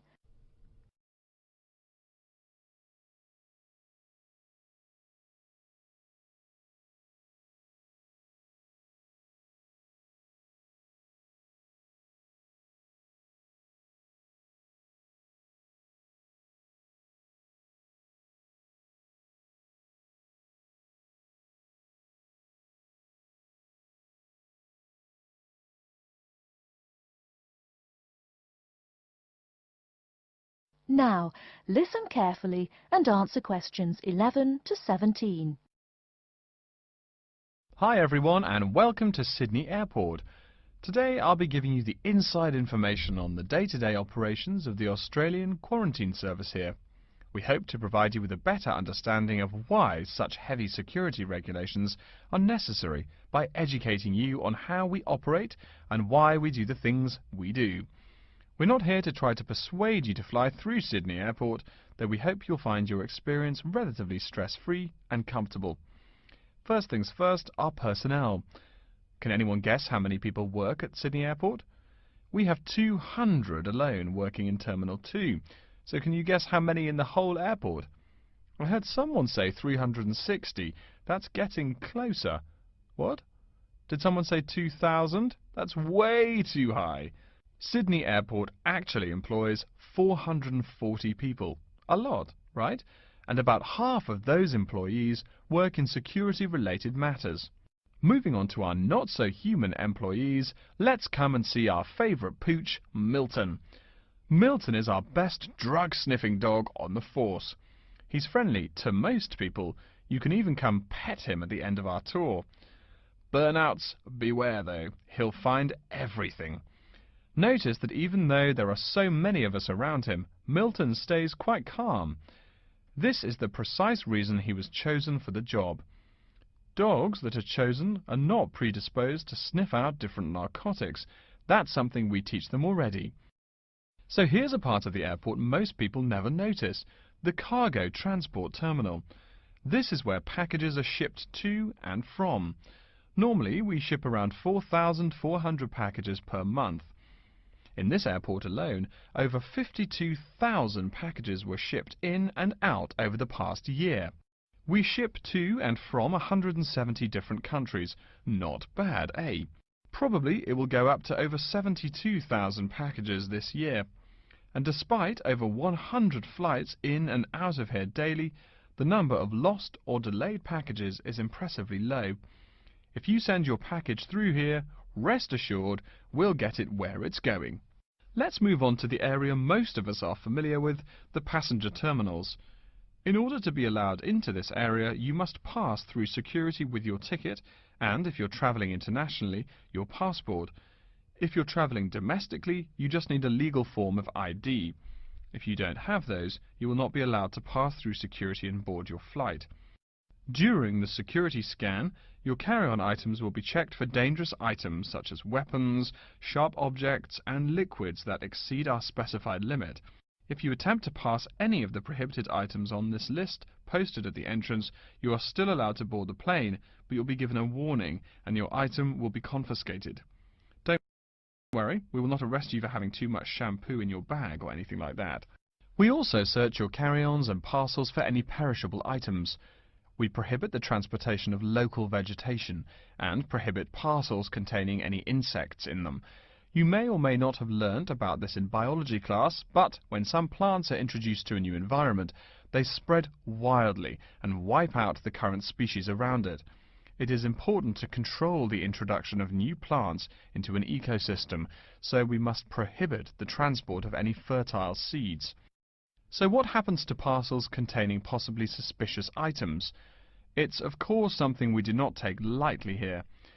If an object passes through the scanner that appears suspicious in any way, it is separated out for manual search by a member of our trained security personnel. If an illegal plant or simple sharp object like a pocket knife is found, it is simply disposed of in our biohazard waste containers, and the package itself is returned to the sender, or passenger if it is for a passenger flight. More serious weapons are reported to higher authorities for investigation. Before you hear the rest of the talk, you have some time to look at questions 18 to 20.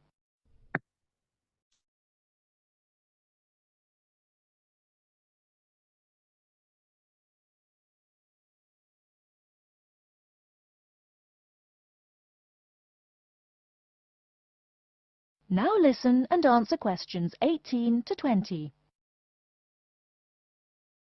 As far as parcel security, the material of the parcel is important. For shipped goods, the most common material used and the most widely accepted is paper. Make sure it is packed sturdy enough with no rips or tears. We've definitely had packages rip open before due to haphazard packing. A more common problem, though, is the package labels. When an item does not make it to the right place, this is the most common reason. The label may not be in the right place or marked clearly enough. If you're receiving any items from abroad that must be declared, please remember our guidelines in order to ensure the timely delivery of your item.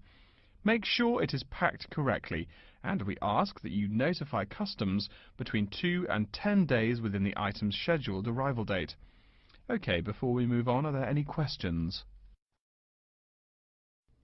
That is the end of section 2.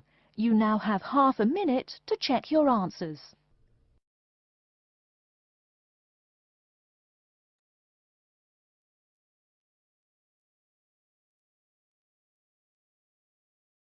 ਹਾਂਜੀ students answers check ਕਰੋ ਫਟਾਫਟ 11 to 20.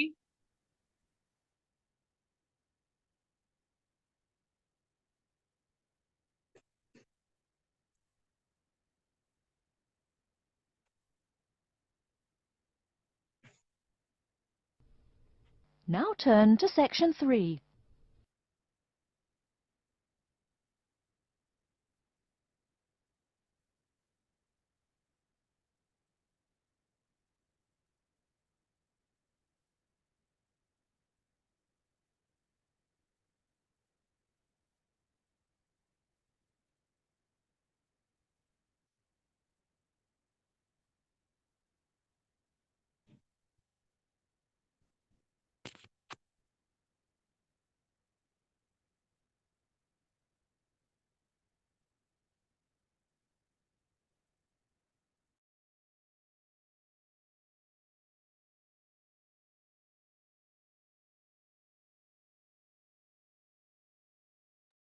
Ma'am होगी check.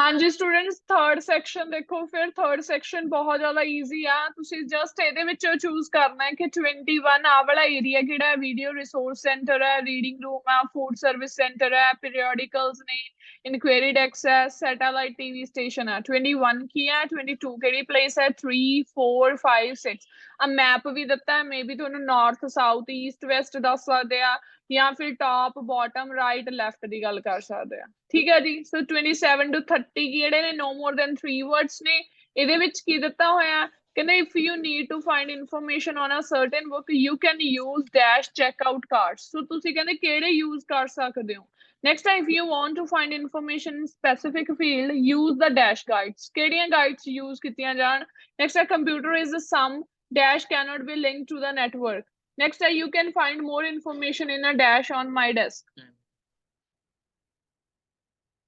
ठीक है जी so start करते हैं third section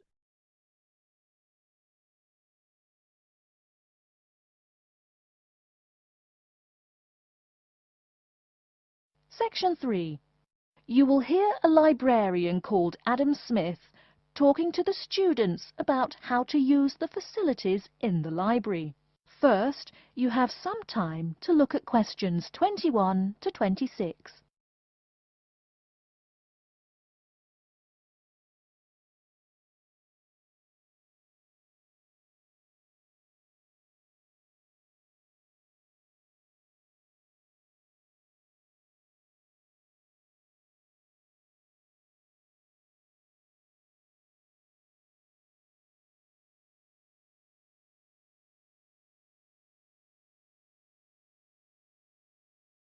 Now listen carefully and answer questions 21 to 26. Welcome. Please come in and gather over here around the tables. My name is Adam Smith, and I'm the librarian here. I'll show you around today and explain how to use these facilities. Hopefully, when I'm done with it, you'll know the ropes. And please feel free to let me know of any questions or concerns that you may have. Now we're at the gate of the library. Upon entering into the door, you'll find that the restrooms are on your left-hand side, and opposite them is a photocopy room. Many of you are wondering about the check-in and check-out process.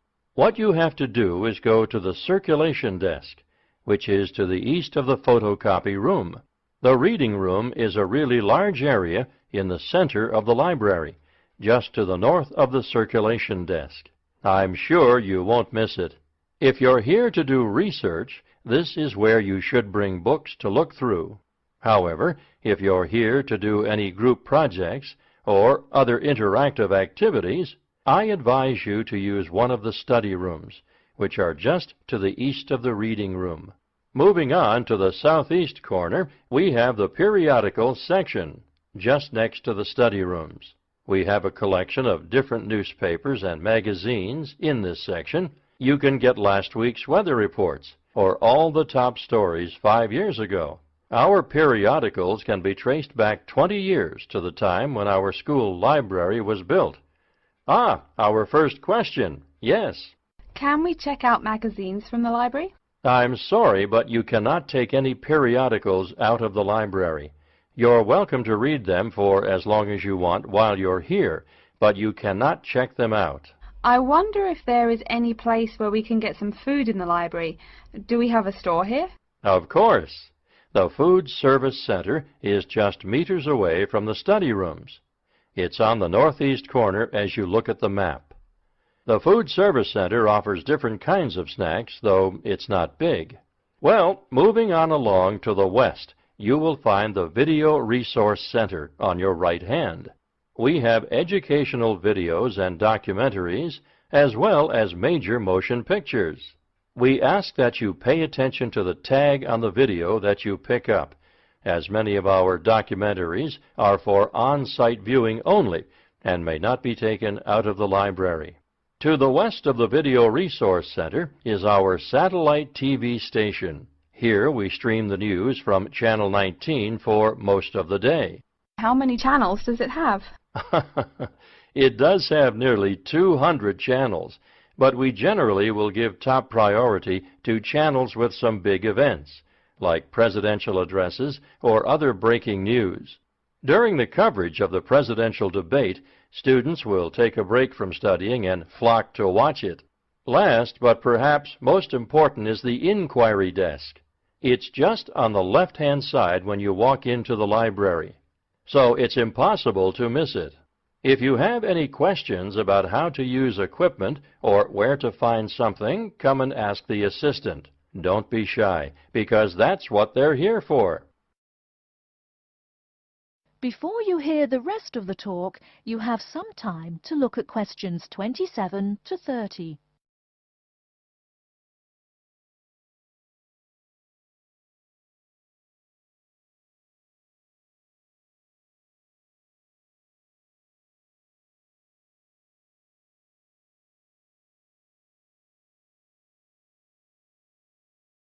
Now listen and answer questions 27 to 30.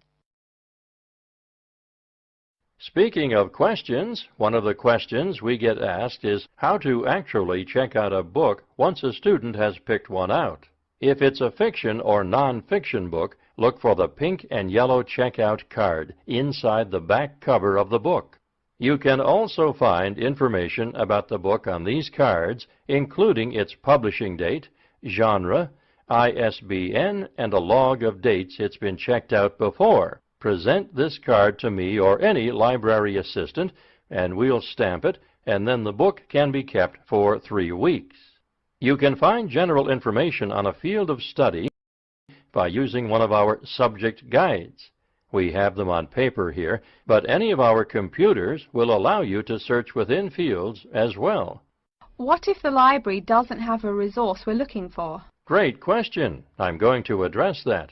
Our library is a network with a number of other universities in the area. So if there is something you're looking for and it's available somewhere in the area, we'll be able to get it for you. However, there are universities which are not part of the network, so we do not share resources with them. If you want more information about the library and its resources, you'll find it in a labeled blue folder on my desk in the Enquiry section. Okay, so that's a lot of information all at once, and I don't expect you to remember it all. The most important thing is please be respectful of the staff, and if you need help with anything at all, come and ask me or one of the assistants. All right, any questions? That is the end of section 3. You now have half a minute to check your answers.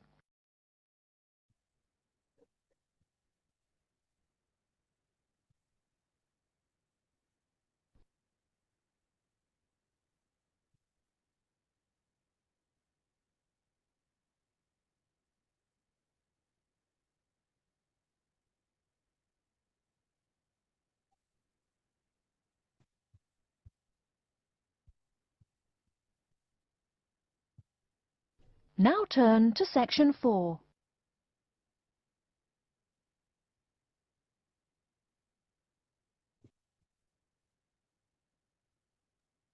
Ma'am answer check ਕਰਨਾ ਸੀ। Okay ਜੀ, answer check ਕਰੋ ਤੁਹਾਡੇ section 3 ਦੇ।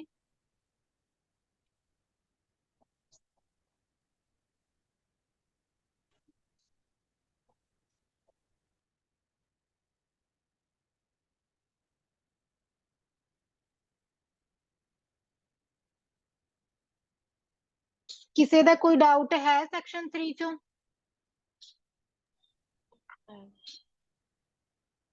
ਹਾਂਜੀ ਮਲਿਕਾ। ਨੋ ma'am. ਕਿਸੇ ਦਾ ਕੋਈ doubt ਨਹੀਂ ਸੈਕਸ਼ਨ 3 ਤੋਂ? ਓਕੇ, ਫਿਰ ਸੈਕਸ਼ਨ 4 ਸ਼ੁਰੂ ਕਰ ਦਿਆਂਗੇ ਆਪਾਂ।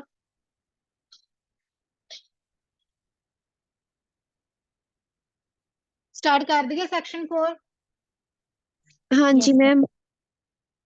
ਓਕੇ ਜੀ।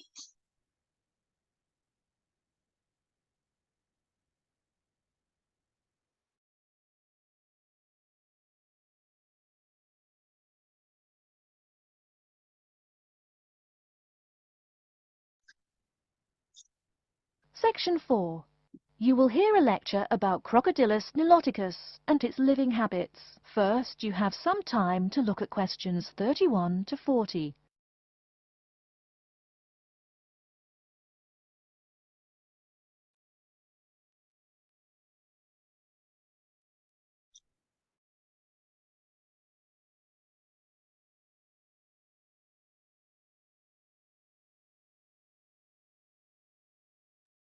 ਮੈਮ ਸਕਰੀਨ ਸਕਰੋਲ ਕਰਿਓ।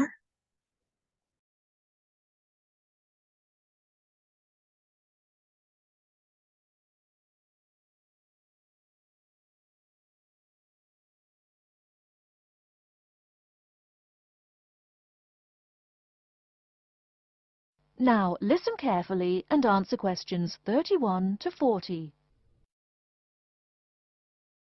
Good morning.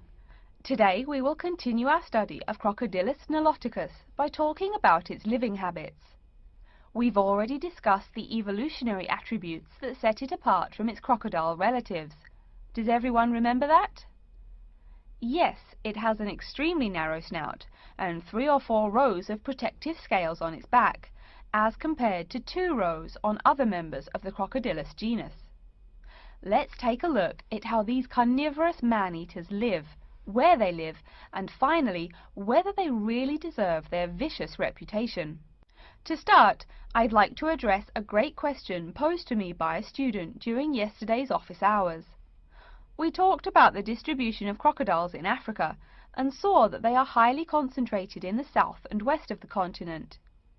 This student noticed that on the map displaying the distribution of crocodiles across Africa, there were no crocodiles in the northern region, and found no mention in the literature of the existence of crocodiles in the north of Africa. Why might there be no crocodiles in North Africa? Let's save this question for later in the lecture.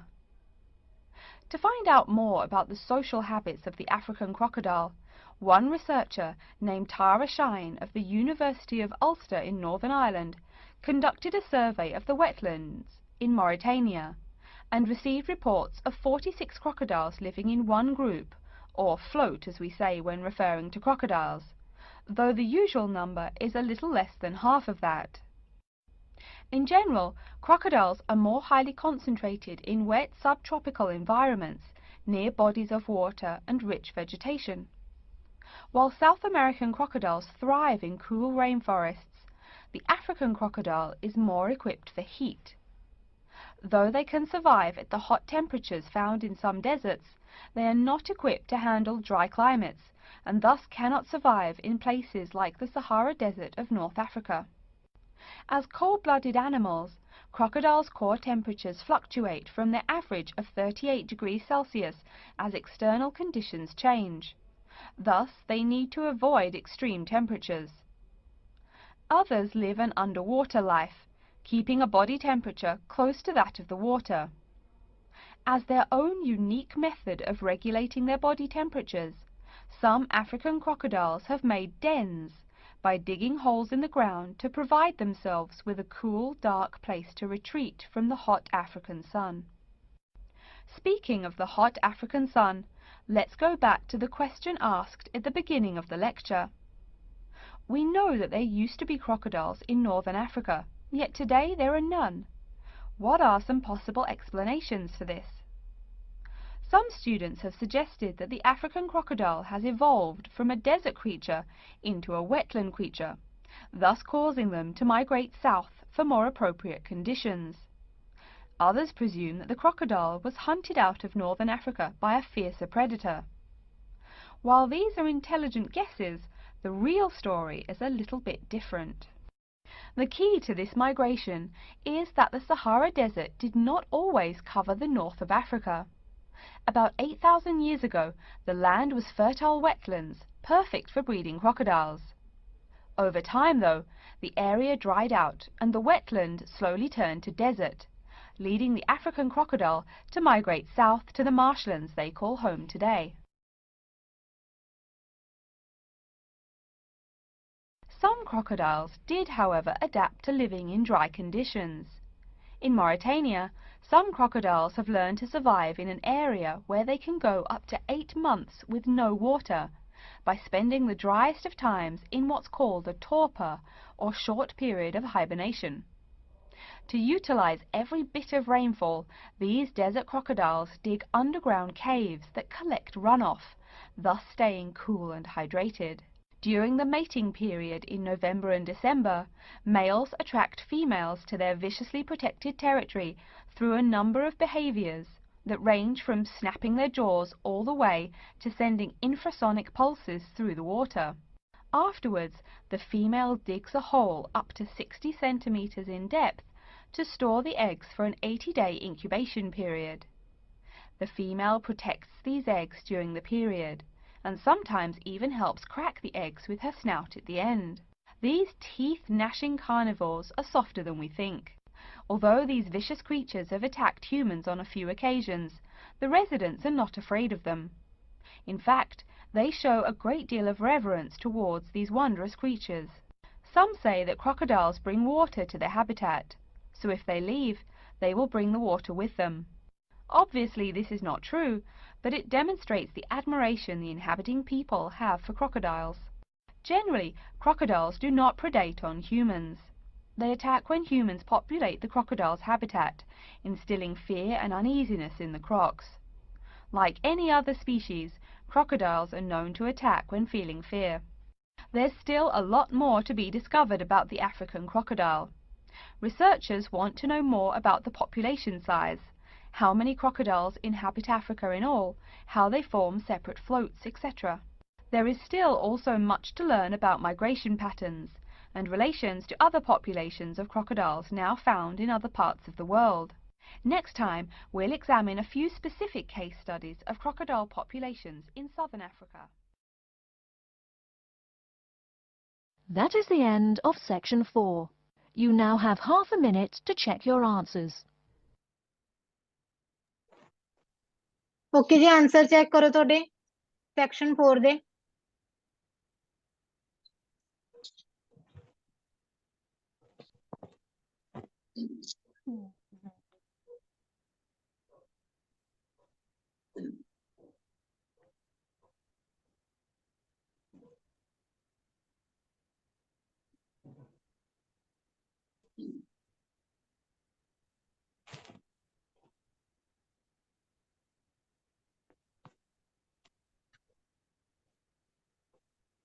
ਹਾਂਜੀ doubt ਹੈਗਾ ਕਿਸੇ ਦਾ section 4 ਚ 32 and 33.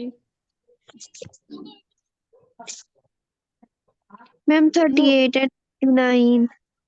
Okay 38 and 39 40 okay 40 okay 38 39 and 40 32 ਤੇ 33. Okay ਸਾਰੀ ਹੋਰ ਕਰਾ ਕਿਸੇ ਦੋ ਦਾ ਕੋਈ ਹਾਂਜੀ ਪਰਮ ਤੁਸੀਂ ਕੀ ਕਹਿ ਰਹੇ ਸੀ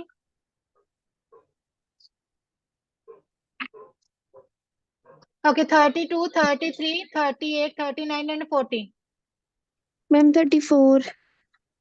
ओके ओके एमसीक्यू सारे देख लो।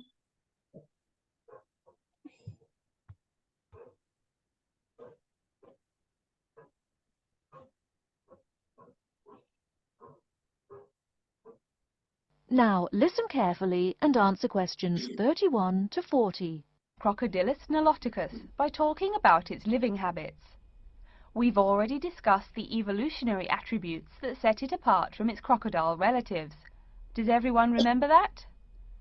Yes, it has an extremely narrow snout and 3 or 4 rows of protective scales on its back, as compared to 2 rows on other members of the Crocodylus genus. Let's take a look at how these carnivorous man-eaters live, where they live, and finally, whether they really deserve their vicious reputation. To start, I'd like to address a great question posed to me by a student during yesterday's office hours.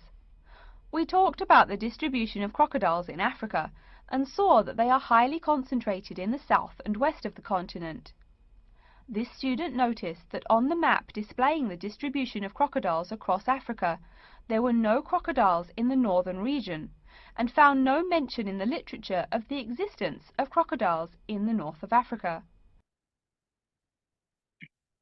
Okay जी ਤੁਹਾਨੂੰ 31 ਦਾ answer ਪਤਾ ਲੱਗਿਆ ਕਿਉਂ ਆਇਆ B ਉਹਨਾਂ ਨੇ ਹੁਣੇ mention ਕੀਤਾ ਵੀ ਲਿਟਰੇਚਰ 'ਚ ਉਹਨਾਂ ਦਾ ਕੋਈ ਰਿਕਾਰਡ ਕੀ ਹੈ ਮੈਂਸ਼ਨ ਨਹੀਂ ਸੀਗਾ ਠੀਕ ਹੈ ਜੀ ਤਾਂ ਕਰਕੇ ਦਾ ਆਨਸਰ ਬੀ ਆਇਆ ਸੀਗਾ 32 ਦੇਖੋ ਹੁਣ 32 ਦਾ ਆਨਸਰ ਸੀਗਾ ਤੁਹਾਡਾ ਏ ਦੇਖੋ ਤੁਹਾਡਾ ਕਿਉਂ ਆਇਆ ਸੀ ਇਹਨਾਂ ਨੇ ਪੁੱਛਿਆ ਵੀ ਕ੍ਰੋਕੋਡਾਈਲਸ ਆ ਜਿਹੜੇ ਉਹ ਲਿਵ ਰਹਿੰਦੇ ਨੇ ਗਰੁੱਪਸ 'ਚ ਕਿੰਨਾ ਟਾਈਮ ਦੇਖੋ ਹੁਣ Why might there be no crocodiles in North Africa? Let's save this question for later in the lecture. To find out more about the social habits of the African crocodile, one researcher named Tara Shine of the University of Ulster in Northern Ireland conducted a survey of the wetlands in Mauritania and received reports of 46 crocodiles living in one group, or float as we say when referring to crocodiles, though the usual number is a little less than half of that. In general, crocodiles are more highly concentrated in wet subtropical environments near bodies of water and rich vegetation. While South American crocodiles thrive in cool rainforests, the African ये 32 ਦਾ answer ਤੁਹਾਨੂੰ clear ਹੋ ਗਿਆ ਜੀ yes ma'am okay 33 ਦੇਖੋ ਹੁਣ 33 ਦਾ answer ਸੀਗਾ ਤੁਹਾਡਾ ਸੀ ਦੇਖੋ ਕਿਵੇਂ ਆਇਆ crocodile is more equipped for heat. Though they can survive at the hot temperatures found in some deserts, they are not equipped to handle dry climates and thus cannot survive in places like the Sahara Desert of North Africa. As cold-blooded animals, crocodiles' core temperatures fluctuate from their average of 38 degrees Celsius as external conditions change. Thus, they need to avoid extreme temperatures. Others live an underwater life, keeping a body temperature close to that of the water. As their own unique method of regulating their body temperatures, some African crocodiles have made dens by digging holes in the ground to provide themselves with a cool, dark place to retreat from the hot African sun. Speaking of the hot African sun, let's go back to the question asked at the beginning of the lecture. We know that there used to be crocodiles in northern Africa, yet today there are none. What are some possible explanations for this? ਹਾਂਜੀ ਨੂਰ ਬੋਲੋ ma'am 33 ਨਹੀਂ ਪਤਾ ਲੱਗਿਆ okay ਜੀ ਦੁਬਾਰਾ ਕਰ ਦਿੰਨੇ 1 minute ਰੁਕੋ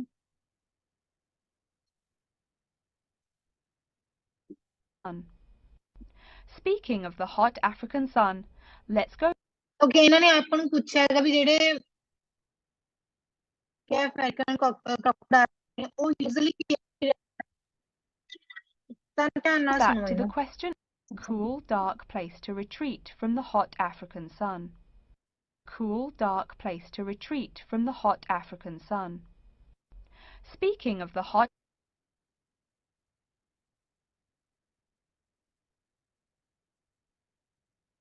African sun, let's go back to the question asked at the beginning of the lecture. We know that there used to be crocodiles in northern Africa, yet today there are none.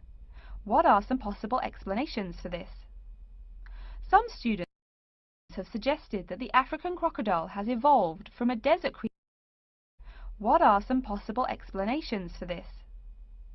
Some students have suggested that the African crocodile has evolved from a desert creature into a wetland creature, thus causing them to migrate south for more appropriate conditions. Others presume that the crocodile was hunted out of northern Africa by a fiercer predator. While these are intelligent guesses, the real story is a little bit different. The key to this migration is that the Sahara Desert did not always cover the north of Africa. About 8,000 years ago, the land was fertile wetlands, perfect for breeding crocodiles. Over time, though, the area dried out and the wetland slowly turned to desert, leading the African crocodile to migrate south to the marshlands they call home today. Some crocodiles हो गया ਤੁਹਾਨੂੰ clear 33 से ਨਾਲੇ ਹਾਂਜੀ ma'am ਪਤਾ ਹੀ ਨਹੀਂ ਲੱਗ ਰਿਹਾ। ਇੱਕ ਮਿੰਟ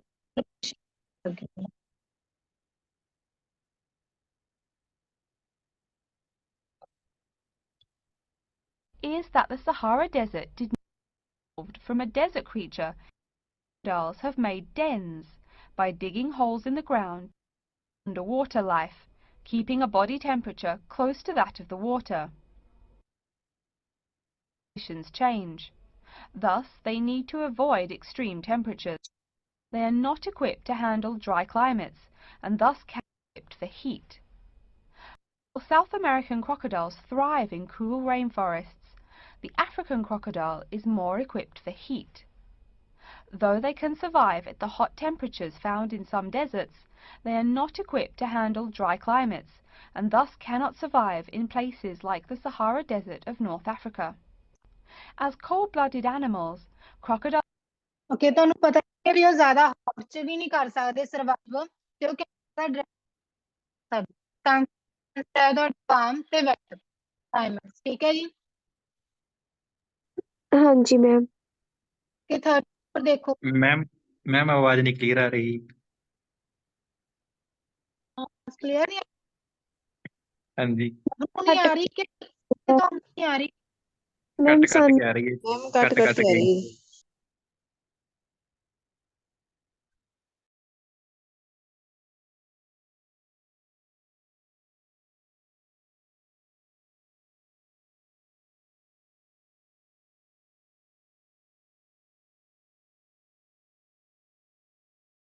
एक मिनट को ਤੁਸੀਂ Crocodiles' core temperatures fluctuate from their average of 38 degrees Celsius. ਸਹੀ ਹੈ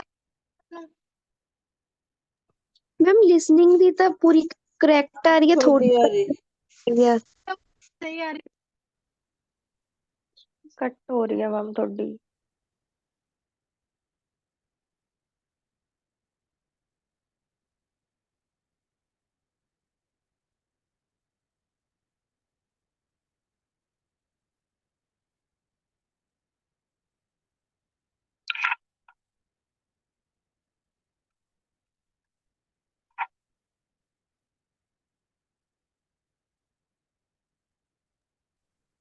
कि कोई कि नहीं आवाज मेरी आ रही लिसनिंग का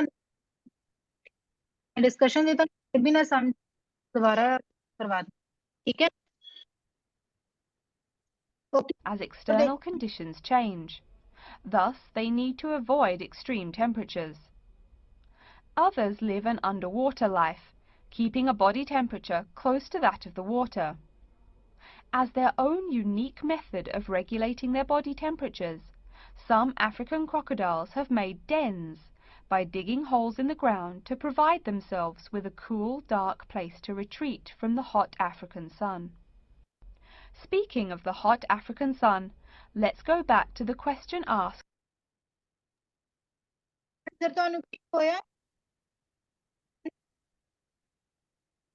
ਉਹ ਕਹਿੰਦੇ ਵੀ ਡਿਗਿੰਗ ਉਹਦਾ ਮਤਲਬ क्लियर आवाज कट रही है थोड़ी। मैम थोड़ी आवाज क्लियर आ रही। ਤੁਹਾਨੂੰ ਲਿਸਨਿੰਗ ਦੀ ਆਵਾਜ਼ मैम लिसनिंग की लिसनिंग आवाज क्लियर है मैम। पर ओके थोड़ी फिर ही और आंसर क्लियर हो गया लिसनिंग तो ਤੁਹਾਨੂੰ यस मैम। ओके जी 5 देख लो जी डाटा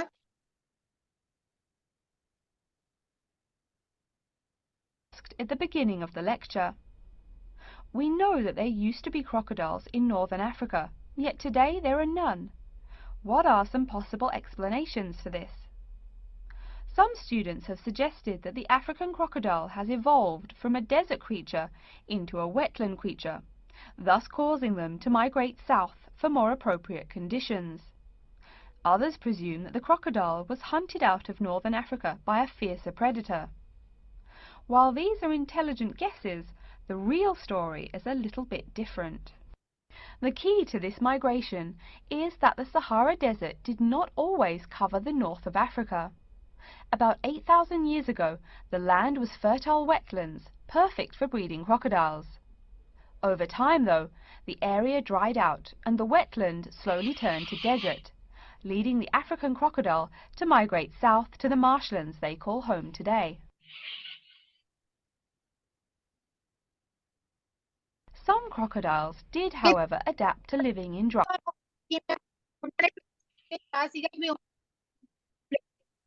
ਜਿਹੜਾ ਉਹਨਾਂ ਦਾ ਠੀਕ ਇਹਦੇ ਚ ਡਿਜ਼ਰਵ ਚ ਟਰਨ मैम थोड़ी आवाज ਹੋ ਗਈ नहीं आ ਸੀ रही। ਮੇਰੀ ਆਵਾਜ਼ ਦੇਖੋ ਇਹ ਨੈਟਵਰਕ ਇਸ਼ੂ ਆ ਤਾਂ ਕਰਕੇ ਨਹੀਂ ਆ ਰਹੀ ਮੇਰੀ ਆਵਾਜ਼ फिर ਹਾਂ ਹਰਪ੍ਰੀਤ ਕੀ ਕਹਿੰਦੇ ਤੁਸੀਂ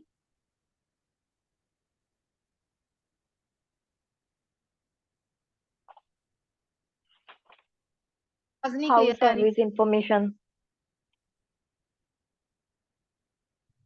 सर्विस इंफॉर्मेशन।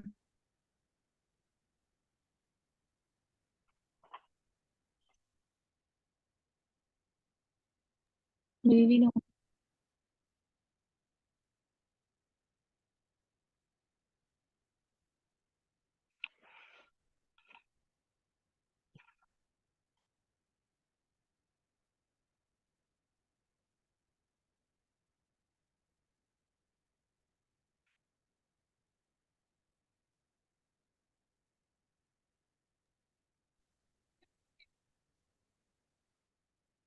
हेलो मैम आवाज नहीं आ रही। ओके ਹੁਣ ਦੀ ਆਵਾਜ਼ ਸਹੀ मैम नहीं हजे भी उदा ही आ रही है। ਓਕੇ ਤੁਹਾਨੂੰ 35 ਦਾ ਆਨਸਰ ਕਲੀਅਰ ਹੋ ਗਿਆ ਕਿਵੇਂ ਆਇਆ ਸੀਗਾ यस यस मैम। मैम वो तो सही सीगा। ਓਕੇ ਤੁਸੀਂ ਏਦਾਂ ਕਰੋ ਇੱਕ ਵਾਰੀ ਕਿਰਨ ਤੁਸੀਂ ਸਾਰੇ ਲੀਵ ਕਰ ਜਾਓ ਤੇ 10 ਮਿੰਟ ਤੱਕ ਦੁਬਾਰਾ ਜੁਆਇਨ ਕਰਿਓ ਠੀਕ ਹੈ ਸਾਰੇ ओके मैम। पहला 50 थे मैम। ਹਾਂਜੀ ਤੇ ਜੀਟੀ ਸਟੂਡੈਂਟਸ ਲੀਵ ਕਰ ਸਕਦੇ ਨੇ ਇਸ ਤੋਂ ਬਾਅਦ ਉਹਨਾਂ ਨੂੰ ਜੁਆਇਨ ਕਰਨ ਦੀ ਮਤਲਬ ਲੋੜ ਨਹੀਂ ਕਿਉਂਕਿ ਉਹਨਾਂ ਦੀ ਕਲਾਸ ਓਵਰ ਹੋ ਚੁੱਕੀ ਹੈ ਇਸ ਤੋਂ ਬਾਅਦ ਤੁਹਾਡੀ ਰੀਡਿੰਗ ਦੀ ਕਲਾਸ ਲੱਗੂਗੀ ਅਕੈਡਮਿਕ ਵਾਲਿਆਂ ਦੀ ਠੀਕ ਹੈ ਜੀ ਮੈਮ ਮੇਰਾ ਕੁਐਸਚਨ ਆ ਜੋ ਮੇਰੇ ਅੱਜ ਫਰਸਟ ਡੇ ਆ ਤੇ ਮੈਂ ਉਹ ਪੁੱਛਣਾ ਸੀਗਾ। ਨਵਪ੍ਰੀਤ ਕੀ ਕਹਿ ਰਹੇ ਹੋ ਤੁਸੀਂ ਮੈਮ ਮੇਰਾ ਅੱਜ ਫਰਸਟ ਡੇ ਆ ਤੇ ਮੇਰਾ ਕੁਐਸਚਨ ਸੀਗਾ ਮੈਂ ਰੂਪ ਮੈਮ ਨਾਲ ਕਲੀਅਰ ਕਰਨਾ ਸੀ ਦੋ ਕੁ ਕੁਐਸਚਨ ਸੀਗੇ ਮੇਰੇ। ਓਕੇ ਲਿਸਨਿੰਗ ਚੋਂ ਸੀਗੇ ਜੀ ਤੁਹਾਡੇ ਨਹੀਂ ਨਹੀਂ ਵੈਸੇ ਜਨਰਲ ਕੁਐਸਚਨ ਆ ਲਿਸਨ ਸਟੱਡੀ ਦੇ ਵਿੱਚ ਨਹੀਂ ਮੇਰੇ ਕਿਉਂਕਿ ਆਲਰੇਡੀ ਮੈਂ ਆਇਲਸ ਕੀਤੀ ਹੋਈ ਇਧਰੋਂ ਕਰਦੀ ਪਈ ਮੈਂ ਜੀਟੀ ਵੀ ਕਰਨੀ ਆ ਮੈਨੂੰ ਓਕੇ ਚਾਹੀਦਾ ਜੀ 777 ਓਕੇ ਜਦੋਂ ਮੈਮ ਦੀ ਕਲਾਸ ਹੋਈ ਤੁਸੀਂ ਉਦੋਂ ਕਲੀਅਰ ਕਰ ਲਿਓ ਉਹਨਾਂ ਨਾਲ ਠੀਕ ਹੈ ਨਵਪ੍ਰੀਤ ਓਕੇ मैम हुन ਓਕੇ थोड़ी ਜੀ आवाज आ रही है जी। ਹਾਂਜੀ ਤੁਸੀਂ ਲੀਵ ਕਰ ਸਕਦੇ ਹੋ ਇਸ ਤੋਂ ਬਾਅਦ 10 ਮਿੰਟ ਬਾਅਦ ਦੁਬਾਰਾ ਤੁਸੀਂ ਜੁਆਇਨ ਕਰਨਾ ਹੈ ਜੀਟੀ ਸਟੂਡੈਂਟਸ ਉਹਨਾਂ ਦੀ ਕਲਾਸ ਓਵਰ ਹੋ ਚੁੱਕੀ ਆ ਤੇ ਇਕੱਲੇ ਜੁਆਇਨ ਕਰਨ ਓਕੇ ਜੀ okay ma'am bye thank you.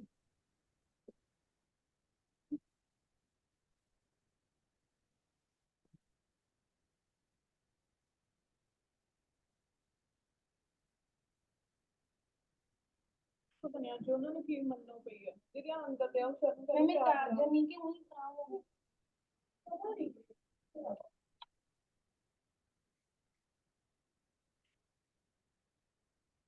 ਇਹਦੇ ਨਾਲ ਕਲਾਸ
ਹਾਂਜੀ ਸਟੂਡੈਂਟ ਸਾਰਿਆਂ ਨੂੰ ਇੱਕ ਵਾਰੀ ਜੁਆਇਨ ਹੋ ਜਾਣ ਦਿਓ ਜਸਟ 2 ਮਿੰਟਸ ਹੋਰ ਲੱਗਣਗੇ ਦੈਨ ਫਿਰ ਆਪਾਂ ਟਾਸਕ 1 ਸਟਾਰਟ ਕਰਾਂਗੇ ਕਲਾਸ ਦੇ ਵਿੱਚ ਹੁਣ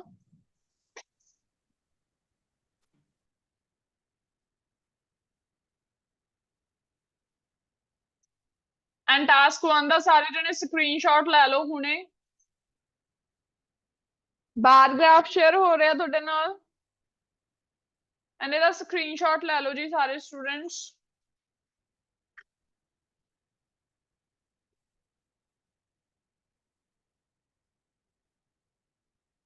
ਟਾਸਕ 1 ਦੇਖੋ ਜੀ ਕੀ ਦਿੱਤਾ ਹੋਇਆ ਤੁਹਾਨੂੰ ਅੱਜ ਦਾ ਕਹਿੰਦੇ the charts show information about the percentage of men and women aged 60 to 64 who were employed in 4 countries in 1970 and 2000 ਦੋ ਬਾਰ ਗ੍ਰਾਫ ਦਿੱਤੇ ਹੋਏ ਨੇ ਦੋਨੇ ਬਾਰ ਗ੍ਰਾਫ ਦੇ ਵਿੱਚ ਤੁਹਾਨੂੰ ਕੀ ਸ਼ੋ ਕੀਤਾ ਗਿਆ ਹੈ ਕਹਿੰਦੇ men ਤੇ women ਜਿਹੜੇ ਏਜਡ ਜਿਨ੍ਹਾਂ ਦੀ 60 to 64 ਹੈ ਉਹ ਕਹਿੰਦੇ ਕੰਮ ਕਰਦੇ ਨੇ 4 ਕੰਟਰੀਜ਼ ਦੇ ਵਿੱਚ ਕਿਹੜੇ ਈਅਰ ਦੇ ਵਿੱਚ ਕੰਮ ਕੀਤਾ ਸੀ ਉਹਨਾਂ ਨੇ ਪਾਸਟ ਦੀ ਗੱਲ ਹੋਈ ਹੋਈ ਆ 1970 ਐਂਡ 2000 ਸੋ ਕਿਹੜੀਆਂ 4 ਕੰਟਰੀਜ਼ ਨੇ Belgium USA Japan Indonesia so men and women 1970 ਦਾ ਦੱਸਿਆ 2000 ਦਾ ਦੱਸਿਆ ਹੁਣ ਟਾਸਕ 1 ਦੇ ਇੱਕ ਇੰਟਰੋ ਬਣਾਉਣੀ ਹੁੰਦੀ ਹੈ then second one is overall ਲਿਖਣਾ ਹੁੰਦਾ ਓਵਰਆਲ ਦੇ ਵਿੱਚ ਆਪਾਂ ਦੇਖ ਲੈਂਦੇ ਆ ਕਿ ਸਭ ਤੋਂ ਵੱਧ ਤੇ ਸਭ ਤੋਂ ਘੱਟ ਦੀ ਗੱਲ ਕਰ ਦਿੰਦੇ ਆ ਤੇ ਦੂਸਰਾ ਜਿਹੜਾ ਹੁੰਦਾ ਉਹਦੇ ਵਿੱਚ ਆਪਾਂ ਦੱਸ ਦਿੰਦੇ ਹੁੰਦੇ ਆ BP1 ਐਂਡ BP2 ਦੇ ਵਿੱਚ ਆਪਾਂ ਦੋ ਕੰਟਰੀਜ਼ ਦਾ ਕੰਪੈਰੀਜ਼ਨ ਕਰਕੇ ਦੱਸ ਦਿੰਦੇ ਹੁੰਦੇ ਆ ਜੇ ਮੈਨੂੰ ਹੁਣ ਇੱਥੇ ਕੋਈ ਓਵਰਆਲ ਦੱਸ ਸਕਦਾ ਹੈ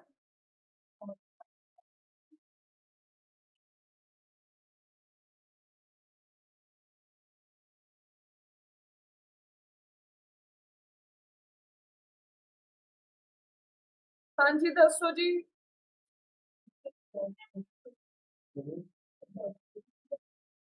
ਓਵਰਆਲ ਇਹਦਾ ਕੀ ਨਿਕਲ ਸਕਦਾ ਹੈ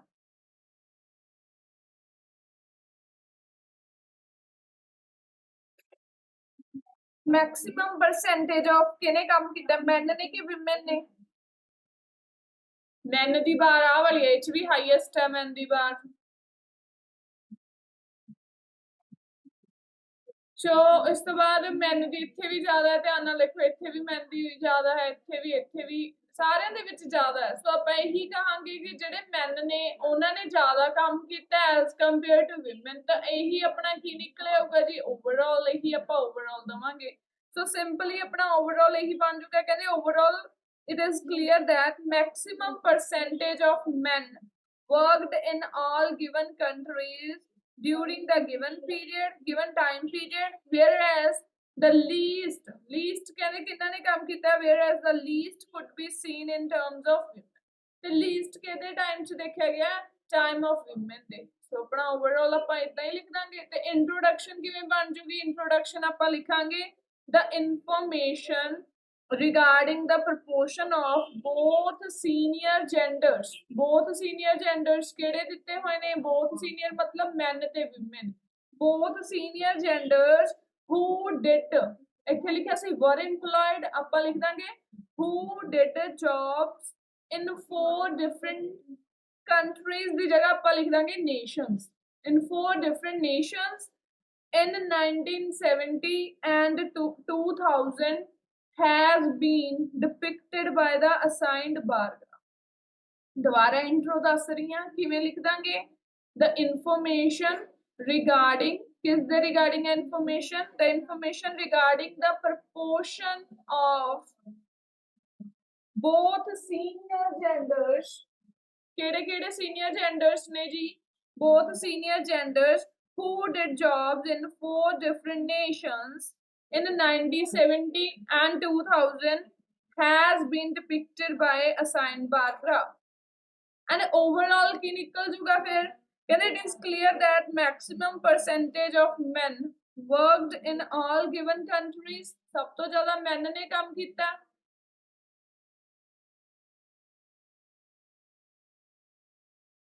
ਠੀਕ ਹੈ ਜੀ ਸੋ ਸਭ ਤੋਂ ਜ਼ਿਆਦਾ men ਨੇ ਕੰਮ ਕੀਤਾ ਹੈ whereas the least could be seen in terms of women ਤੇ least ਕਿਹੜਿਆਂ 'ਚ ਦੇਖਿਆ ਗਿਆ women ਦੇ ਵਿੱਚ ਸੋ ਆਪਾਂ ਇਹੀ ਹਮੇਸ਼ਾ ਫੋਲੋ ਕਰਦੇ ਹਾਂ ਕਿ ਮੈਕਸਿਮਮ ਦੱਸਦਾ ਦੈਨ ਫਿਰ ਮਿਨੀਮਮ ਦੱਸਦਾ ਹੁਣ ਆਪਾਂ ਦੋ ਕੰਟਰੀਜ਼ ਦਾ ਮੈਂਸ਼ਨ ਕਰਨਾ ਹੈ ਤੁਸੀਂ ਕੀ ਕਹਿ ਸਕਦੇ ਹੋ to begin with in 1970 percentage of 60 to 64 ਕਹਿੰਦੇ ਕੀ ਹੈ men ਦੀ ਕੀ ਰਹੀ ਹੈ ਜ਼ਿਆਦਾ ਰਹੀ ਹੈ men who employed in Belgium stood at just ਕਿੰਨੇ ਤੇ stood ਕਰ ਰਹੀ ਸੀ just below ਆਪਾਂ ਕਹਿ ਸਕਦੇ ਹਾਂ 80% ਕਿਸ ਦੇ against as against to females that recorded as around ਇਹਨਾਂ ਦੀ ਕਿੰਨੀ ਰਿਕਾਰਡ ਕੀਤੀ ਗਈ ਹੈ around 60%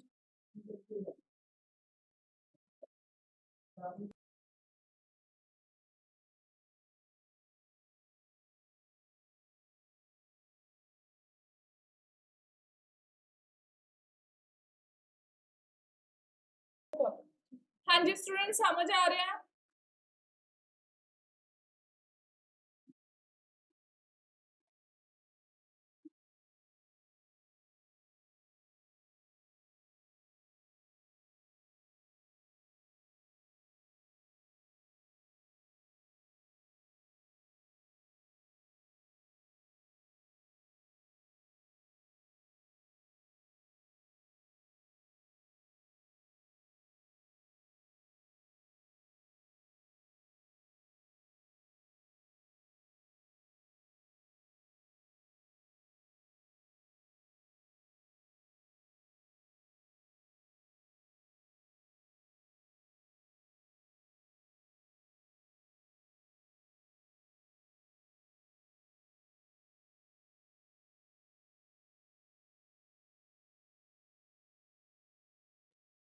ਹਾਂਜੀ ਦੱਸੋ ਨਵਜੋਤ ਕੀ ਕਹਿ ਰਹੇ ਸੀ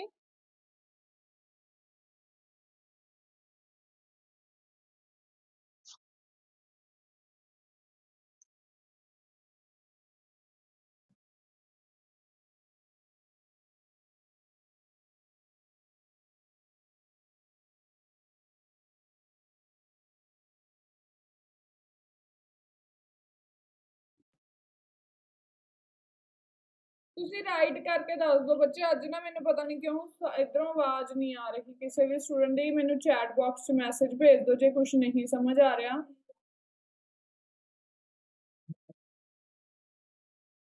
ਮੈਨੂੰ ਤੁਹਾਡੀ ਆਵਾਜ਼ ਨਹੀਂ ਆ ਰਹੀ ਅੱਜ ਕੋਈ ਪਤਾ ਨਹੀਂ ਮੇਰੀ ਸਾਈਡ ਤੋਂ ਕੀ ਦਿੱਕਤ ਪੈ ਰਹੀ ਆ ਅੱਗੇ ਕਦੇ ਵੀ ਇਦਾਂ ਦਾ ਕੁਝ ਤਾਂ ਹੋਇਆ ਨਹੀਂ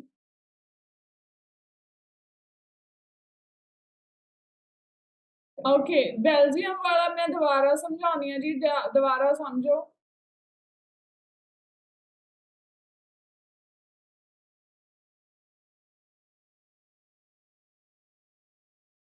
ਸੋ ਦੇਖੋ ਜੀ ਬੈਲਜੀਅਮ ਵਾਲਾ ਮੈਂ ਕਿਵੇਂ ਦੱਸਿਆ ਮੈਂ ਬੈਲਜੀਅਮ ਵਾਲੇ 'ਚ ਇਹੀ ਦੱਸਿਆ ਕਿ ਬੈਲਜੀਅਮ ਦੀ ਜਿਹੜੀ ਮੈਨ ਦੀ ਰੇਸ਼ੋ ਆ ਮੈਨ ਦਾ ਜਿਹੜਾ ਨੰਬਰ ਆ ਉਹ ਰੇਸ਼ੋ ਕਿੰਨੀ ਰਹੀ ਹੈ ਬਿਲੋ 80 ਜਸਟ ਬਿਲੋ 80 ਮਤਲਬ ਥੋੜਾ ਜਿਹਾ 80 ਤੋਂ ਘੱਟ ਰਿਹਾ ਹਨਾ ਉਹਦੇ ਲਈ ਆਪਾਂ ਵਰਡ ਯੂਜ਼ ਕੀਤਾ ਜਸਟ ਬਿਲੋ 80 ਤੇ ਫੀਮੇਲ ਦੀ ਕਿੰਨੀ ਰਹੀ ਆ ਅਰਾਊਂਡ 60 ਹਨਾ ਜਾਂ 61 ਕਹਿ ਸਕਦੇ ਆ ਅਰਾਊਂਡ 61 ਕਿਉਂਕਿ ਆਪਾਂ ਨੂੰ ਐਗਜ਼ੈਕਟ ਰੇਸ਼ੋ ਨਹੀਂ ਨਾ ਪਤਾ ਇਸ ਕਰਕੇ ਆਪਾਂ ਨੇ ਕੀ ਕਹਿਤਾ ਅਰਾਊਂਡ 60 ਸੋ ਮੈਂ ਇਹੀ ਕਲੀਅਰ ਕੀਤਾ ਕਹਿੰਦੇ the percentage of in 1970 the percentage of 60 to 64 aged men who employed in Belgium stood at just below 80% as against to females that recorded as around 60%. Next ਹੁਣ ਇਹ ਤਾਂ ਮੈਂ ਸਟੂਡ ਵਾਲੀ ਲਗਾ ਦਿੱਤੀ ਹੁਣ ਮੈਂ ਨੈਕਸਟ ਅਗਰ ਗੱਲ ਕਰਾਂ ਤਾਂ ਮੈਂ USA ਦੀ ਗੱਲ ਕਰਨੀ ਆ USA ਦੇ ਵਿੱਚ ਡਿਫਰੈਂਸ ਕਿੰਨਾ ਗਿਆ ਮੈਂ ਕੀ ਕਿਹਾ ਹੋਇਆ ਜੇ ਡਿਫਰੈਂਸ ਘੱਟ ਹੋਵੇ ਤਾਂ ਉਦੋਂ ਆਪਾਂ ਡਿਫਰੈਂਸ ਵਾਲੀ ਸਟਰਕਚਰ ਲਗਾ ਦਿੰਦੇ ਹੁੰਦੇ ਆ ਹੁਣ ਉਹਦੀ ਰੇਸ਼ੋ ਹੈਗੀ ਆ 80 ਪਲੱਸ ਆ ਤੇ ਉਹਦੀ ਥੋੜੀ ਜਿਹੀ 80 ਤੋਂ ਘੱਟ ਹੈ ਅਪਰੋਕਸੀਮੇਟਲੀ ਆਪਾਂ ਕਹਿ ਸਕਦੇ ਵੀ 6% ਦਾ ਡਿਫਰੈਂਸ ਆ ਇੱਥੇ ਦੇਖੋ ਆਹ ਵਾਲੀ ਚੀਜ਼ ਨੂੰ ਸੋ ਆਪਾਂ ਇਹ ਕਹਿ ਸਕਦੇ ਆ ਵੀ ਇਹਦੇ ਵਿੱਚ ਕੀ ਆ 6% ਦਾ ਡਿਫਰੈਂਸ ਦਿੱਤਾ ਹੋਇਆ ਸੋ ਆਪਾਂ ਇਹਦੇ ਵਿੱਚ ਫਿਰ ਕਿਹੜੀ ਰੇਸ਼ੋ ਲਗਾ ਸਟੂਡ ਤੋਂ ਬਾਅਦ ਆਪਾਂ ਲਗਾ ਦਾਂਗੇ ਇੱਥੇ ਡਿਫਰੈਂਸ ਆਫ ਵਾਲੀ ਆਪਾਂ ਕਦੋਂ ਲਗਾਉਣੇ ਹੁੰਦੇ ਸਟਰਕਚਰ ਕਹਿੰਦੇ ਬੱਚੇ ਡੇਟਾ ਤਾਂ ਤੁਸੀਂ ਸਕਿਪ ਕਰ ਸਕਦੇ ਹੋ ਨਵਜੋਤ ਬਟ ਜ਼ਿਆਦਾ ਨਹੀਂ ਕਰ ਸਕਦੇ ਫੋਲੋਡ ਬਾय ਵਾਲੀ ਵੀ ਲੱਗ ਜੂਗੀ ਗੁਰਲੇਨ ਠੀਕ ਆ ਹੁਣ ਦੇਖੋ ਇੱਥੇ ਆਪਾਂ ਕਿਹੜੀ ਸਟਰਕਚਰ ਲਗਾ ਸਕਦੇ ਸੀਗੇ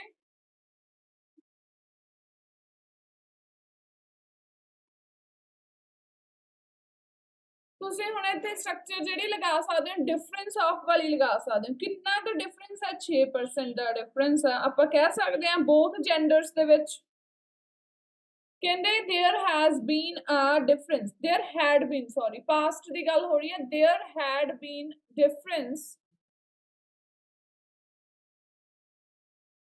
there had been a difference। ਕਿੰਨੇ ਦਾ ਡਿਫਰੈਂਸ ਆਪਾਂ ਨੂੰ? ਹਾਂਜੀ ਬੱਚੇ ਆਪਾਂ ਏਦਾਂ ਵੀ ਕਰ ਸਕਦੇ ਹਾਂ 1970 ਵਾਲਾ ਇੱਕ ਚ ਕਰ ਸਕਦੇ ਹਾਂ, 2000 ਵਾਲਾ ਇੱਕ ਚ ਕਰ ਸਕਦੇ ਹਾਂ ਇੱਕ ਬੀਪੀ ਚ, ਜਾਂ ਫਿਰ ਇਹਨਾਂ ਦੋਨਾਂ ਦਾ ਕੰਪੈਰੀਜ਼ਨ ਕਰ ਦੋ। ਫਿਰ ਉਹ ਜਦੋਂ ਤੁਸੀਂ ਦੋਨਾਂ ਦਾ ਇਹਦੇ ਨਾਲ ਕੰਪੈਰੀਜ਼ਨ ਕਰੋਗੇ ਤਾਂ ਤੁਹਾਨੂੰ ਕਨਫਿਊਜ਼ਨ ਜ਼ਿਆਦਾ ਹੋਊਗੀ। ਸੋ ਪਹਿਲਾਂ 1970 ਦਾ ਦੱਸ ਦੋ, ਇਹਨਾਂ ਦਾ ਆਪਸ ਚ ਕੰਪੈਰੀਜ਼ਨ ਕਰਕੇ ਫਿਰ 2000, ਚਾਹੇ ਇਹਦਾ ਇਹਦੇ ਨਾਲ ਕੰਪੈਰੀਜ਼ਨ ਕਰ ਦੋ ਉਹ ਵੀ ਠੀਕ ਹੈ, ਦੋਨੋਂ ਹੀ ਠੀਕ ਨੇ।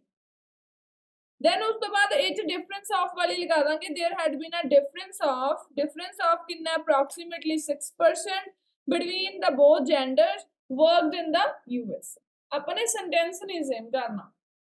ਹੁਣ ਇਸੇ ਤਰ੍ਹਾਂ while ਆਪਾਂ ਇਹ ਕਹਿ ਸਕਦੇ ਹਾਂ ਵੀ ਇਹਨਾਂ ਦੀ ਜਿਹੜੀ ਰੇਸ਼ੋ ਆ ਅਰਾਊਂਡ 70 plus 77% ਆ, ਤੇ ਫੀਮੇਲਸ ਦੀ ਆਪਾਂ ਕਹਿ ਸਕਦੇ ਹਾਂ ਕਿ 50 plus ਆ 57 ਅਪਰੋਕਸੀਮੇਟਲੀ ਕਹਿ ਸਕਦੇ ਹਾਂ।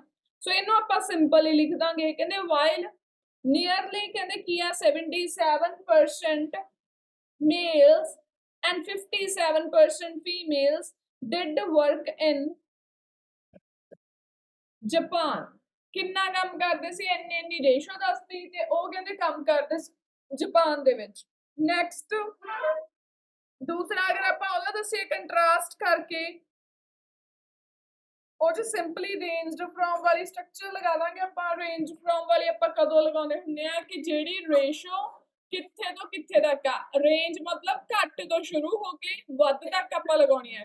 ਰਿਸਪੈਕਟਿਵਲੀ ਵਾਲੀ ਵੀ ਬੱਚੇ ਤੁਸੀਂ ਲਗਾ ਸਕਦੇ ਹੋ, ਠੀਕ ਹੈ, ਫੋਲੋਡ ਬਾਏ ਵਾਲੀ ਵੀ ਲਗਾ ਸਕਦੇ ਹੋ ਐਂਡ ਰੇਂਜ ਵਾਲੀ ਵੀ ਲਗਾ ਸਕਦੇ ਹਾਂ। ਰੇਂਜ ਵਾਲੀ ਆਪਾਂ ਦੱਸ ਦਾਂਗੇ ਕਿ ਵਿਮਨ ਦੀ ਰੇਂਜ ਇੱਥੋਂ ਸਟਾਰਟ ਹੋਈ ਸੀ ਤੇ ਇਹਨਾਂ ਦੀ ਇੱਥੇ ਤੋਂ ਇੱਥੇ ਲਾਏ ਕਰ ਰਹੀ ਸੀ। ਰੇਂਜ ਵਾਲੀ ਕਿੱਦਾਂ ਲੱਗ ਜੂਗੀ? ਕਹਿੰਦੇ percentage of both gender workers ranged from almost 65% to around 82%। Range ਕਿੱਥੋਂ ਸ਼ੁਰੂ ਹੋਈ? 65 ਤੋਂ ਸਟਾਰਟ ਹੋਈ ਤੇ ਕਿੱਥੇ ਤੱਕ ਜਾ ਰਹੀ ਸੀ? 82%। ਆ ਵਾਲਾ ਕਲੀਅਰ ਹੈ ਵੀ ਇਹ ਚ ਕਿਹੜੀਆਂ ਕਿਹੜੀਆਂ ਸਟਰਕਚਰਸ ਲਗਾ ਦੀਆਂ?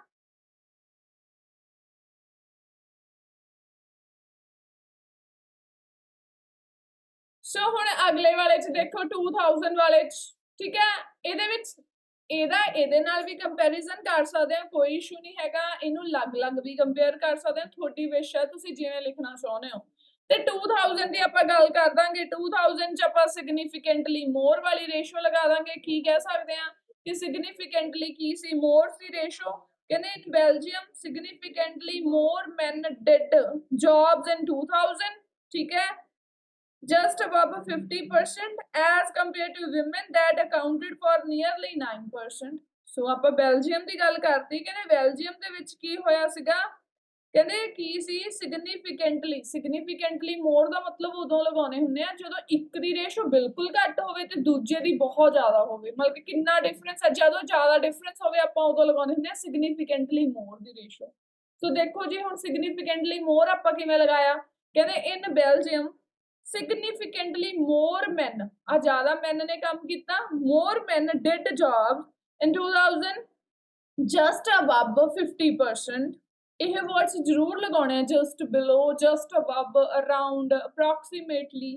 ਕਿੰਨਾ ਸੀ as compared to women that accounted for nearly 9%, ਜਿਨ੍ਹਾਂ ਦੀ ਰੇਸ਼ੋ ਸਿਰਫ 9% ਕਾਊਂਟ ਹੋਈ। ਹੁਣ ਅੱਗੇ USA ਦੀ ਗੱਲ ਕਰੀਏ, ਕਹਿੰਦੇ the percentage of men worked in USA ਕਿੰਨੀ ਸੀ ਰੇਸ਼ੋ? was 79%। ਇੱਥੇ ਮੈਂ followed by ਵਾਲੀ ਲਗਾ ਦੂੰਗੀ, which was followed by women ਜਾਂ females ਕਿੰਨੀ ਰਹੀ ਹੈ ਉਹਨਾਂ ਦੀ ਰੇਸ਼ੋ? at about 42%। ਫਿਰ ਜਾਪਾਨ ਦੇ ਵਿੱਚ ਦੱਸ ਦੋ ਕੀ ਸੀਗਾ ਜੀ? ਜਾਪਾਨ ਦੇ ਵਿੱਚ ਅਗਰ ਆਪਾਂ ਦੇਖੀਏ ਇੰਟਰਸਟਿੰਗਲੀ ਇਨ ਜਾਪਾਨ ਕੀ ਹੋਇਆ? proportion of males employed ਜਾਂ proportion of males ਕੀ ਸੀਗਾ? was around a half ਨਹੀਂ ਇਹਨੂੰ ਕਹਿ ਸਕਦੇ, ਸਿੰਪਲੀ ਆਪਾਂ ਇਹ ਕਹਿ ਸਕਦੇ ਆ ਸਿਮਿਲਰ ਕਹਿ ਸਕਦੇ ਆ, ਜਾਂ ਸਿਮਿਲਰ ਨਹੀਂ ਕਹਿਣਾ ਤਾਂ ਆਪਾਂ ਕਹਿ ਸਕਦੇ ਆ ਵੀ ਬਹੁਤ ਘੱਟ ਡਿਫਰੈਂਸ ਸੀ।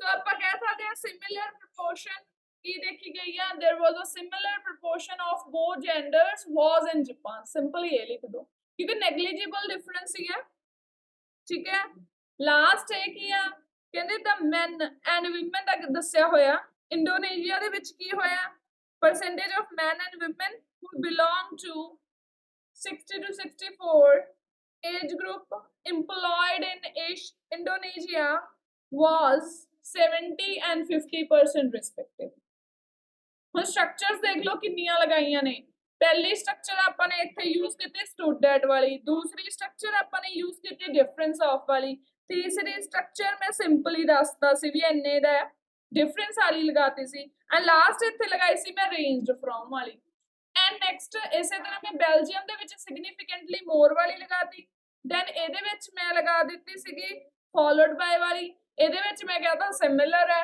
ਐਂਡ ਲਾਸਟ ਵਾਲੇ ਚ ਮੈਂ ਕਹਤਾ ਰਿਸਪੈਕਟਿਵਲੀ ਵਾਲੀ ਸੋ ਅੱਜ ਪਤਾ ਨਹੀਂ ਕੀ ਜਾਂ ਤਾਂ ਕੋਈ ਨੈਟਵਰਕ ਐਰਰ ਆ ਰਿਹਾ ਜਾਂ ਪਤਾ ਨਹੀਂ ਕੋਈ ਏਅਰਫੋਨਸ ਮੇਰੀ ਸਾਈਡ ਤੋਂ ਕੁਝ ਖਰਾਬ ਹੋ ਗਿਆ ਅਦਰਵਾਈਜ਼ ਮੈਂ ਸਟਰਕਚਰਸ ਤੁਹਾਨੂੰ ਟਾਸਕ 1 ਦੀਆਂ ਜਿਹੜੀਆਂ ਸਟਰਕਚਰਸ ਨੇ ਉਹ ਆਪਾਂ ਕੱਲ ਨੂੰ ਡਿਟੇਲ ਦੇ ਵਿੱਚ ਚੰਗੀ ਤਰ੍ਹਾਂ ਕਰਾਂਗੇ ਕਿਉਂਕਿ ਮੈਨੂੰ ਜਦੋਂ ਤੱਕ ਤੁਹਾਡਾ ਰਿਸਪੌਂਸ ਨਹੀਂ ਸੁਣੂਗਾ ਮੈਨੂੰ ਪਤਾ ਨਹੀਂ ਲੱਗਣਾ ਕਿ ਤੁਹਾਨੂੰ ਕੀ ਪ੍ਰੋਬਲਮ ਆ ਰਹੀ ਆ ਤਾਂ ਜਿਹੜੀਆਂ ਸਟਰਕਚਰਸ ਨੇ ਜਿਵੇਂ ਅੱਜ ਟਾਸਕ 2 ਦੀਆਂ ਮੈਂ ਡਿਟੇਲ 'ਚ ਕਰਾਈਆਂ ਨੇ ਤੇ ਟਾਸਕ 1 ਦੀਆਂ ਸਟਰਕਚਰਸ ਅੱਜ ਆਪਾਂ 6 ਲਗਾ ਤਾਂ ਦਿੱਤੀਆਂ ਬਟ ਜਿਵੇਂ ਤੁਸੀਂ ਅਟੈਂਪਟ ਕਰਦੇ ਹੋ ਤੁਸੀਂ ਉਵੇਂ ਹੀ ਅਟੈਂਪਟ ਕਰ ਲਿਓ ਬਟ ਮੈਂ ਤੁਹਾਨੂੰ ਇਹਦੀ ਡਿਟੇਲ ਦੇ ਵਿੱਚ ਸਟਰਕਚਰਸ ਦੀ ਕੱਲ ਨੂੰ ਕਰਵਾ ਲੂੰਗੀ ਤੇ ਤੁਹਾਨੂੰ ਫਿਰ ਸਮਝ ਆ ਜਾਊਗਾ ਠੀਕ ਹੈ ਜੀ ਅਗਰ ਕੋਈ ਹੋਰ ਡਾਊਟ ਹੈ ਤਾਂ ਤੁਸੀਂ ਮੈਨੂੰ ਚੈਟ ਬਾਕਸ 'ਚ ਭੇਜ ਸਕਦੇ ਹੋ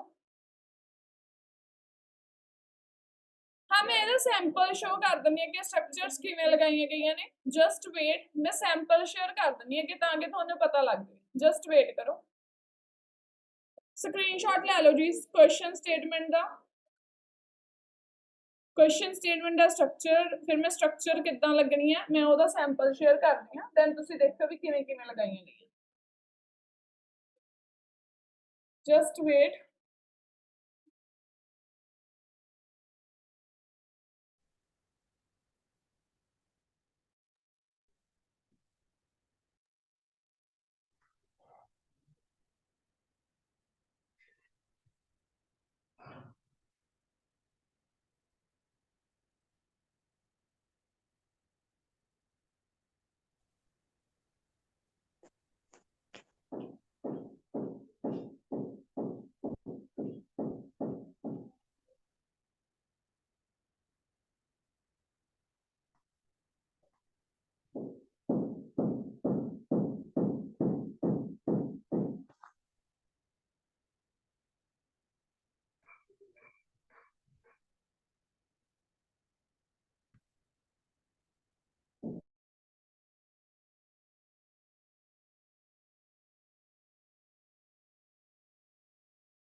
ਇਹਦਾ ਸਕਰੀਨਸ਼ਾਟ ਲੈ ਲਓ ਸਾਰੇ ਸਟੂਡੈਂਟਸ ਇਹਨੂੰ ਸਮਝਿਓ ਵੀ ਕਿਹੜੀ ਸਟਰਕਚਰ ਸਾਰੀ ਐਜ਼ ਅਕੋਰਡਿੰਗ ਟੂ ਸਟਰਕਚਰਸ ਦੇ ਜਿਵੇਂ ਲਗਾਈਆਂ ਗਈਆਂ ਨੇ। ਸੋ ਇਹ ਸਟਰਕਚਰਸ ਇਦਾਂ ਹੀ ਰਹਿੰਦੀਆਂ ਤੇ ਹਮੇਸ਼ਾ ਹੀ ਆਪਣਾ ਓਵਰਆਲ ਆਪਾਂ ਇਦਾਂ ਹੀ ਬਣਾਉਂਦੇ ਤਾਂ ਕਿ ਤੁਹਾਡੀ ਕੋਈ ਵੀ ਗ੍ਰਾਮੈਟੀਕਲ ਐਰਰਸ ਨਾ ਹੋਣ।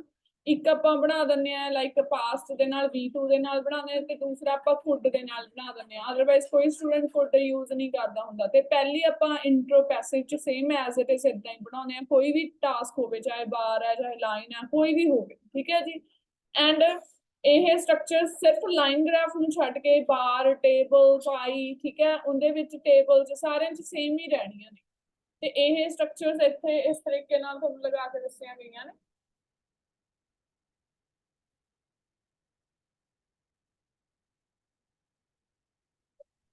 ਓਕੇ ਜੀ। ਤੇ ਮੈਨੂੰ ਲੱਗਦਾ ਵੀ ਰੀਡਿੰਗ ਤਾਂ ਨਹੀਂ ਅੱਜ ਫਿਰ ਪੋਸੀਬਲ ਹੈਗਾ ਕਿਉਂਕਿ ਜਦੋਂ ਤੁਹਾਡੀ ਆਵਾਜ਼ ਹੀ ਨਹੀਂ ਆ ਰਹੀ। ਕੋਈ ਸਟੂਡੈਂਟ ਬੋਲ ਕੇ ਦੱਸਿਓ, ਕੁਛ ਬੋਲਿਓ, ਦੇਖਾਂ ਆਵਾਜ਼ ਆ ਰਹੀ ਹੈ ਨਹੀਂ। Hello ma'am. ਹਾਂਜੀ, ਮੇਰੀ ਆਵਾਜ਼ ਹੁਣ ਤੁਹਾਨੂੰ ਸਹੀ ਆ ਰਹੀ ਹੈ, ਸਮਝ ਆ ਰਹੀ ਹੈ? Yes ma'am. ਹੁਣ ਤੁਹਾਡੀ ਆਵਾਜ਼ ਵੀ ਆ ਰਹੀ ਹੈ ਸਾਰਿਆਂ ਨੂੰ ਸਹੀ। ਮੈਮ ਰੀਡਿੰਗ ਆਨਸਰ ਕਦੋਂ ਸ਼ੋ ਕਰੋਗੇ? ਰੀਡਿੰਗ ਜੀ ਹੁਣੇ ਬਸ ਇਸ ਤੋਂ ਬਾਅਦ ਰੀਡਿੰਗ ਹੀ ਸਟਾਰਟ ਹੋਣੀ ਹੈ। ਮੈਮ ਹਨਾ ਮੈਪ ਕਰਾਤਾ ਤੁਸੀਂ ਰਾਈਟਿੰਗ ਦਾ? ਨਹੀਂ ਬੱਚੇ, ਮੈਪ ਆਪਾਂ ਸਟਾਰਟ ਕਰ ਦਾਂਗੇ next week. Okay ma'am. Ma'am task show करियो। टास्क मैं शेयर कर दूँ।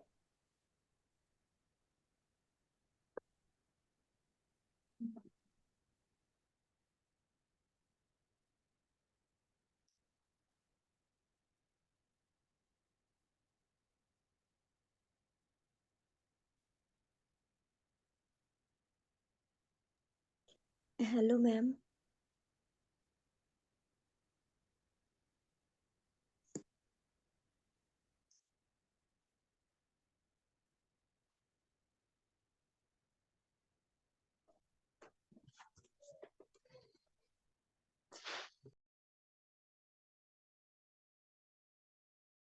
हेलो जी, जेडे स्टूडेंट मांग रहे सी टास्क क्वेश्चन।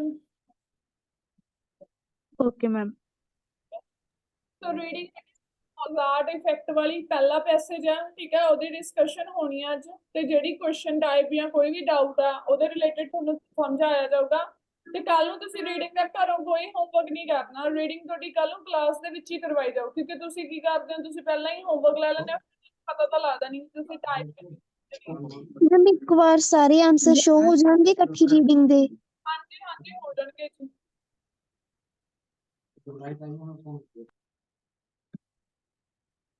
ਇੱਕ ਵਾਰੀ ਪਹਿਲਾਂ ਸਾਰੇ ਇਕੱਠੇ ਆਨਸਰ ਸ਼ੇਅਰ ਕਰ ਦਿੰਦੇ ਆ ਤੁਹਾਨੂੰ, ਠੀਕ ਹੈ। ਦੈਨ ਫਿਰ ਉਸ ਤੋਂ ਬਾਅਦ ਤੁਹਾਡੇ ਜਿਹੜੇ ਗਲਤ ਹੋਏ ਉਹਨਾਂ ਦੀ ਤੁਸੀਂ ਡਿਸਕਸ਼ਨ ਲੈ ਲਿਓ ਕਿਉਂਕਿ ਸਾਰਿਆਂ ਨੂੰ ਕਿਹਾ ਸੀ ਵੀ ਇਹ ਰੀਡਿੰਗ ਅਟੈਂਪਟ ਕਰ ਲਿਓ। ਮੈਂ ਆਨਸਰਸ ਹੀ ਸ਼ੇਅਰ ਕਰ ਰਹੀ ਹਾਂ ਪਹਿਲਾਂ ਤੁਹਾਡੇ ਨਾਲ, ਚੈੱਕ ਕਰੋ। मैम आज ਤੁਸੀਂ ਕਰਾਓਗੇ ਰੀਡਿੰਗ ਡਿਸਕਸ਼ਨ?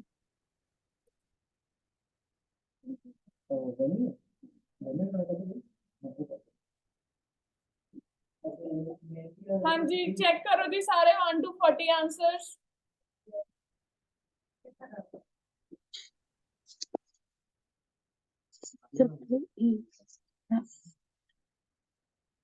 मैम 10 6 वाले थे, मैं खाली 10 मिनट लिखिया, शॉर्ट नहीं लिखिया। एक सही है ना? ਹਾਂਜੀ ਹਾਂਜੀ ਠੀਕ ਆ ਜੀ, ਇਹ ਸਲੈਸ਼ ਲੱਗੀ ਹੋਈ ਹੈ।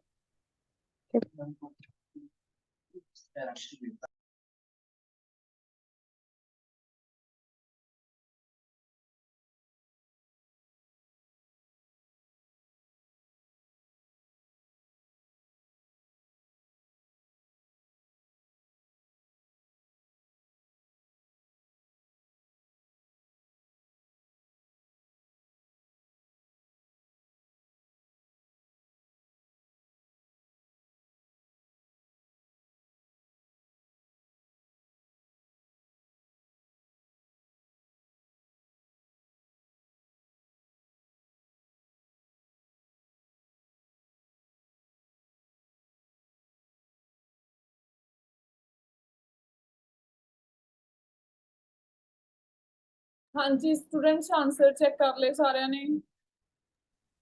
Yes ma'am. ਕਿੰਨੇ ਕਰੈਕਟ ਹੋਇਆ ਇਮਾਨਦਾਰੀ ਨਾਲ ਦੱਸਿਓ। ਮੈਮ 1 ਮਿੰਟ ਰੁਕ ਜਾਓ। ਲਓ ਜੀ ਲਓ।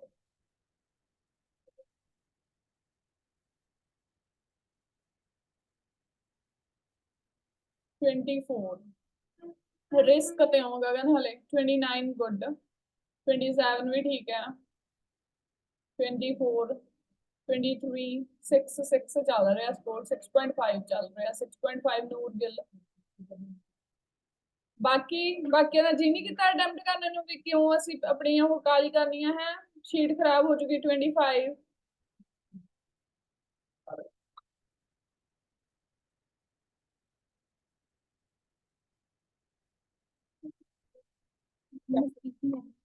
Hello ma'am. ਹਾਂਜੀ ਮੈਮ ਇੱਕ ਦਿਨ ਟਰੂ ਫਾਲਸ ਦੀ ਉਹ ਕਰਾ ਦੋਗੇ? ਪਵਨ ਹੁਣ 31 ਗੁਰਲੀਨ ਹਾਂਜੀ ਬੱਚੇ ਕਰਾ ਦਾਂਗੇ ਤੁਸੀਂ ਅੱਜ ਹੀ ਕਿਹੋ ਜਿਹਾ ਹੈ ਅੱਜ ਵਾਲੇ ਚ ਟਰੂ ਫਾਲਸ ਹੈ ਨਹੀਂ ਸੀ ਹੈਗੀ ਸੀ 9 to 13 ਮੈਮ ਹਾਂਜੀ ਮੈਮ ਇਹ ਸੀਗੇ ਉਹਦੇ ਮੈਮ ਵਿੱਚ। ਪਹਿਲਾਂ ਰੀਡਿੰਗ ਕਰਾਉਣੀ ਉਦਾਂ ਹੀ ਕਰਾ ਦੋ, ਜਿਹੜੇ 1 to 5 ਨੇ ਇਹ ਨਹੀਂ ਮੇਰੇ ਕਰੈਕਟ ਹੁੰਦੇ ਮੈਮ, ਇਹਨਾਂ 'ਚ ਸਕੋਰ ਡਿੱਗ ਜਾਂਦਾ ਮੈਮ। ਆ 14 to 18 ਵਾਲੇ ਵੀ ਇਦਾਂ ਹੀ ਸੀਗੇ। ਮੇਰੀ ਗੱਲ ਸੁਣੋ ਧਿਆਨ ਨਾਲ ਤੁਹਾਨੂੰ 1 to 13 ਨਾ ਫੁੱਲ ਰੀਡਿੰਗ ਦੀ ਡਿਸਕਸ਼ਨ ਕਰਵਾ ਦਿੰਦੇ ਆ ਮੈਡਮ ਠੀਕ ਆ ਤੇ 1 to ਓਪਨ ਕਰਾ ਦਿੰਦੇ ਤੇ ਬਾਕੀ ਜਿਹੜਾ ਡਾਊਟ ਹੋਇਆ ਸਿਰਫ ਉਹ ਤੋ ਇਹ ਵਾਲੀ ਚੀਜ਼ ਹੈਗੀ ਥੋੜੀ ਮੌਜ਼ਰ ਇਫੈਕਟ ਵਾਲੀ ਕਲਾਸ ਲੀਵ ਕਰਨੀ ਸੀ, ਕਰ ਸਕਦੇ ਆ? ਲੀਵ ਕਰ ਸਕਦੇ ਜਿਨ੍ਹਾਂ ਦੇ 30 ਪਲੱਸ ਠੀਕ ਨੇ ਲੀਵ ਕਰ ਸਕਦੇ okay ma'am, thank you. So wait ਕਰੋ ਕਲਾਸ ਸਟਾਰਟ ਹੁੰਦੀ ਹੈ ਰੀਡਿੰਗ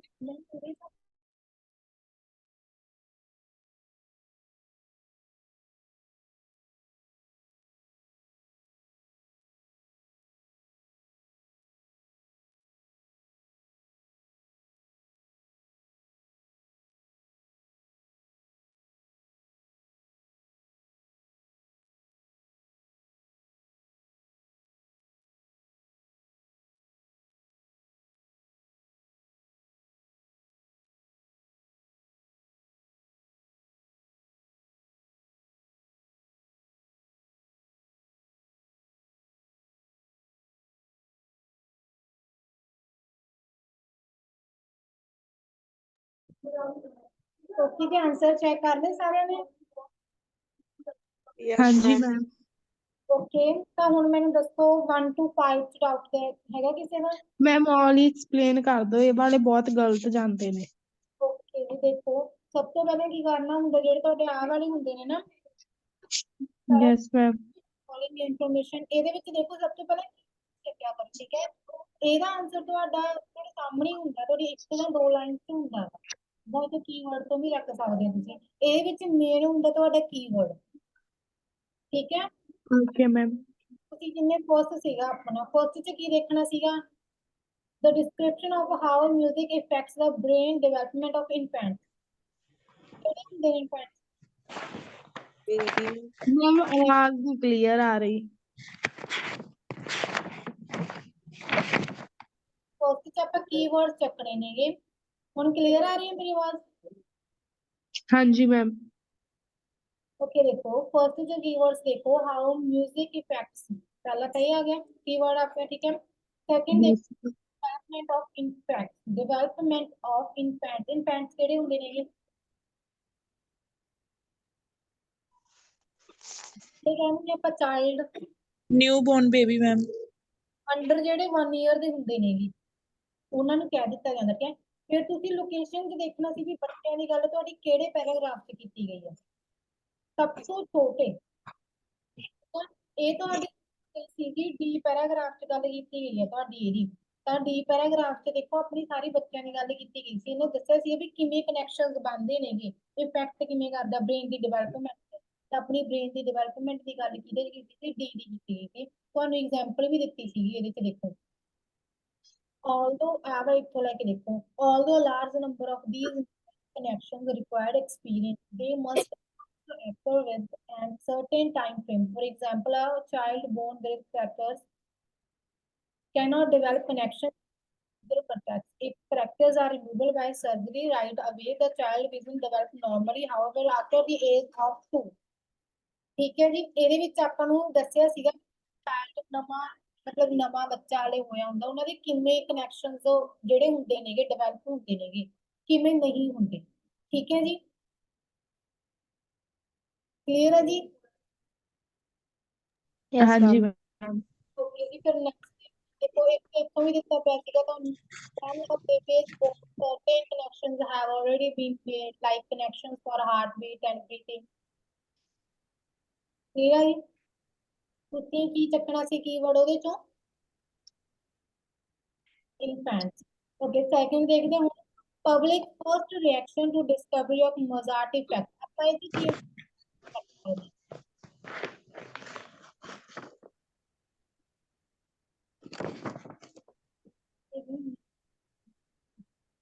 ओके फिर ये जो कीवर्ड्स देखो की ਚੱਕਣੀ ਸੀ ਤੁਸੀਂ public first Public's first reaction to the discovery. Discover ਮਜ਼ਾਕ ਇਫੈਕਟ ਹੋ ਗਿਆ ਇਹ ਤੁਹਾਡੇ ਆਪਾਂ ਸਪੈਸ਼ਲੀ ਕਿਹੜਾ ਚੱਕਣਾ ਸੀ ਵੈਸੇ ਕੀਵਰਡ ਚ ਪਬਲਿਕ ਫਰਸਟ ਰਿਐਕਸ਼ਨ ਚੱਕਣਾ ਸੀਗਾ ਵੀ ਉਹਨਾਂ ਦਾ ਪਹਿਲਾ ਰਿਐਕਸ਼ਨ ਕੀ ਸੀਗਾ ਠੀਕ ਹੈ ਦੇਖੋ ਇਹਦਾ ਮਤਲਬ ਤੁਹਾਡਾ ਜੀ ਪੈਰਾਗ੍ਰਾਫ ਤੇ ਦਿੱਤਾ ਪਿਆ ਸੀਗਾ Ma'am, third line of public ਵਾਲੀ ਠੀਕ ਹੈ ਉਦੋਂ ਕੀ ਸੀਗਾ ਦੇਖੋ ਇਹ ਚ ਤੁਹਾਨੂੰ ਸਿੱਧੀ ਪਹਿਲੇ ਦੇਖੋ many people are critically of the role media had in turning and isolated study and for parents देखो आ देखो after the Mozart effect ਦਾ ਪੂਰੀ ਪਬਲਿਕ ਵੀ ਜਦੋਂ ਮਜ਼ਾਰਟ ਇਫੈਕਟ ਪਬਲਿਸ਼ ਕੀਤਾ ਗਿਆ ਪਬਲਿਕ ਨੂੰ ਤਾਂ ਉਸ ਤੋਂ ਬਾਅਦ ਕੀ ਹੋਇਆ the sales of Mozart series stay on the top of the hit list for 3 weeks ਜਿਹੜੀਆਂ ਮੋਜ਼ਾਰਟ ਦੀਆਂ ਸੀਡੀਆਂ ਸੀਗੀਆਂ ਠੀਕ ਹੈ ਜੀ ਉਹ ਬਿਲਕੁਲ ਟੌਪ ਤੇ ਰਹੀਆਂ ਸੀਗੀਆਂ ਤਾਂ ਮਤਲਬ ਫਸਟ ਰਿਐਕਸ਼ਨ ਕੀ ਹੋਇਆ ਇਹਨਾਂ ਉਹੀ ਦੱਸਿਆ ਗਿਆ ਨਾ ਵੀ ਬਹੁਤ ਜ਼ਿਆਦਾ ਪਸੰਦ ਕੀਤਾ ਗਿਆ ਉਹਨਾਂ ਨੂੰ yes ma'am ਤਾਂ ਹੁਣ ਨੈਕਸਟ ਦੇਖੋ ਪਬਲਿਕ ਦੀ ਗੱਲ ਹੋਈ ਸੀ ਆਪਣੀ ਪਬਲਿਕ ਦੀ ਗੱਲ ਕਿਹਦੇ ਚ ਹੋਈ ਹੈ ਇਹਦੇ ਚ ਹੋਈ ਹੈ ਵੀ ਉਹਨਾਂ ਦਾ ਰਿਐਕਸ਼ਨ ਕੀ ਸੀਗਾ ਮੋਜ਼ਾਰਟ ਇਫੈਕਟ ਤੇ ਤਾਂ ਕੀ ਸੀਗਾ ਉਹ ਬਿਲਕੁਲ ਟੌਪ ਤੇ ਰਿਹਾ ਸੀ ਜਿਹੜੀਆਂ ਮੋਜ਼ਾਰਟ ਦੀਆਂ ਸੀਡੀਜ਼ ਸੀਗੀਆਂ ਠੀਕ ਹੈ ਜੀ ਤੇ ਹੁਣ ਨੈਕਸਟ ਦੇਖੋ the description of Rocher's original experiment original ਨੂੰ ਆਪਾਂ ਹੋਰ ਕੀ ਕਹਿ ਸਕਦੇ ਹਾਂ ਵੀ ਸਭ ਤੋਂ ਪਹਿਲਾ ਐਕਸਪੈਰੀਮੈਂਟ ਕੀਤਾ ਜਿਹੜਾ ਉਹਨੇ yes ma'am ਐਕਸਪੈਰੀਮੈਂਟ ਦੇਖਣਾ ਸੀ ਕਿ ਉਹਨੇ ਕਿੱਥੇ ਕੀਤਾ ਹਾਂ ਇਹਦਾ ਆਨਸਰ ਹੈ ਤੁਹਾਡਾ ਬੀ ਪੈਰਾਗ੍ਰਾਫ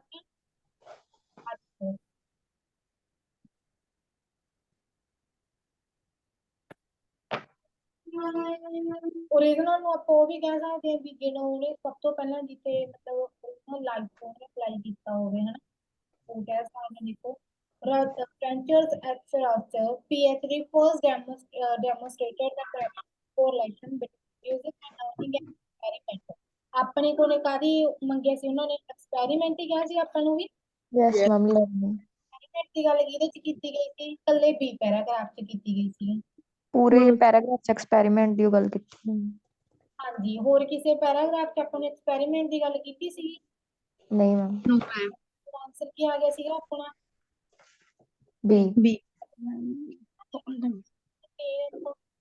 ਉਹ ਤੁਸੀਂ ਕੀਵਰਡਸ ਹੀ ਦੇਖਣੇ ਹੁੰਦੇ ਆ ਇਹ ਤੁਹਾਨੂੰ ਬਿਲਕੁਲ ਸਿੱਧੇ ਇੱਕ ਲਾਈਨ ਚ ਪੈਣੇ ਡਾਇਰੈਕਟ ਆਨਸਰ ਪੈਣਗੇ yes ma'am ਇੱਕ ਕੀਵਰਡ ਹੁੰਦਾ ਜਾਂ ਇੱਕ ਲਾਈਨ ਹੁੰਦੀ ਹੈ ਕਲੀਅਰ ਹੈ ਜੀ ਯੈਸ ਮੈਮ ਓਕੇ ਇਹ ਵੈਸੇ ਆਪਣੀ ਬਹੁਤ ਵਾਰ ਹੋਊਗੀ ਜਿਹੜੀ ਆਹ ਵਾਲੀ ਟਾਈਪ ਆ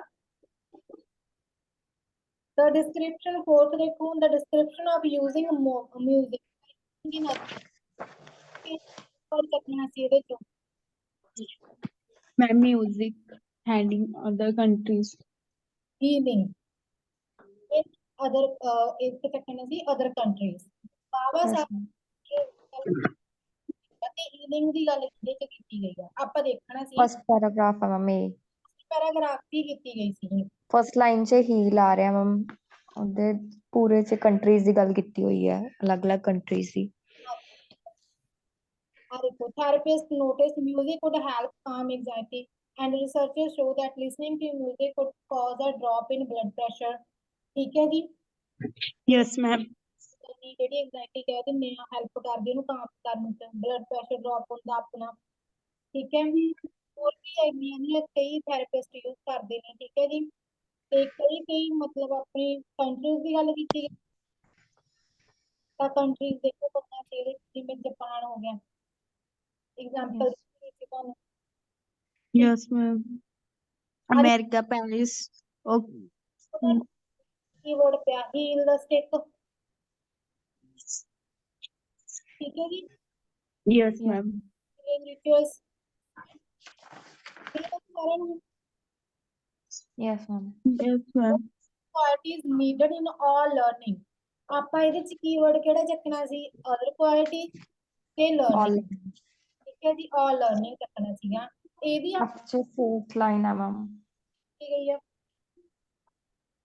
such as motivation and persistence which are required in all types of learning ਆਪਾਂ ਪੈਰਾਗ੍ਰਾਫ 'ਚ ਦੇਖੋ ਤੁਹਾਨੂੰ ਦੇਖੋ ਵਿੱਚ ਇੱਥੋਂ ਲੈ ਕੇ ਦੇਖੋ ਤੁਸੀਂ ਕੁਐਸਚਨ ਸੀਗਾ ਕਿ ਆਪਾਂ ਨੂੰ ਵੀ other qualities needed in all learning quality ਦੀ ਗੱਲ ਕੀਤੀ ਗਈ ਸੀ ਤਾਂ ਦੇਖੋ ਕੀ ਹੋ ਗਿਆ to other personality traits qualities ਹੋ ਗਈਆਂ ਹੈ ਪਰਸਨੈਲਿਟੀ ਟ੍ਰੇਟਸ ਗੁਣ ਹੋ ਗਏ ਹਨਾ ਸਚ ਐਸ ਮੋਟੀਵੇਸ਼ਨ persistence ਹੋ ਗਿਆ which are required in all type of learning ਦੇਖੋ ਸਿੱਧੀ ਲਾਈਨ ਮੈਂ ਤੁਹਾਨੂੰ ਕਿਹਾ ਸੀ ਨਾ ਵੀ ਦਿੱਤੀ ਪਈ ਹੁੰਦੀ ਆ ਯੈਸ ਮੈਮ ਠੀਕ ਹੈ ਜੀ ਆਪਾਂ ਨੂੰ ਉਧਰ ਵੀ ਤਾਂ all type of learning ਦੀ ਗੱਲ ਪੁੱਛੀ ਸੀ ਵੀ ਕਿਹੜੀਆਂ ਕਿਹੜੀਆਂ ਕੁਆਲਿਟੀਜ਼ ਜਿਹੜੀਆਂ ਨੀਡਡ ਨੇ ਠੀਕ ਹੈ ਜੀ ਯੈਸ ਮੈਮ ਨੈਕਸਟ ਦੇਖੋ 6 to 8 ਡਾਊਟ ਹੈਗਾ ਕਿਸੇ ਨੂੰ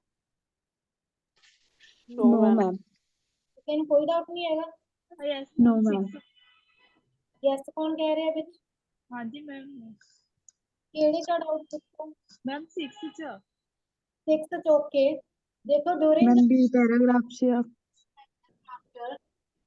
subjects were exposed to the music for a dash period देखो अपन को टाइम पीरियड ऑफ टाइम की गल कीती है मतलब अपन को टाइम दस्या गया कि कितना टाइम ठीक है उरे अपन को पता ਆਪਾਂ ਗੈਸ ਲਾ ਸਕਦੇ ਨੇ ਕਿ ਆਪਾਂ ਨੂੰ ਟਾਈਮ ਪੁੱਛਿਆ ਗਿਆ ਕਿੰਨਾ ਉਹ ਤਾਂ ਫਿਰ ਆਪਾਂ ਕਿੱਧਰ ਜਾਵਾਂਗੇ ਉਧਰ ਦੇਖੋ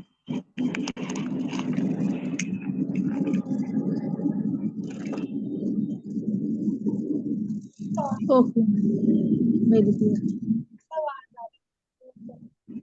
वो आवाज बहुत स्लो आ रही ਤੁਹਾਡੀ ਅੱਜ ਨੇ कुछ पता ही नहीं लग रहा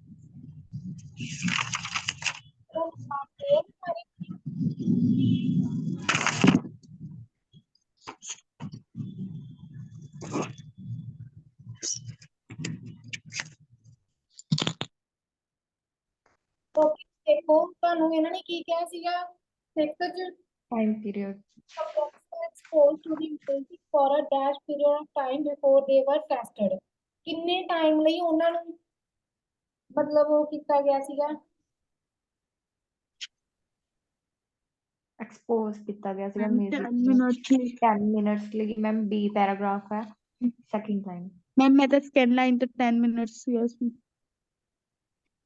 ਇਹ ਤਾਂ ਇੰਡੀਕੇਟ ਕਰਦਾ ਦੇਖੋ ਵੀ 10 minute dose for the temporary boost intelligence ਇਹ ਤਾਂ ਉਹ ਦੱਸੇਗਾ ਵੀ ਆਪਣੀ 10 ਮਿੰਟ ਲਈ ਡੋਜ਼ ਆ ਸਮਝ ਸਕਦੇ ਆਪਾਂ ਡੋਜ਼ ਆ ਠੀਕ ਹੈ ਜਿਹਦੇ ਨਾਲ ਕਿ ਆਪਣੀ ਟੈਂਪਰੇਰੀ ਜਿਹੜੀ ਇੰਟੈਲੀਜੈਂਟ ਆ ਬੂਸਟ ਹੋ ਜਾਂਦੀ ਹੈ ਇੰਟੈਲੀਜੈਂਸ ਆ ਫਿਰ ਇਹਨਾਂ ਨੇ ਆਪਾਂ ਨੂੰ ਐਕਸਪੈਰੀਮੈਂਟ ਚ ਪੁੱਛਿਆਗਾ ਵੀ ਐਕਸਪੈਰੀਮੈਂਟ ਚ ਕੀ ਹੋਇਆ ਸੀਗਾ experiment ਇੱਥੋਂ start ਹੋਇਆ ਦੇਖੋ group of students were given intelligence test after listening to silence relaxation tapes for measure sonata for two pianos for a short time ਉਹਨਾਂ ਨੇ ਆਪਾਂ ਨੂੰ ਕੀ ਕਿਹਾ ਸੀਗਾ ਵੀ ਉਹਨਾਂ ਦਾ ਟੈਸਟ ਲੈਣ ਤੋਂ ਪਹਿਲਾਂ ਉਹਨਾਂ ਨੂੰ ਕੀ ਕੀਤਾ ਸੀਗਾ ਮਿਊਜ਼ਿਕ ਸੁਣਾਇਆ ਗਿਆ ਸੀਗਾ ਕਿੰਨੇ ਟਾਈਮ ਲਈ ਸ਼ਾਰਟ ਪੀਰੀਅਡ ਆਫ ਟਾਈਮ ਲਈ ਠੀਕ ਹੈ ਜੀ ਇਹਨਾਂ ਨੇ ਦੇਖੋ ਆਫਟਰ ਯੂਜ਼ ਕਰਤਾ ਉਧਰ ਆਪਾਂ ਨੂੰ ਬਿਫੋਰ ਦਿੱਤਾ ਪਿਆ ਸੀਗਾ ਕਲੀਅਰ ਆ ਜੀ ਇਹਨਾਂ ਨੇ ਉਲਟਾ ਕੇ ਲਿਖਤਾ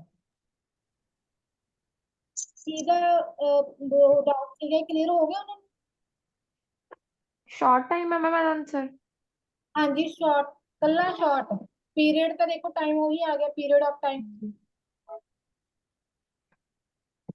ਕਲੀਅਰ ਹੈ ਜੀ ਓਕੇ ਓਕੇ ਨੈਕਸਟ ਦੇਖੋ ਜੀ ਹੁਣ ਫਿਰ ਇਸ ਤੋਂ ਬਾਅਦ 7 ਐਂਡ 8 ਚ ਕਿਸੇ ਨੂੰ ਕੋਈ ਡਾਊਟ ਤਾਂ ਨਹੀਂ ਹੈ नो मैम ਓਕੇ 13 ਦੱਸੋ ਮੈਨੂੰ ਡਾਊਟ ਕਿਸੇ ਦਾ ਮੈਮ 11 मैम 9 ਓਕੇ ਜੀ ਦੇਖੋ ਹੁਣ ਟਰੂ ਫਾਲਸ ਦੇਖੋ ਤੁਸੀਂ ਕਿਵੇਂ ਕਰਨੇ ਹੁੰਦੇ ਆ ਤੁਸੀਂ ਨਾ ਟਰੂ ਫਾਲਸ ਕੀ ਕਰਦੇ ਹੋ ਇੱਕ ਵਾਰ ਇੱਧਰੋਂ ਪੜ੍ਹ ਕੇ ਫਿਰ ਇੱਕ ਵਾਰ ਆਨਸਰ ਲਾ ਕੇ ਉਧਰੋਂ ਪੜ੍ਹ ਕੇ ਉਹਨੇ ਆਨਸਰ ਲਾ ਦਿੰਦੇ ਹੋ ਹਨਾ ਤੁਹਾਡਾ ਕੀ ਹੋ ਜਾਂਦਾ, ਉਹ ਸਹੀ ਹੁੰਦਾ ਜਿਹੜਾ ਤੁਸੀਂ ਫਸਟ ਟਾਈਮ ਲਾਇਆ ਹੁੰਦਾ ਨਾ। ਜਿਹੜਾ ਤੁਸੀਂ ਦੂਜੀ ਤੀਜੀ ਵਾਰ ਪੜ੍ਹ ਕੇ ਲਾਉਣੇ ਉਹ ਹਮੇਸ਼ਾ ਗਲਤ ਹੋ ਜਾਂਦਾ। ਯੈਸ ਮੈਮ, ਉਹ ਕਨਫਿਊਜ਼ ਕਰ ਦਿੰਦਾ ਮੈਮ। ਤੁਸੀਂ ਪਤਾ ਕੀ ਕਰਦੇ, ਕਨਫਿਊਜ਼ ਹੋ ਜਾਂਦੇ ਇਸ ਤੋਂ ਬਾਅਦ। ਤੁਸੀਂ ਜਿਹੜਾ ਇੱਕ ਵਾਰੀ ਪੜ੍ਹ ਕੇ ਆਉਂਦੇ ਹੋ ਉਹ ਤੁਸੀਂ ਗੌਰ ਨਾਲ ਦੇਖ ਕੇ ਪੜ੍ਹ ਕੇ ਆਉਂਦੇ ਹੋ, ਤੁਹਾਨੂੰ ਸਟੇਟਮੈਂਟ ਸਮਝ ਆ ਗਈ ਉਹਦੇ ਫਸਟ, ਠੀਕ ਹੈ, ਤੁਸੀਂ ਰਿਲੈਕਸ ਮਾਈਂਡ ਨਾਲ ਪੜ੍ਹਦੇ ਹੋ। ਜਦ ਤੁਸੀਂ ਦੂਰੀ ਤੀਰੀ ਵਾਰ ਪੜ੍ਹ ਕੇ ਆਉਂਦੇ ਹੋ ਉਹਦੇ ਨਾਲ ਤੁਸੀਂ ਆਪ ਹੀ ਕਨਫਿਊਜ਼ ਹੋ ਜਾਂਦੇ ਹੋ ਵੀ ਨਹੀਂ ਪਹਿਲਾਂ ਇਹ ਗੱਲ ਕਹੀ ਹੋਊਗਾ, ਠੀਕ ਹੈ। ਉਹਨੂੰ ਵਾਰ-ਵਾਰ ਨਾ ਪੜਿਆ ਕਰੋ, ਇੱਕ ਵਾਰ ਸਟੇਟਮੈਂਟ ਸਮਝਿਆ ਕਰੋ ਤੇ ਉਹਦਾ ਆਨਸਰ ਇੱਕ ਵਾਰੀ ਦੇਖਿਆ ਕਰੋ, ਠੀਕ ਹੈ। Yes ma'am. ਹੋਰ ਦੇਖਿਆ ਕਰੋ ਤੁਹਾਨੂੰ ਕੀਵਰਡਸ ਚ ਕੀ ਕੀ ਕੀਵਰਡ ਬਣਦੀ ਨੇਗੀ। ਜਿਵੇਂ ਆਪਣੇ ਹੁੰਦੇ ਨੇ ਦੇਖੋ, ਕਈ ਹੁੰਦੇ ਨੇ ਜਿਵੇਂ ਫਿਊ ਹੋ ਗਿਆ, ਮੈਨੀ ਹੋ ਗਿਆ, ਇਹਨਾਂ ਨਾਲ ਚੀਜ਼ਾਂ ਕੰਟਰਾਡਿਕਟ ਹੋ ਜਾਂਦੀਆਂ ਜਾਂ ਨੋਟ ਕਿਸਮ ਹੋ ਜਾਂਦੀਆਂ ਹਨਾ। ਜਿਵੇਂ ਮੈਨੀ ਹੋ ਗਿਆ, ਠੀਕ ਹੈ, ਸਮ ਹੋ ਗਿਆ, ਬਿਫੋਰ, ਆਫਟਰ ਹੋ ਗਿਆ, ਆਲ ਹੋ ਗਿਆ, ਠੀਕ ਹੈ। ਇਹ ਚੀਜ਼ਾਂ ਨੋਟਿਸ ਕਰਿਆ ਕਰੋ ਤੁਸੀਂ, ਇਹਨਾਂ ਨੂੰ ਪਹਿਲਾਂ ਹੀ ਹਾਈਲਾਈਟ ਕਰਿਆ ਕਰੋ ਵੀ ਹਾਂ ਇਹ ਚੀਜ਼ਾਂ ਜ਼ਿਆਦਾ ਮੈਟਰ ਕਰਦੀਆਂ ਨੇ, ਠੀਕ ਹੈ ਜੀ। ਓਕੇ, ਹੁਣ 9 ਦੇਖੋ, ਚਲੋ ਆਪਾਂ ਦੇਖਦੇ ਹਾਂ। all kinds of music can enhance one's brain performance to somewhat extent।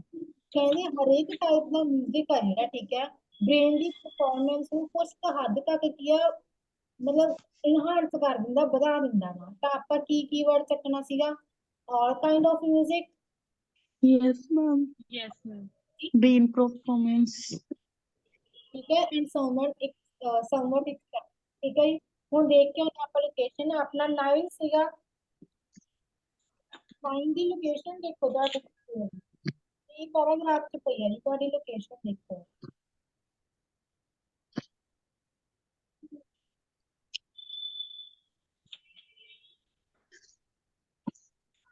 देखो, music can actually help build and connections between neurons in the cerebral cortex in a process similar to what occur in brain development, despite its type। Which line? ਜਿਹੜਾ ਠੀਕ ਹੈ ਜੀ, ਉਹ help ਹੀ ਕਰਦਾ ਗਾ ਆਪਣੀ ਕੀ ਹੈ ਇਨਹਾਂਸ ਕਰਨ ਤੇ ਜਿਹੜੀ ਬ੍ਰੇਨ ਦੀ ਪਰਫਾਰਮੈਂਸ ਹੁੰਦੀ ਹੈ, ਠੀਕ ਹੈ ਜੀ। ਕਿਹੜੀ ਲਾਈਨ ਕਹਿ ਰਹੇ ਹੋ ਮੈਮ? ਆ ਦੇਖੋ ਜੀ, ਥਰਡ ਲਾਈਨ ਲੋਕੇਸ਼ਨ ਆਪਾਂ ਨੂੰ ਉਧਰ ਵੀ ਸੇਮ ਹੀ ਕਿਹਾ ਗਿਆ ਸੀਗਾ, ਜਿਹੜਾ ਆਪਣੇ ਟਰੂ ਫਾਲਸ ਸੀਗੇ, ਹਨਾ।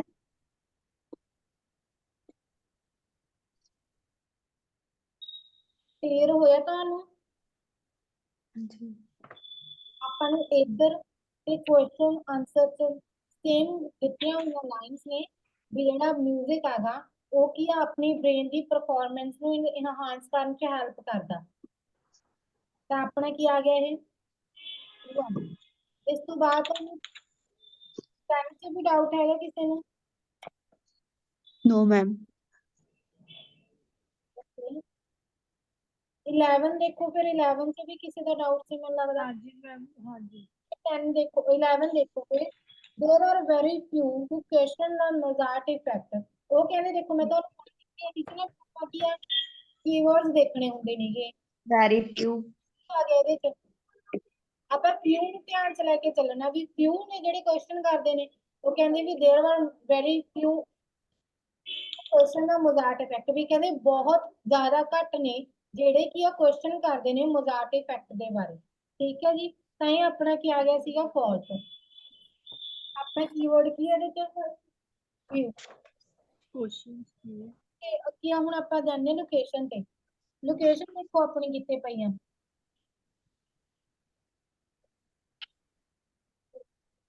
ਆਪਣੀ ਪਈ ਆ ਐਫ ਪੈਰਾਗ੍ਰਾਫ ਦੇਖੋ। If you are a little skeptical about the claims made by the supporters of the Mozart effect, you are not alone। Many people ਹੈ ਮੈਮ, ਕੰਟਰਾਡਿਕਟ ਕਰ ਗਿਆ ਜੀ। ਇੱਥੇ ਕਿੰਨੇ ਕਿਹਾ ਗਿਆ ਉਹਨਾਂ ਨੇ? ਮੈਨੀ ਪੀਪਲ ਕਿਹਾ, ਉਧਰ ਆਪਾਂ ਨੂੰ ਕੀ ਕਿਹਾ ਸੀਗਾ? ਵੈਰੀ ਫਿਊ। ਵੈਰੀ ਫਿਊ ਕਿਉਂਕਿ ਆਪਣੀ ਕੰਟਰਾਡਿਕਟ, ਤੁਸੀਂ ਇਹਨਾਂ ਕੀਵਰਡਸ ਨੂੰ ਹੀ ਧਿਆਨ ਚ ਲੈ ਕੇ ਚੱਲਿਆ ਕਰੋ। ਯੈਸ ਕਰਦੇ ਜਿਹੜੇ ਆਪਣੇ ਟਰੂ ਫਾਲਸ ਹੁੰਦੇ ਨੇ ਵੀ, ਗੱਲ ਆਪਣੀ ਕੰਟਰਾਡਿਕਟ ਹੋ ਗਈ, ਤਾਂ ਕਰਕੇ ਆਪਣਾ ਕੀ ਆਂਸਰ ਆ ਗਿਆ ਫਾਲਸ। ਓਕੇ, 12 ਚ ਕਿਸੇ ਦਾ ਕੋਈ ਡਾਊਟ ਹੈਗਾ ਜੀ? No, ma'am. Ma'am, not given ਚ ਤਾਂ false ਚ ਬਹੁਤ ਜ਼ਿਆਦਾ confusion ਹੁੰਦੀ ਹੈ।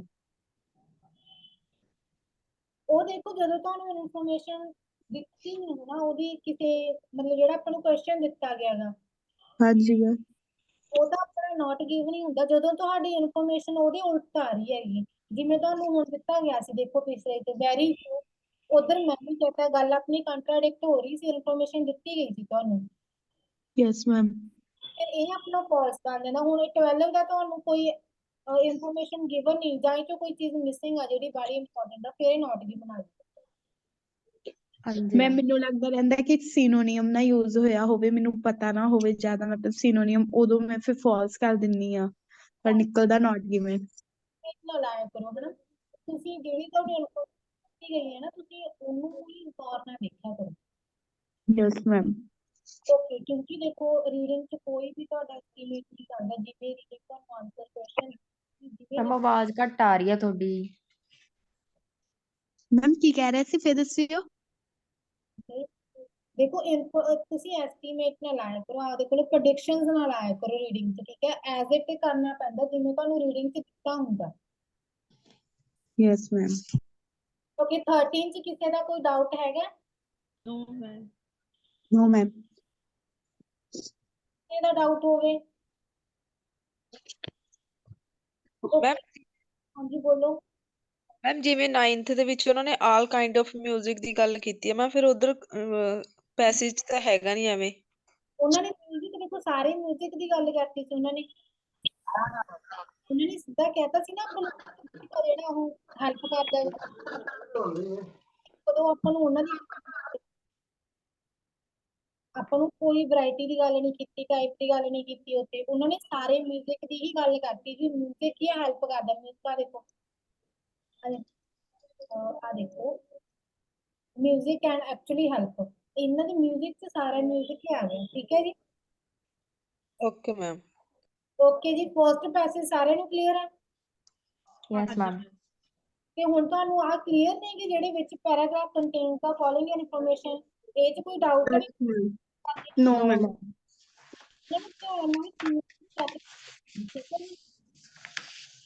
ਮੈਮ ਆਵਾਜ਼ ਨਹੀਂ ਕਲੀਅਰ ਆ ਰਹੀ ਤੁਹਾਡੀ ਸਾਫ਼ ਬਿਲਕੁਲ ਵੀ।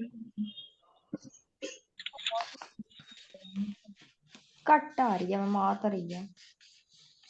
ਅੱਜ ਤੁਹਾਡੀ ਤਾਂ ਕਰਕੇ ਮੇਰੀ ਆਵਾਜ਼ ਘੱਟ ਆ ਰਹੀ ਹੈ ਤੁਹਾਨੂੰ। ਓਕੇ, ਮੈਂ ਹੋਰ ਲਾਊਡ ਬੋਲਣ ਦੀ ਕੋਸ਼ਿਸ਼ ਕਰਦੀ ਹਾਂ। ਓਕੇ, ਹੁਣ ਤੁਹਾਨੂੰ ਫਸਟ ਪੈਸੇਜ ਸਾਰਾ ਕਲੀਅਰ ਆ? Yes yes ma'am. True false not given clear ਨਹੀਂ ਤੁਹਾਨੂੰ ਕਿਸ ਟਾਈਪ ਨਾਲ ਕਰਨੇ ਨੇ ਤੁਸੀਂ? Yes ma'am.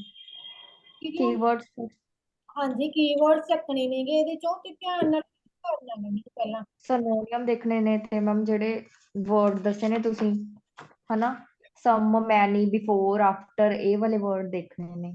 ਇਹ ਤੁਸੀਂ ਜ਼ਰੂਰ ਦੇਖਣੇ ਕਿਉਂਕਿ ਤੁਹਾਡਾ ਸਾਰਾ ਜਿਹੜੇ ਟਰੂ ਫਾਲਸ ਹੁੰਦੇ ਨੇ ਨਾ ਇਹਦੇ 'ਚ ਹੀ ਹੁੰਦੇ ਨੇਗੇ। ਆਪਣਾ ਜ਼ਿਆਦਾ ਯੈਸ ਇਹ ਵੀ ਜਿਹੜੇ ਵਰਡ ਹੁੰਦੇ ਨੇ ਇਹਨਾਂ 'ਚ ਹੀ ਕਰਦੇ ਆ। Hello ma'am. ਹਾਂਜੀ ਮੈਮ ਮੈਨੂੰ ਟਰੂ ਫਾਲਸ ਦੇ ਵਿੱਚ ਬਹੁਤ ਜ਼ਿਆਦਾ ਦਿੱਕਤ ਆਉਂਦੀ ਹੈ, ਮੇਰੇ ਬਹੁਤ ਗਲਤ ਹੁੰਦੇ ਹੈਗੇ ਆ। ਮੈਮ ਮੈਂ ਹੋਰ ਮੈਨੂੰ ਕਿਸੇ ਟਾਈਪ 'ਚ ਕੋਈ ਦਿੱਕਤ ਨਹੀਂ, ਬਸ ਇਹਦੇ 'ਚ ਹੀ ਬਹੁਤ ਜ਼ਿਆਦਾ ਗਲਤ ਹੋ ਜਾਂਦੇ ਆ। ਕਿਵੇਂ ਕਹਿ ਰਹੇ ਸੀ?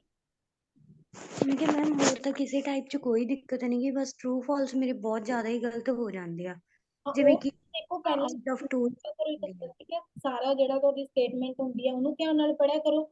ਇਸ ਤੋਂ ਬਾਅਦ ਉਹਦੇ 'ਚ ਜਿਹੜੇ ਕੀਵਰਡਸ ਹੁੰਦੇ ਨੇ ਉਹਨਾਂ ਨੂੰ ਚੱਕਿਆ ਕਰੋ ਵੀ ਕਾਹਦੀ ਗੱਲ ਕੀਤੀ ਗਈ ਹੈ। ਠੀਕ ਹੈ ਮੈਮ। ਕੀਵਰਡ ਚੱਕ ਕੇ ਜਿਹੜੇ ਮੈਂ ਤੁਹਾਨੂੰ ਕੀਵਰਡ ਦੱਸੇ ਨੇਗੇ ਉਹਨਾਂ ਨੂੰ ਜ਼ਿਆਦਾ ਧਿਆਨ 'ਚ ਰੱਖਿਆ ਕਰੋ। ਟਰੂ ਫਾਲਸ ਜ਼ਿਆਦਾ ਪ੍ਰੈਕਟਿਸ ਕਰਿਆ ਕਰੋ। ਹਾਂਜੀ, ਟਰੂ ਫਾਲਸ ਦੀ ਪ੍ਰੈਕਟਿਸ ਵੀ ਜ਼ਿਆਦਾ ਕਰਿਆ ਕਰੋ। ਤੇ ਜਿਹੜੇ ਮੈਂ ਤੁਹਾਨੂੰ ਦੱਸੇ ਨੇ ਬਿਫੋਰ ਹੋ ਗਿਆ ਕੋਈ ਹਨਾ, ਫਸਟ ਹੋ ਗਿਆ ਜਿਵੇਂ ਆਪਾਂ ਬਹੁਤ ਆਪਣੀ ਤੋਂ ਕਰਦਾ ਹੈ ਫਸਟ ਰਿਗਾਰਡ ਜਿਵੇਂ ਕਿਸੇ ਨੂੰ ਮਿਲਿਆ ਉਹ ਵਾਲੇ ਹੋ ਗਏ, ਉਹ ਧਿਆਨ ਨਾਲ ਕੀਵਰਡ ਚੱਕਿਆ ਕਰੋ ਵੀ ਪਹਿਲਾਂ ਉਹਦੀ ਗੱਲ ਕੀਤੀ ਗਈ ਹੈ ਫਿਰ ਤੁਸੀਂ ਉਹ ਕਰਿਆ ਕਰੋ, ਆ ਕੇ ਦੇਖਿਆ ਕਰੋ ਵੀ ਆਨਸਰ ਆ ਰਿਹਾ ਕਿ ਨਹੀਂ ਆ ਰਿਹਾ। ਪਹਿਲਾਂ ਜਿਹੜੇ ਤੁਸੀਂ ਕੀਵਰਡ ਹਾਈਲਾਈਟ ਕੀਤੇ ਹੁੰਦੇ ਆ ਉਹਨਾਂ ਨੂੰ ਮਿਲਾ ਕੇ ਦੇਖਿਆ ਕਰੋ ਵੀ ਇਹਨਾਂ ਦੀ ਗੱਲ ਹੋ ਰਹੀ ਹੈ ਉਹਦੇ 'ਚ। ਤੇ ਮੈਮ ਜੀ ਇੱਕ ਸਿਨੋਨੀਅਮ ਵੀ ਹੁੰਦੇ ਨੇ ਮੈਮ, ਥੋੜੇ ਨਾਲ ਦੇ ਮਿਲ ਜਾਂਦੇ ਨੇ, ਜਿਵੇਂ ਹੁਣ ਡਿਸਕਵਰੀ ਦਾ ਪਿੱਛੇ ਆਇਆ ਸੀਗਾ ਰਿਸਰਚ, ਉਵੇਂ। ਪਤਾ ਲੱਗਣਗੇ। ਠੀਕ ਹੈ ਜੀ। ਹਾਂਜੀ ਮੈਮ। ਓਕੇ, ਸੈਕਿੰਡ ਪੈਸੇਜ ਤੇ ਚੱਲਦੇ ਆ। ਸੈਕਿੰਡ ਪੈਸੇਜ ਆਪਣਾ ਸੀਗਾ ਫੀਅਰਸ ਵਾਲਾ, ਇਹਦੇ 'ਚ ਵੀ ਆਪਾਂ ਨੂੰ 14 to 18 ਉਹ ਸੀਗੇ ਪੈਰਾਗ੍ਰਾਫ ਕੰਟੇਨ ਇਨਫੋਰਮੇਸ਼ਨ ਵਾਲੇ। 14 to 18 ਦੱਸੋ ਮੈਨੂੰ ਡਾਊਟ ਕਿਸੇ ਦਾ।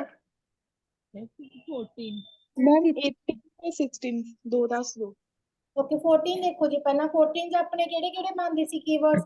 Classification of responses to pairs. Classification ਦੇਖਣਾ ਸੀ ਆਪਾਂ ਵੀ ਕਿੱਥੇ ਮੈਂਸ਼ਨ ਕੀਤੀਆਂ ਨੇ ਰਿਸਪੌਂਸ ਕਰਨ ਦੀਆਂ ਪੇਅਰ ਨੂੰ। ਅੱਗੇ ਆਪਾਂ ਯੂਜ਼ ਕਰ ਸਕਦੇ ਨਾ ਰਿਸਪੌਂਸ ਦੀ ਥਾਂ ਤੇ। ਓਕੇ ਜੀ ਹੁਣ ਦੇਖੋ ਆਪਣਾ 14 ਦਾ ਆਨਸਰ ਕੀ ਬਣਦਾ ਸੀਗਾ ਜੀ। ਸੀ ਮੈਮ। ਕੀ ਬਣਦਾ ਸੀਗਾ ਤਾਂ ਸੀ ਚ ਦੇਖੋ ਆਪਾਂ ਨੂੰ ਕਿੱਥੇ ਦਿੱਤਾ ਪਿਆ ਸੀਗਾ। ਫਸਟ ਲਾਈਨ ਦੇਖੋ ਤੁਹਾਨੂੰ ਦਿੱਤੀ ਪਈ ਸੀਗੀ ਇਹਦੇ ਚ। Put young mosquitoes through 3 tests and show 3 adaptable fearful responses. ਆਪਾਂ ਦੇਖੋ ਕੀ ਚੱਕੇ ਸੀਗੇ ਉਹਦੀਆਂ। ਆ ਦੇਖੋ ਆ ਕਲਾਸੀਫਿਕੇਸ਼ਨ ਹੋ ਗਿਆ ਉਹਦਾ। ਰਿਸਪੌਂਸ ਆਪਣੇ ਕੋਲ ਸੇਮ ਵਰਡ ਆ ਗਿਆ। ਕਲੀਅਰ ਆ। Yes ma'am. ਫਿਰ ਇਸ ਤੋਂ ਬਾਅਦ ਆਪਾਂ ਨੂੰ 3 ਦਿੱਤੇ ਗਏ ਵੀ ਉਹ ਕਿਵੇਂ ਡਰ ਸਕਦੇ ਨੇਗੇ ਜਾਂ ਕਿਵੇਂ ਉਹ ਰਿਸਪੌਂਸ ਕਰ ਸਕਦੇ ਨੇ ਕਿ ਜਿਹੜੇ ਉਹਨਾਂ ਦੇ ਫੀਅਰ ਉਹਨਾਂ ਨੂੰ ਡਰਦੇ ਨਹੀਂ ਹੁੰਦੀ ਦੇਖੋ। ਠੀਕ ਹੈ ਜੀ। ਟੇਸਟ ਸੌਟ ਦੀ ਥਿਰੀ ਅਡੈਪਟਿਵ ਲੇਕਾ ਕੀ ਕਹਿ ਰਹੇ ਹੋ। ਮੈਂ ਕਲਾਸੀਫਿਕੇਸ਼ਨ ਮਤਲਬ ਇਹਦੇ ਵਿੱਚ ਕੀ ਦਿੱਤੇ ਹੋਏ ਆ। ਟਾਈਪਸ ਹੁੰਦੀਆਂ ਕਲਾਸੀਫਿਕੇਸ਼ਨ ਟਾਈਪਸ ਹੋ ਗਈਆਂ ਦੇਖੋ।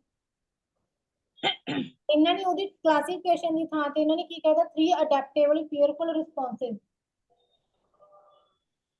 ਠੀਕ ਹੈ ਜੀ। ਠੀਕ ਹੈ। ਓਕੇ ਜੀ ਨੈਕਸਟ ਦੇਖੋ ਹੁਣ 15 ਚ ਵੀ ਕਿਸੇ ਦਾ ਡਾਊਟ ਸੀਗਾ।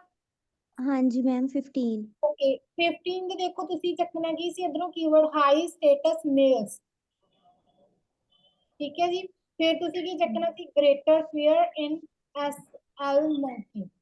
ਜ਼ਿਆਦਾ ਤਾਂ ਤੁਸੀਂ ਆਈ ਚੱਕਣਾ ਸੀ high status male cause greater fear in SL monkey sorry. ਠੀਕ ਹੈ ਜੀ ਆਪਾਂ ਦੇਖਨੇ ਇਹ ਕਿੱਥੇ ਪਿਆ ਸੀਗਾ ਆਪਣਾ ਜਿਹੜਾ ਆਪਣਾ ਕੀਵਰਡ ਸੀ ਪੈਰਾਗ੍ਰਾਫ ਮੈਮ। ਹਾਂਜੀ ਆਪਣਾ ਜੀ ਪੈਰਾਗ੍ਰਾਫ ਚ ਇਕੱਲਾ ਹਾਈ ਸਟੇਟਸ ਜਿਹੜਾ ਸੀਗਾ ਉਹ ਆਪਣਾ ਉਹਦੇ ਵਿੱਚ ਪਿਆ ਸੀਗਾ ਜੀ ਪੈਰਾਗ੍ਰਾਫ ਚ ਪਿਆ ਸੀਗਾ। ਫਸਟ ਲਾਈਨ 'ਚ ਮੈਮ ਹੈਗਾ ਐਸਐਲ ਹਾਂਜੀ ਮੰਕੀ। ਫਸਟ ਲਾਈਨ ਚ ਪਿਆ ਦੇਖੋ in second experiment SL monkeys were less willing to take risks after they were primed with the faces of high status males. ਉਹਨਾਂ ਜਿਹੜੇ ਐਸਐਲ ਮੰਕੀ ਸੀ ਉਹਨਾਂ ਨੇ ਵੀ ਮਤਲਬ ਰਿਸਕ ਘੱਟ ਲੈਣ ਦੇ ਵਿਲਿੰਗ ਸੀਗੇ ਕਿਉਂਕਿ ਉਹਨਾਂ ਨੇ ਕਿਹਦਾ ਸਾਹਮਣਾ ਕਰ ਲਿਆ ਸੀ ਜਦੋਂ ਉਹਨਾਂ ਨੇ ਕੀ ਫੇਸ ਕਰ ਲਿਆ ਹਾਈ ਸਟੇਟਸ ਮੇਲਸ ਹੁੰਦੇ ਨੇ। ਆਪਾਂ ਕੀ ਵਰਡ ਚੱਕਿਆ ਸੀ ਹਾਈ ਸਟੇਟਸ ਮੇਲਸ। ਤਾਂ ਇਹ ਗੱਲ ਆਪਾਂ ਨੂੰ ਇਹਦੇ ਚ ਦਿੱਤਾ ਨਹੀਂ ਗਿਆ ਆਪਾਂ ਨੂੰ ਅੱਗੇ ਵੀ ਦਿੱਤਾ ਗਿਆ ਸੀ ਪਰ ਆਪਾਂ ਨੂੰ ਕੀ ਦਿੱਤਾ ਗਿਆ ਸੀ ਉਧਰ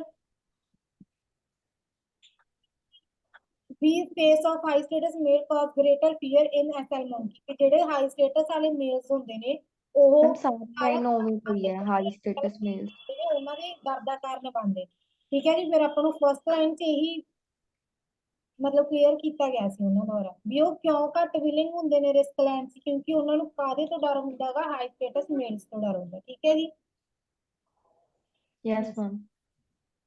ਓਕੇ ਜੀ ਨੈਕਸਟ ਦੇਖੋ ਹੁਣ 16 ਦੇਖੋ facial expressions contain social information. ਆਪਾਂ ਇਹ ਚ ਕੀਵਰਡ ਕਿਹੜਾ ਚੱਕਣਾ ਸੀਗਾ ਜੀ। Social information. ਇਹ ਸੋਸ਼ਲ ਇਨਫੋਰਮੇਸ਼ਨ ਹੋ ਗਈ। ਇਹਦੀ ਗੱਲ ਆਪਾਂ ਨੂੰ ਕਿਹੜੇ ਪੈਰਾਗ੍ਰਾਫ ਚ ਕੀਤੀ ਗਈ ਸੀਗੀ ਪੈਰਾਗ੍ਰਾਫ ਮੈਮ। ਆਪਾਂ ਪੈਰਾਗ੍ਰਾਫ ਚ ਆਪਣੀ ਗੱਲ ਕੀਤੀ ਗਈ ਹੈ ਇਹਦੀ। ਆ ਦੇਖੋ social anxiety and other behaviors. For both human and non-human primates, face and eyes are rich source of social information. ਆਪਣੇ ਜਿਹੜੇ face and eyes ਹੋ ਗਈਆਂ ਇਹ ਕੀ ਹੋ ਗਏ facial expressions ਹੋ ਗਈਆਂ include ਹੋ ਗਏ ਉਹਦੇ ਚ ਤੇ ਕਾਹਦੇ ਚ rich source of social information Ki contain ਕਰਦੇ ਨੇਗੇ ਉਹ social information। ਠੀਕ ਹੈ ਜੀ। ਆਪਾਂ ਕਿਸੇ ਦੀਆਂ ਆਈਜ਼ ਤੋਂ ਪਤਾ ਕਰ ਸਕਦੇ ਹਾਂ ਯੈਸ ਮੈਮ। ਕੀ ਸੋਚ ਰਿਹਾ ਜਾਂ ਉਹ ਇੰਟਰਸਟਡ ਆਪਣੀ ਗੱਲ ਚ ਕਿ ਨਹੀਂ ਉਹ ਗੱਲ ਕਰ ਰਹੇ ਨੇ। ਠੀਕ ਹੈ ਜੀ। Yes ma'am. ਓਕੇ ਜੀ 17 ਚ ਕਿਸੇ ਦਾ ਡਾਊਟ ਹੈਗਾ। No ma'am. ਕਿਸੇ ਦਾ ਕੋਈ ਮੈਮ 18 ਦੱਸ ਦੋ। ਓਕੇ 18 ਦੇਖੋ medicine does not work in some cases ਕਹਿੰਦੇ ਵੀ ਮੈਡੀਸਿਨ ਕੀ ਆ ਵਰਕ ਨਹੀਂ ਕਰਦੀ ਕੁਝ ਕੇਸਿਸ ਚ। ਤਾਂ ਆਪਾਂ ਇਹਦੇ ਚ ਕੀਵਰਡ ਕਿਹੜਾ ਚੱਕਣਾ ਸੀਗਾ ਮੈਡੀਸਿਨ ਚੱਕਣਾ ਸੀਗਾ। Yes ma'am. ਠੀਕ ਹੈ ਜੀ। ਤੇ ਫਿਰ ਹੋਰ ਕੀ ਚੱਕਣਾ ਸੀਗਾ? वर्क ਵਰਕ ਵੀ ਚੱਕ ਸੀ, ਵੈਸੇ ਜ਼ਿਆਦਾ ਇਹਦਾ ਕੀਵਰਡ ਕਿਹੜਾ ਬਣਦਾ ਸੀ? ਮੈਡੀਸਨ। ਤਾਂ ਇਹਦਾ ਆਪਣੀ ਗੱਲ ਕਿਹੜੇ ਪੈਰਾਗ੍ਰਾਫ 'ਚ ਕੀਤੀ ਗਈ ਸੀ? D paragraph. ਡੀ ਪੈਰਾਗ੍ਰਾਫ 'ਚ ਮੈਡੀਸਨ ਦੀ ਗੱਲ ਕੀਤੀ ਗਈ ਸੀਗੀ। ਤਾਂ ਡੀ ਪੈਰਾਗ੍ਰਾਫ ਦੇਖੋ, ਆ ਦੇਖੋ, ਡਰੱਗਸ ਨੂੰ ਵੀ ਆਪਾਂ ਕਹਿ ਦਿੰਦੇ ਹਾਂ ਮੈਡੀਸਨ। Yes ma'am. ਇਹਨਾਂ ਨੇ ਇਹਦੇ 'ਚ ਕੀ ਗੱਲ ਕੀਤੀ ਗਈ ਸੀ? ਥਰਡ ਲਾਈਨ ਦੇਖੋ ਇਹਦੀ। Drug to yes Further find these types of fearful behavior. Callan gave small amount of drugs to monkeys. Ma'am last line ਦੇਖੋ। ਹਾਂਜੀ, ਉਹਦੇ ਵਿੱਚ ਲਾਸਟ ਆ ਦੇਖੋ, ਲਾਸਟ ਲਾਈਨ 'ਚ ਵੀ ਤਾਂ ਨੋਟ ਕੀਤਾ ਗਿਆ ਹੈਗਾ ਵੀ ਮਤਲਬ ਉਹਨਾਂ ਨੇ ਕੀ ਹੈ ਵੀ ਫੀਅਰ ਨੂੰ ਉਹ ਕਰਦੇ ਕਹਿ ਸਕਦੇ ਵੀ ਜਿਨ੍ਹਾਂ ਦਾ ਫੀਅਰਫੁਲ ਬਿਹੇਵੀਅਰ ਸੀਗਾ ਉਹਨਾਂ ਨੇ ਕੀ ਹੈ ਮੈਡੀਸਿਨ ਡਰੱਗ ਦਿੱਤੀ ਕੁਝ ਮੌਂਕੀਜ਼ ਨੂੰ। ਠੀਕ ਹੈ ਜੀ। ਪਰ ਦੇਖੋ ਇਸ ਤੋਂ ਬਾਅਦ anti anxiety drugs like diazepam or Valium had little or no effect on queen. ਪਰ ਉਹਨਾਂ ਨੇ ਕੋਈ ਇਫੈਕਟ ਨਹੀਂ ਕੀਤਾ ਸੀਗਾ ਜਿਹੜੀਆਂ ਐਂਟੀ ਐਂਗਜ਼ਾਇਟੀ ਡਰੱਗ ਸੀਗੀਆਂ। ਠੀਕ ਹੈ ਜੀ। ਕਲੀਅਰ ਹੈ ਜੀ ਸਾਰਿਆਂ ਨੂੰ? Yes ma'am. 14 yes ma'am. ਕੋਈ ਡਾਊਟ ਹੈ ਤਾਂ ਕਲੀਅਰ ਕਰਵਾ ਲਓ।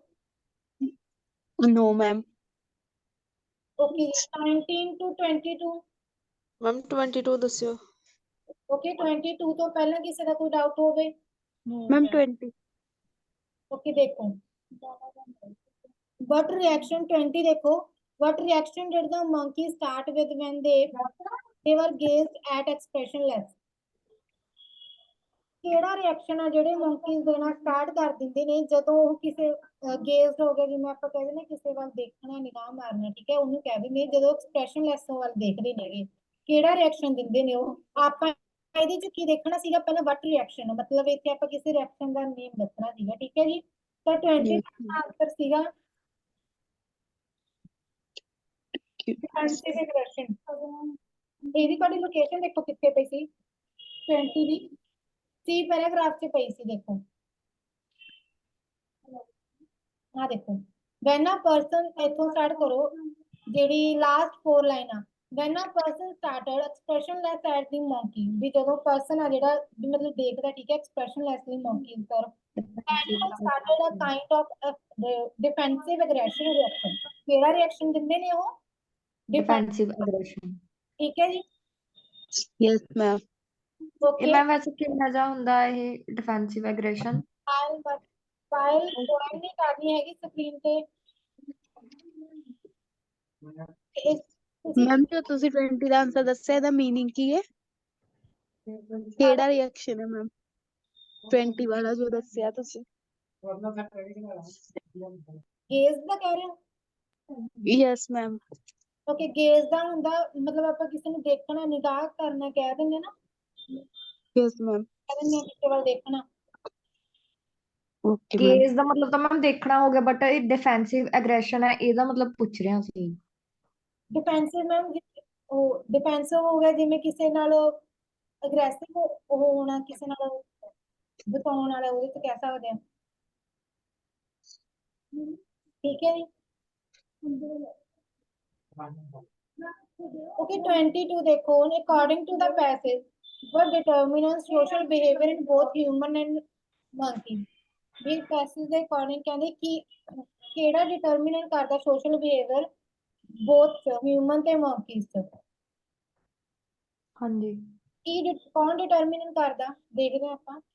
ਇਹਦਾ ਆਨਸਰ ਆਉਣਾ ਸੀ ਤੁਹਾਡਾ ਜੈਨੇਟਿਕ ਵੇਰੀਏਸ਼ਨ। 22 ਦਾ ਦੇਖੋ, ਲੋਕੇਸ਼ਨ ਤੁਹਾਡੀ ਪਈ ਸੀਗੀ ਐਫ ਪੈਰਾਗ੍ਰਾਫ ਚ 5th ਲਾਈਨ ਚ। ਹਾਂਜੀ 6th line ਆ। genetic variation. To learn how genetic variation might influence their response.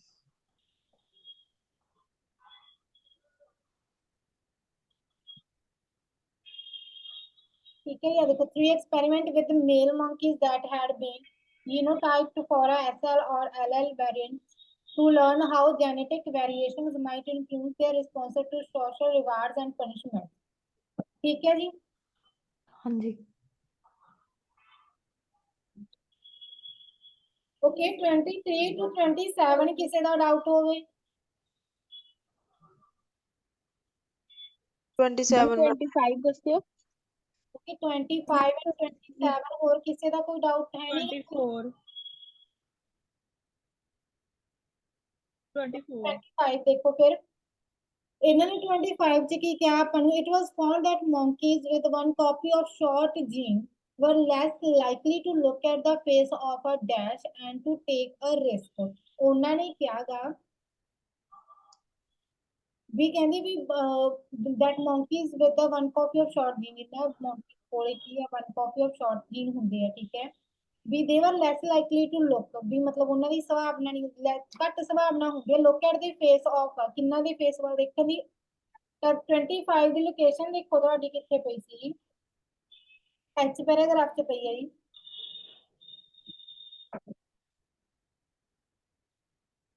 ਆ ਦੇਖੋ ਹਾਈ ਸਟੇਟਸ ਮੇਲ ਫੇਸਿਸ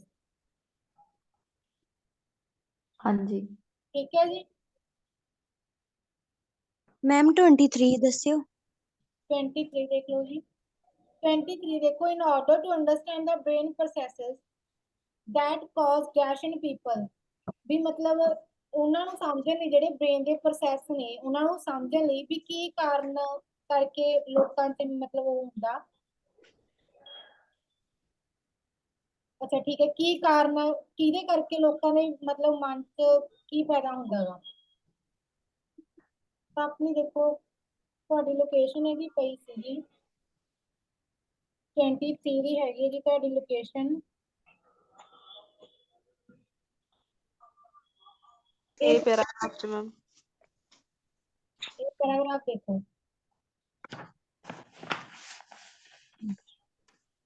ਆ ਦੇਖੋ it should be possible to pinpoint the brain process that cause inordinate anxiety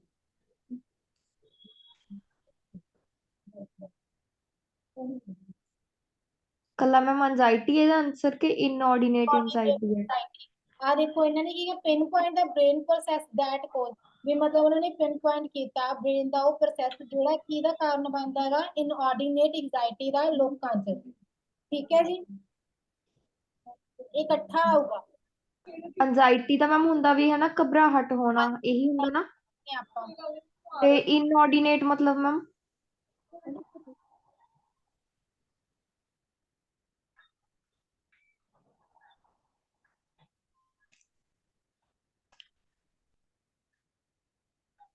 ma'am 26 and 7 ਵੀ ਕਰਾ ਹੀ ਦੋ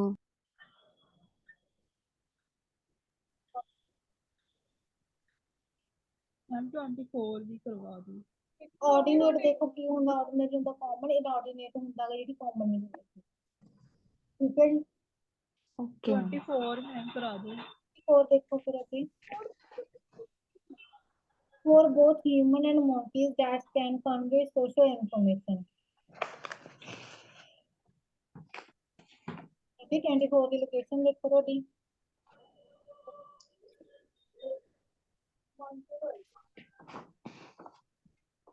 ਦੇਖੋ ਤੁਹਾਡਾ ਪਿਆ ਸੀਗਾ ਐਫ ਪੈਰਾਗ੍ਰਾਫ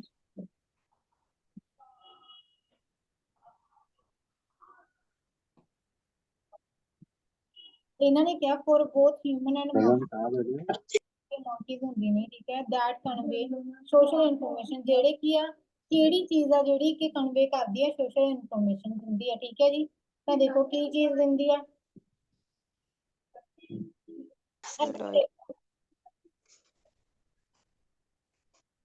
ਆ ਦੇਖੋ for both human and non-human experiments faces and eyes are rich source of human information clear ਆ ਜੀ ਕੀ ਆਨਸਰ ਆ ਗਿਆ ਇਹਦਾ ਫੇਸਿਸ ਤੇ ਜਿਹੜੀਆਂ ਆਈਜ਼ ਹੁੰਦੀਆਂ ਉਹ ਨੇਗੀਆਂ ਜਿਹੜੀਆਂ ਕਨਵੇ ਕਰਦੀਆਂ ਨੇ ਸੋਸ਼ਲ ਇਨਫੋਰਮੇਸ਼ਨ ਠੀਕ ਹੈ ਜੀ ਓਕੇ ਮੈਮ ਮੈਮ 5 and 6 ਵੀ ਕਰਾ ਦੋ ਹਾਂਜੀ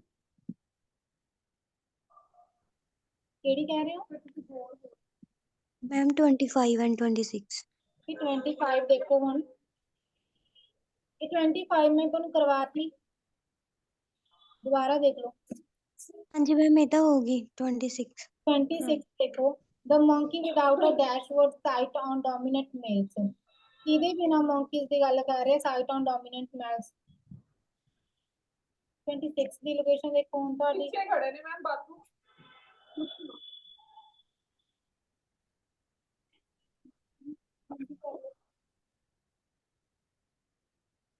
26 ਦੀ ਲੋਕੇਸ਼ਨ ਦੇਖੋ ਤੁਹਾਡੀ F ਪੈਰਾਗ੍ਰਾਫ ਚ ਸੀ ਆ ਪਏ ਦੇਖੋ ਉਹਨਾਂ ਨੇ ਸਾਈਡ ਕਿਹਾ ਸੀ ਇੱਧਰ ਆਪਾਂ ਨੂੰ ਗੈਜ਼ਿੰਗ ਕਹਤਾ at images of face and eyes of other monkeys ਠੀਕ ਹੈ ਜੀ short gene spent less time ਇਹਨਾਂ ਨੇ ਇੱਧਰ ਕੀ ਕਿਹਾ ਸੀ ਆਪਾਂ ਨੂੰ the monkey without a short gene would sight on dominant male sight ਨੂੰ ਉਧਰ ਕੀ कहता ਇਹਨਾਂ ਨੇ gazed कहता ਠੀਕ ਹੈ ਜੀ ਮੈਮ ਜਿੱਦਾਂ ਇਹ ਉੱਪਰ ਨੀਚੇ ਸੀਗੇ ਆਨਸਰ ਮੈਮ ਰੀਅਲ ਐਗਜ਼ਾਮ ਚ ਤਾਂ ਨਹੀਂ ਏਦਾਂ ਹੁੰਦਾ ਸਮਰੀ ਚ ਬਹੁਤ ਬਹੁਤ ਜ਼ਿਆਦਾ ਰੇਅਰ ਘੱਟ ਬਹੁਤ ਰੇਅਰ ਚਾਂਸ ਹੁੰਦੇ ਬਹੁਤ ਘੱਟ ਰੇਅਰ ਠੀਕ ਹੈ ਜੀ ਕਲੀਅਰ ਹੈ ਸਾਰਿਆਂ ਨੂੰ ਸੈਕੰਡ ਪੈਸੇਜ ਵੀ ਮੈਮ 27 ਵੀ ਦੱਸ ਦਿਓ ਹਾਂਜੀ ਮੈਮ 7 ਵੀ ਦੇਖ ਲਓ while the dash monkeys waved the reward waved ਕੀ ਹੁੰਦਾ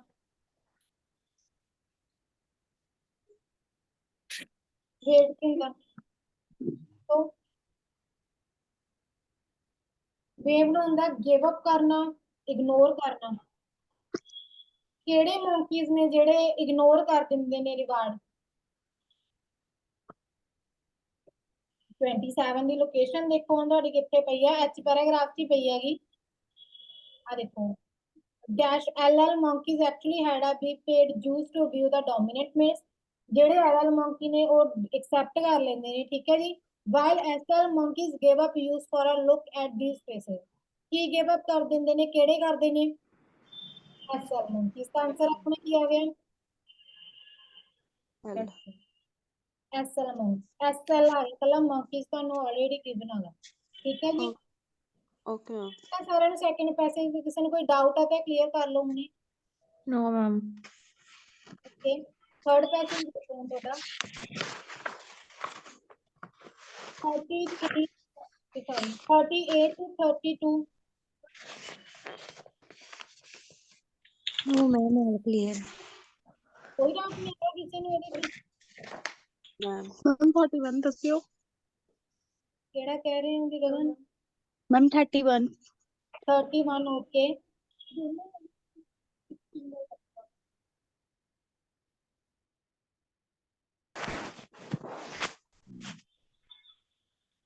ओके 31 देखो 28 29 एंड 30 ਚ ਕਿਸੇ ਨੂੰ ਕੋਈ ਡਾਊਟ ਨਹੀਂ ਆ ਰਹੀ 28 मैम ओके 29 28 देखो practices of animal migration have helped expand our knowledge of these senses ਜਿਹੜੀ animals migration ਹੁੰਦੀ ਹੈ ਮਤਲਬ ਇੱਕ ਜਗ੍ਹਾ ਤੋਂ ਦੂਜੀ ਜਗ੍ਹਾ ਜਾਂਦੇ ਨੇ ਉਹ ਕੀ ਹੈ ਹੈਲਪ ਕਰਦਾ ਆਪਣੀ ਨੌਲੇਜ ਨੂੰ ਵਧਾਉਣ ਚ ਠੀਕ ਹੈ of these senses ਤਾਂ 28 ਦਾ ਜਿਹੜੀ ਪੈਰਾਗ੍ਰਾਫ ਕਿਹੜਾ ਹੋਣਾ ਸੀਗਾ ਦੇਖੋ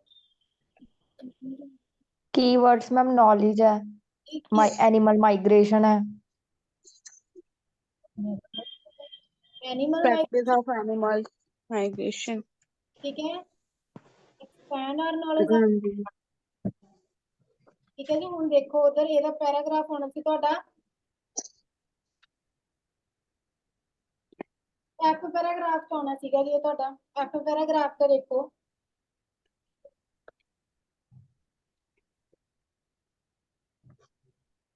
ਸਾਈਨ ਡਿਸਕਾਊਂਟ ਕਰ ਦੋ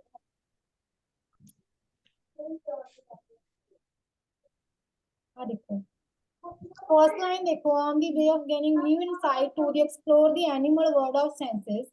Migrating animals, for example, are said to have a sixth sense. ਜੇ ਕਹਿੰਦੇ ਆਪਾਂ ਵੀ ਆਪਦੀ ਨਵੀਂ ਜਿਹੜੀ ਗੇਨ ਕਰਨਾ ਚਾਹੁੰਦੇ ਆ ਨੌਲੇਜ ਐਕਸਪਲੋਰ ਕਰਨਾ ਚਾਹੁੰਦੇ ਆ ਐਨੀਮਲ ਦਾ ਵਰਡ ਆ ਜਿਹੜਾ ਠੀਕ ਹੈ ਉਹਨਾਂ ਬਾਰੇ ਹੋਰ ਆਪਾਂ ਨੌਲੇਜ ਗੇਨ ਕਰਨਾ ਚਾਹੁੰਦੇ ਆ ਤੇ ਸਿਕਸਥ ਸੈਂਸ ਜਿਹੜੀ ਆਪਣੀ ਕਿਹੜੇ ਕਰ ਸਕਦੇ ਆ ਜਦੋਂ ਕਿ ਐਨੀਮਲਸ ਮਾਈਗ੍ਰੇਟ ਕਰਦੇ ਨੇ ਠੀਕ ਹੈ ਜੀ ਉਹਨੂੰ एक्सपैंड ते मैम जेड़ा एक्सपैंड वर्ड है ते एक्सप्लोर वर्ड है ये दोनों सिमिलर वर्ड ने ना भी हाँ ओदी मतलब किसी चीज दी नॉलेज ਵਧਾਉਣਾ ਆਪਣੇ ਹਨਾ ਹਾਂਜੀ ਕਲੀਅਰ ਹੈ ਜੀ ਜਿੰਨਾ ਦਾ 28 ਸੀ ਮਤਲਬ ਹਾਂ 28 ਚ ਕਿਸੇ ਦਾ ਡਾਊਟ ਸੀ ਕਲੀਅਰ ਹੈ ਜੀ हाँ जी हाँ जी ਓਕੇ 29 ਚ ਕਿਸੇ ਦਾ ਕੋਈ ਡਾਊਟ ਹੈਗਾ Raje no ma'am no ma'am okay 31 देखो फिर on An example showing the papers in tuition may work. Example ਦੇਖਣੀ ਸੀ ਕਿ ਆਪਾਂ ਨੂੰ ਜਿਹੜਾ papers in tuition may work ਜਿਹੜਾ ਕੰਮ ਕਰਦਾ ਕਿ ਨਹੀਂ ਕਰਦਾ। ਆਪਾਂ ਕੀਵਰਡ ਦੇਖੋ ਇਹ 'ਚ ਕਿਹੜੇ ਚੱਕਣੇ ਸੀਗੇ। papers in tuition ਹੋ ਗਿਆ, ਠੀਕ ਹੈ ਜੀ। ਹਾਂਜੀ ਐਗਜ਼ਾਮਪਲ। ਤਾਂ 31 ਦਾ ਆਨਸਰ ਦੇਖੋ ਤੁਹਾਡਾ ਕਿਹੜਾ ਹੋਣਾ ਸੀਗਾ। 31 ਦਾ ਹੋਣਾ ਸੀਗਾ ਜੀ ਤੁਹਾਡਾ ਜੀ। ਦੇਖੋ ਹੁਣ ਜੀ ਚ ਤੁਹਾਨੂੰ ਇੰਟਿਊਸ਼ਨ ਦੀ ਗੱਲ ਕੀਤੀ ਗਈ ਸੀ, ਲਾਸਟ ਦੇ ਤੇ ਕੀਤੀ ਗਈ ਹੈ ਤੁਹਾਨੂੰ ਇਹਦੀ ਗੱਲ। ਇਹਨਾਂ ਨੇ ਕੀ ਕਿਹਾ ਦੇਖੋ, ਤੁਸੀਂ start ਕਰ। In particularly noteworthy that this feeling of being followed is often referred to as a intuition. How is intuition related to senses? In same sense, how we our emotions and senses are same. ਆਪਣੇ ਕੋਲ ਇਹਦੇ ਚ ਕਿਹਦੀ ਗੱਲ ਕੀਤੀ ਗਈ, ਆਪਾਂ keyword ਕਿਹੜਾ ਚੱਕਿਆ ਸੀਗਾ? ਐਗਜ਼ਾਮਪਲ ਦਾ ਫੋਰ ਇੰਸਟੈਂਸ ਆ ਗਿਆ ਮੈਮ। ਹਾਂਜੀ ਉੱਪਰ ਦਿੱਤੀ ਪਈ ਆ ਤੁਹਾਨੂੰ। ਕਲੀਅਰ ਹੈ ਜੀ ਸਾਰਿਆਂ ਨੂੰ? ਕੀਵਰਡ ਚੱਕਿਆ ਕਰੋ। ਦੇਖੋ ਰਾਜੇ ਕੀਵਰਡ ਯੈਸ ਮੈਮ। ਜਲਦੀ ਮਿਲੂਗਾ ਕਿਉਂਕਿ ਜੀ ਪੈਰਾਗ੍ਰਾਫ 'ਚ ਤੁਹਾਡੀ ਇੰਟਿਊਸ਼ਨ ਦੀ ਗੱਲ ਕੀਤੀ ਗਈ ਸੀ। ਇੰਟਿਊਸ਼ਨ ਦੀ ਗੱਲ ਤੁਹਾਡੀ ਹੋਰ ਕਿਸੇ ਪੈਰਾਗ੍ਰਾਫ 'ਚ ਨਹੀਂ ਕੀਤੀ ਗਈ। ਕਲੀਅਰ ਹੈ ਜੀ ਸਾਰਿਆਂ ਨੂੰ? Yes ma'am. ਓਕੇ 32 'ਚ ਮੇਰਾ ਜੀ ਕਿਸੇ ਨੂੰ ਡਾਊਟ ਹੈਗਾ? No ma'am. Okay 33 and 33 to 37 ਤੱਕ ਕਿਸੇ ਦਾ ਡਾਊਟ ਹੋਵੇ? मैम 34। ਓਕੇ ਜੀ 34 ਹੋ ਗਿਆ। 33 ਓਕੇ ਸਾਰੀਆਂ ਦੇਖ ਲਓ ਇਹ। ਸਾਰੀਆਂ ਹੀ ਕਰਾ ਦਵਾਂ ਮੈਂ ਤਾਂ। Scientists believe that our dash list of senses lacks other important animals. ਵੀ ਇਹ ਕਹਿੰਦੀ ਵੀ ਬਹੁਤ scientists ਇਹ believe ਕਰਦੇ ਨੇ ਵੀ ਜਿਹੜੀ our dash list of senses ਜਿਹੜੀ ਆਪਣੀ list ਆ ਹੁੰਦੀ lacks are important animals. Other important animals sorry ਵੀ ਉਹਨਾਂ ਚ ਘਾਟ ਆ ਹੋਰ elements the like the sense of fine scanning. ਇਹਨਾਂ ਦੀ ਮਤਲਬ ਘਾਟ ਹੈ, ਠੀਕ ਹੈ ਜੀ। ਤਾਂ ਦੇਖੋ ਕਿਹੜੀ ਲਿਸਟ ਦੀ ਗੱਲ ਕਰ ਰਿਹਾ ਹੈ। 33 ਦਾ ਆਨਸਰ ਦੇਖੋ ਤੁਹਾਡਾ ਕੀ ਸੀਗਾ। ਇਹਨਾਂ ਨੇ ਆਪਾਂ ਨੂੰ ਕੀ ਕਿਹਾ ਹੈਗਾ? ਇਨੀਸ਼ੀਅਲ ਸੀ ਨਾ ਆਪਣਾ ਆਨਸਰ 33 ਦਾ। Yes ma'am. ਇਨੀਸ਼ੀਅਲ ਦਾ ਮਤਲਬ ਕੀ ਹੁੰਦਾ? ਪਹਿਲਾਂ ਵਾਲੀ। ਤਾਂ 33 ਦੇਖੋ ਆਪਣਾ ਆਪਾਂ ਨੂੰ ਪਹਿਲਾਂ ਦੱਸ ਕੇ ਸੀ ਨਾ ਇਨੀਸ਼ੀਅਲ ਦਾ ਇੱਕ ਹੋਰ ਕੀ ਕਹਿ ਸਕਦੇ ਆਪਾਂ ਫਸਟ ओरिजिनल ਕਹਿ ਸਕਦੇ ਨਾ। ओरिजिनल ਆ ਦੇਖੋ ਹੁਣ ਤੁਹਾਡੇ ਇਹ ਪਿਆਗਾ ਤੁਹਾਡਾ ਜੀ ਡੀ ਪੈਰਾਗ੍ਰਾਫ ਚ। ਡੀ ਪੈਰਾਗ੍ਰਾਫ ਦੇਖੋ the highly acceptable ਆ ਦੇਖੋ ਆਪਾਂ ਨੂੰ ਉਧਰ ਆਈ ਕਿਹਾ ਗਿਆ ਸੀ ਨਾ ਕਿ ਆਪਣੀਆਂ ਜਿਹੜੀਆਂ ਲਿਸਟ ਨੇਗੀਆਂ ਉਹਨਾਂ ਚੋਂ ਕੀ ਆ ਉਹ ਇਨਕੰਪਲੀਟ ਨੇਗੀਆਂ ਲੈ ਸਕਦੇ ਕਿ ਦੋ ਸੈਂਸਸ ਦੀ ਕਹਿ ਸਕਦੇ ਹਾਂ, ਠੀਕ ਹੈ। ਤਾਂ ਡੀ ਪੈਰਾਗ੍ਰਾਫ ਦੀ ਥਰਡ ਲਾਈਨ ਦੇਖੋ the highly accepted possibility that our original list of senses is incomplete. original ਉਹਨਾਂ ਨੇ ਕੀ कहता उधर? इनिशियल। इनिशियल कहता है। क्लियर है जी ਤੁਹਾਨੂੰ ਹੁਣ? Yes ma'am. ओके 34 देखो जी ਹੁਣ majority cases are about dash of our arms and legs. ਜਿਹੜੇ majority of cases ਹੁੰਦੇ ਆ ਕਾਦੇ ਬਾਰੇ ਹੁੰਦੇ ਆ? of our arms and legs. ਦੇਖੋ ਆਪਣੇ arms ਤੇ legs ਦੇ ਬਾਰੇ ਕਾਦੇ ਬਾਰੇ ਹੁੰਦੇ ਨੇਗੇ ਉਹ। ਤਾਂ 30 ਜਿਹੜਾ fourth ਆਨਸਰ ਕਿਹੜਾ ਆ ਗਿਆ ਸੀਗਾ ਤੁਹਾਡਾ? 34 ਦਾ ਆਨਸਰ ਸੀਗਾ ਕਿ ਤੁਹਾਡਾ ਪਲੇਸਮੈਂਟ। ਤਾਂ 34 ਦੀ ਲੋਕੇਸ਼ਨ ਦੇਖੋ ਤੁਹਾਡੀ ਕਿੱਥੇ ਪਈ ਹੈ। 34 ਦੀ ਲੋਕੇਸ਼ਨ ਹੈਗੀ ਜੀ ਤੁਹਾਡੀ ਡੀ ਪੈਰਾਗ੍ਰਾਫ ਚ, ਜਿਹਦਾ ਆਪਾਂ ਪਹਿਲਾਂ ਕੀਤੀ ਸੀ 33 ਵਾਲੀ। नहीं। ਆ ਦੇਖੋ ਪਈ mostly in terms of limbs and their placement. ठीक है मैम लैंप का मतलब दस्सियो।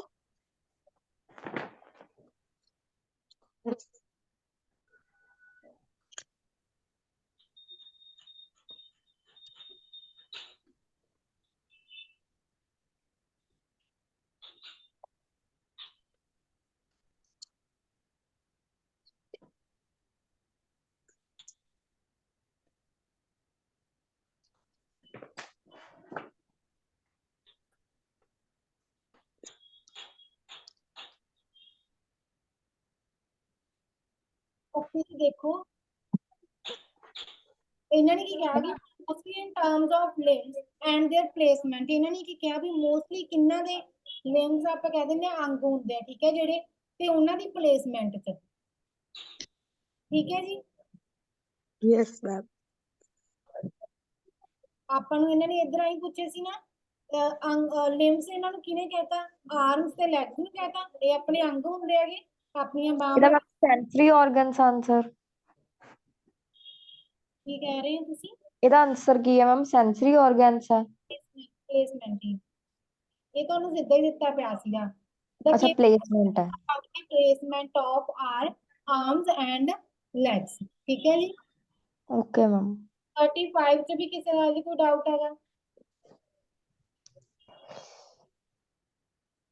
ਕਿ 36 ਕਿਸੇ ਦਾ ਡਾਊਟ ਹੈਗਾ Raji? No ma'am. 37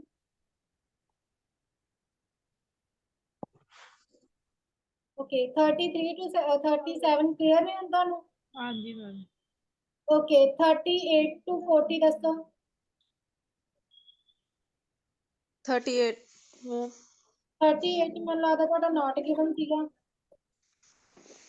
note given ਹੈ ਜੀ ਤੁਹਾਡਾ 38।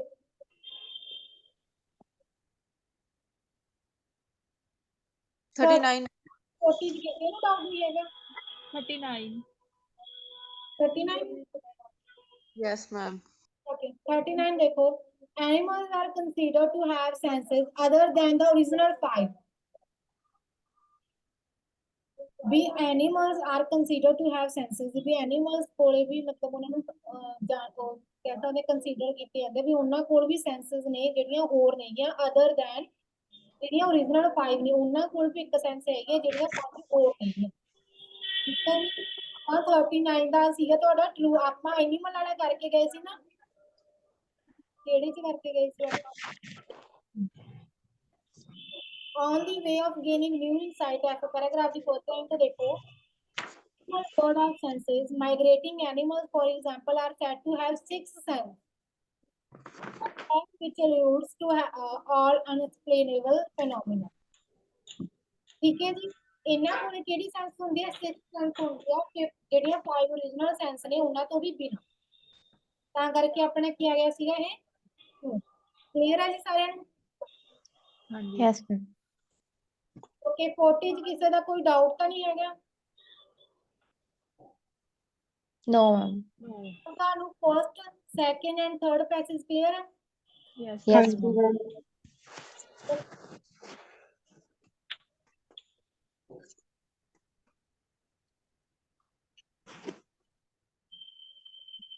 ਕੱਲ ਨੂੰ ਆਪਣੀ ਓਪਨ ਡਿਸਕਸ਼ਨ ਹੀ ਹੋਊਗੀ। ਕੱਲ ਵਾਸਤੇ ਤੁਹਾਡੇ ਲਈ ਕੋਈ ਹੋਮਵਰਕ ਨਹੀਂ ਹੈਗਾ।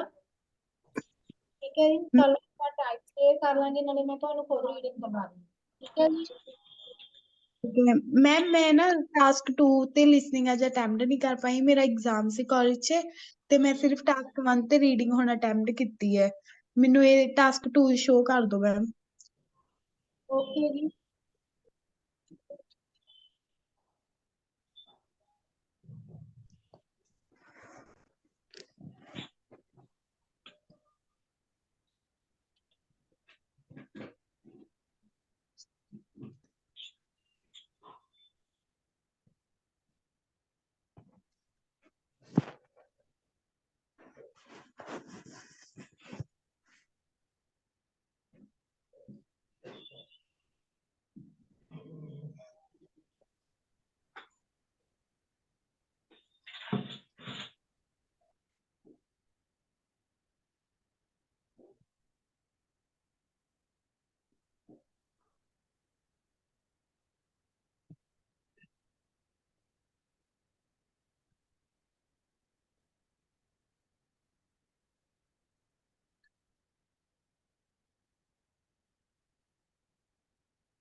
ਮੈਮ ਸਪੀਕਿੰਗ ਦਾ ਕਿਵੇਂ ਹੋਊਗਾ? ਕਦੋਂ ਹੋਊਗਾ ਲੈਕਚਰ?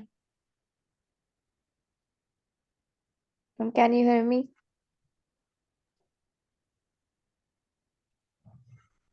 ਮਤਲਬ 4 ਟਾਈਮ ਤੇ ਹੋਏਗੀ ਤੁਹਾਡੀ ਸਪੀਕਿੰਗ ਦਾ। ਹਾਂਜੀ। ਟਾਈਮ ਤੇ ਹੋਏਗੀ, ਤੁਹਾਨੂੰ WhatsApp ਮੈਸੇਜ ਆ ਜਾਏਗਾ ਟਾਈਮ ਦਾ। Okay ma'am. Ma'am conclusion show ਕਰਿਓ। Okay ma'am. ਸਟੇਟਮੈਂਟ ਵੀ ਸ਼ੋ ਕਰ ਦਿਓ ਮੈਮ।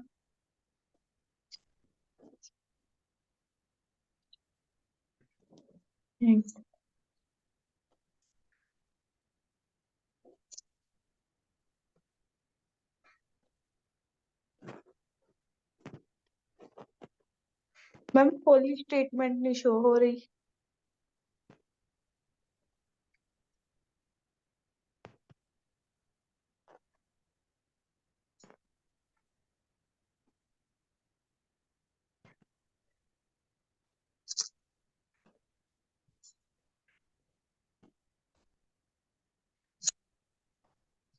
हो गया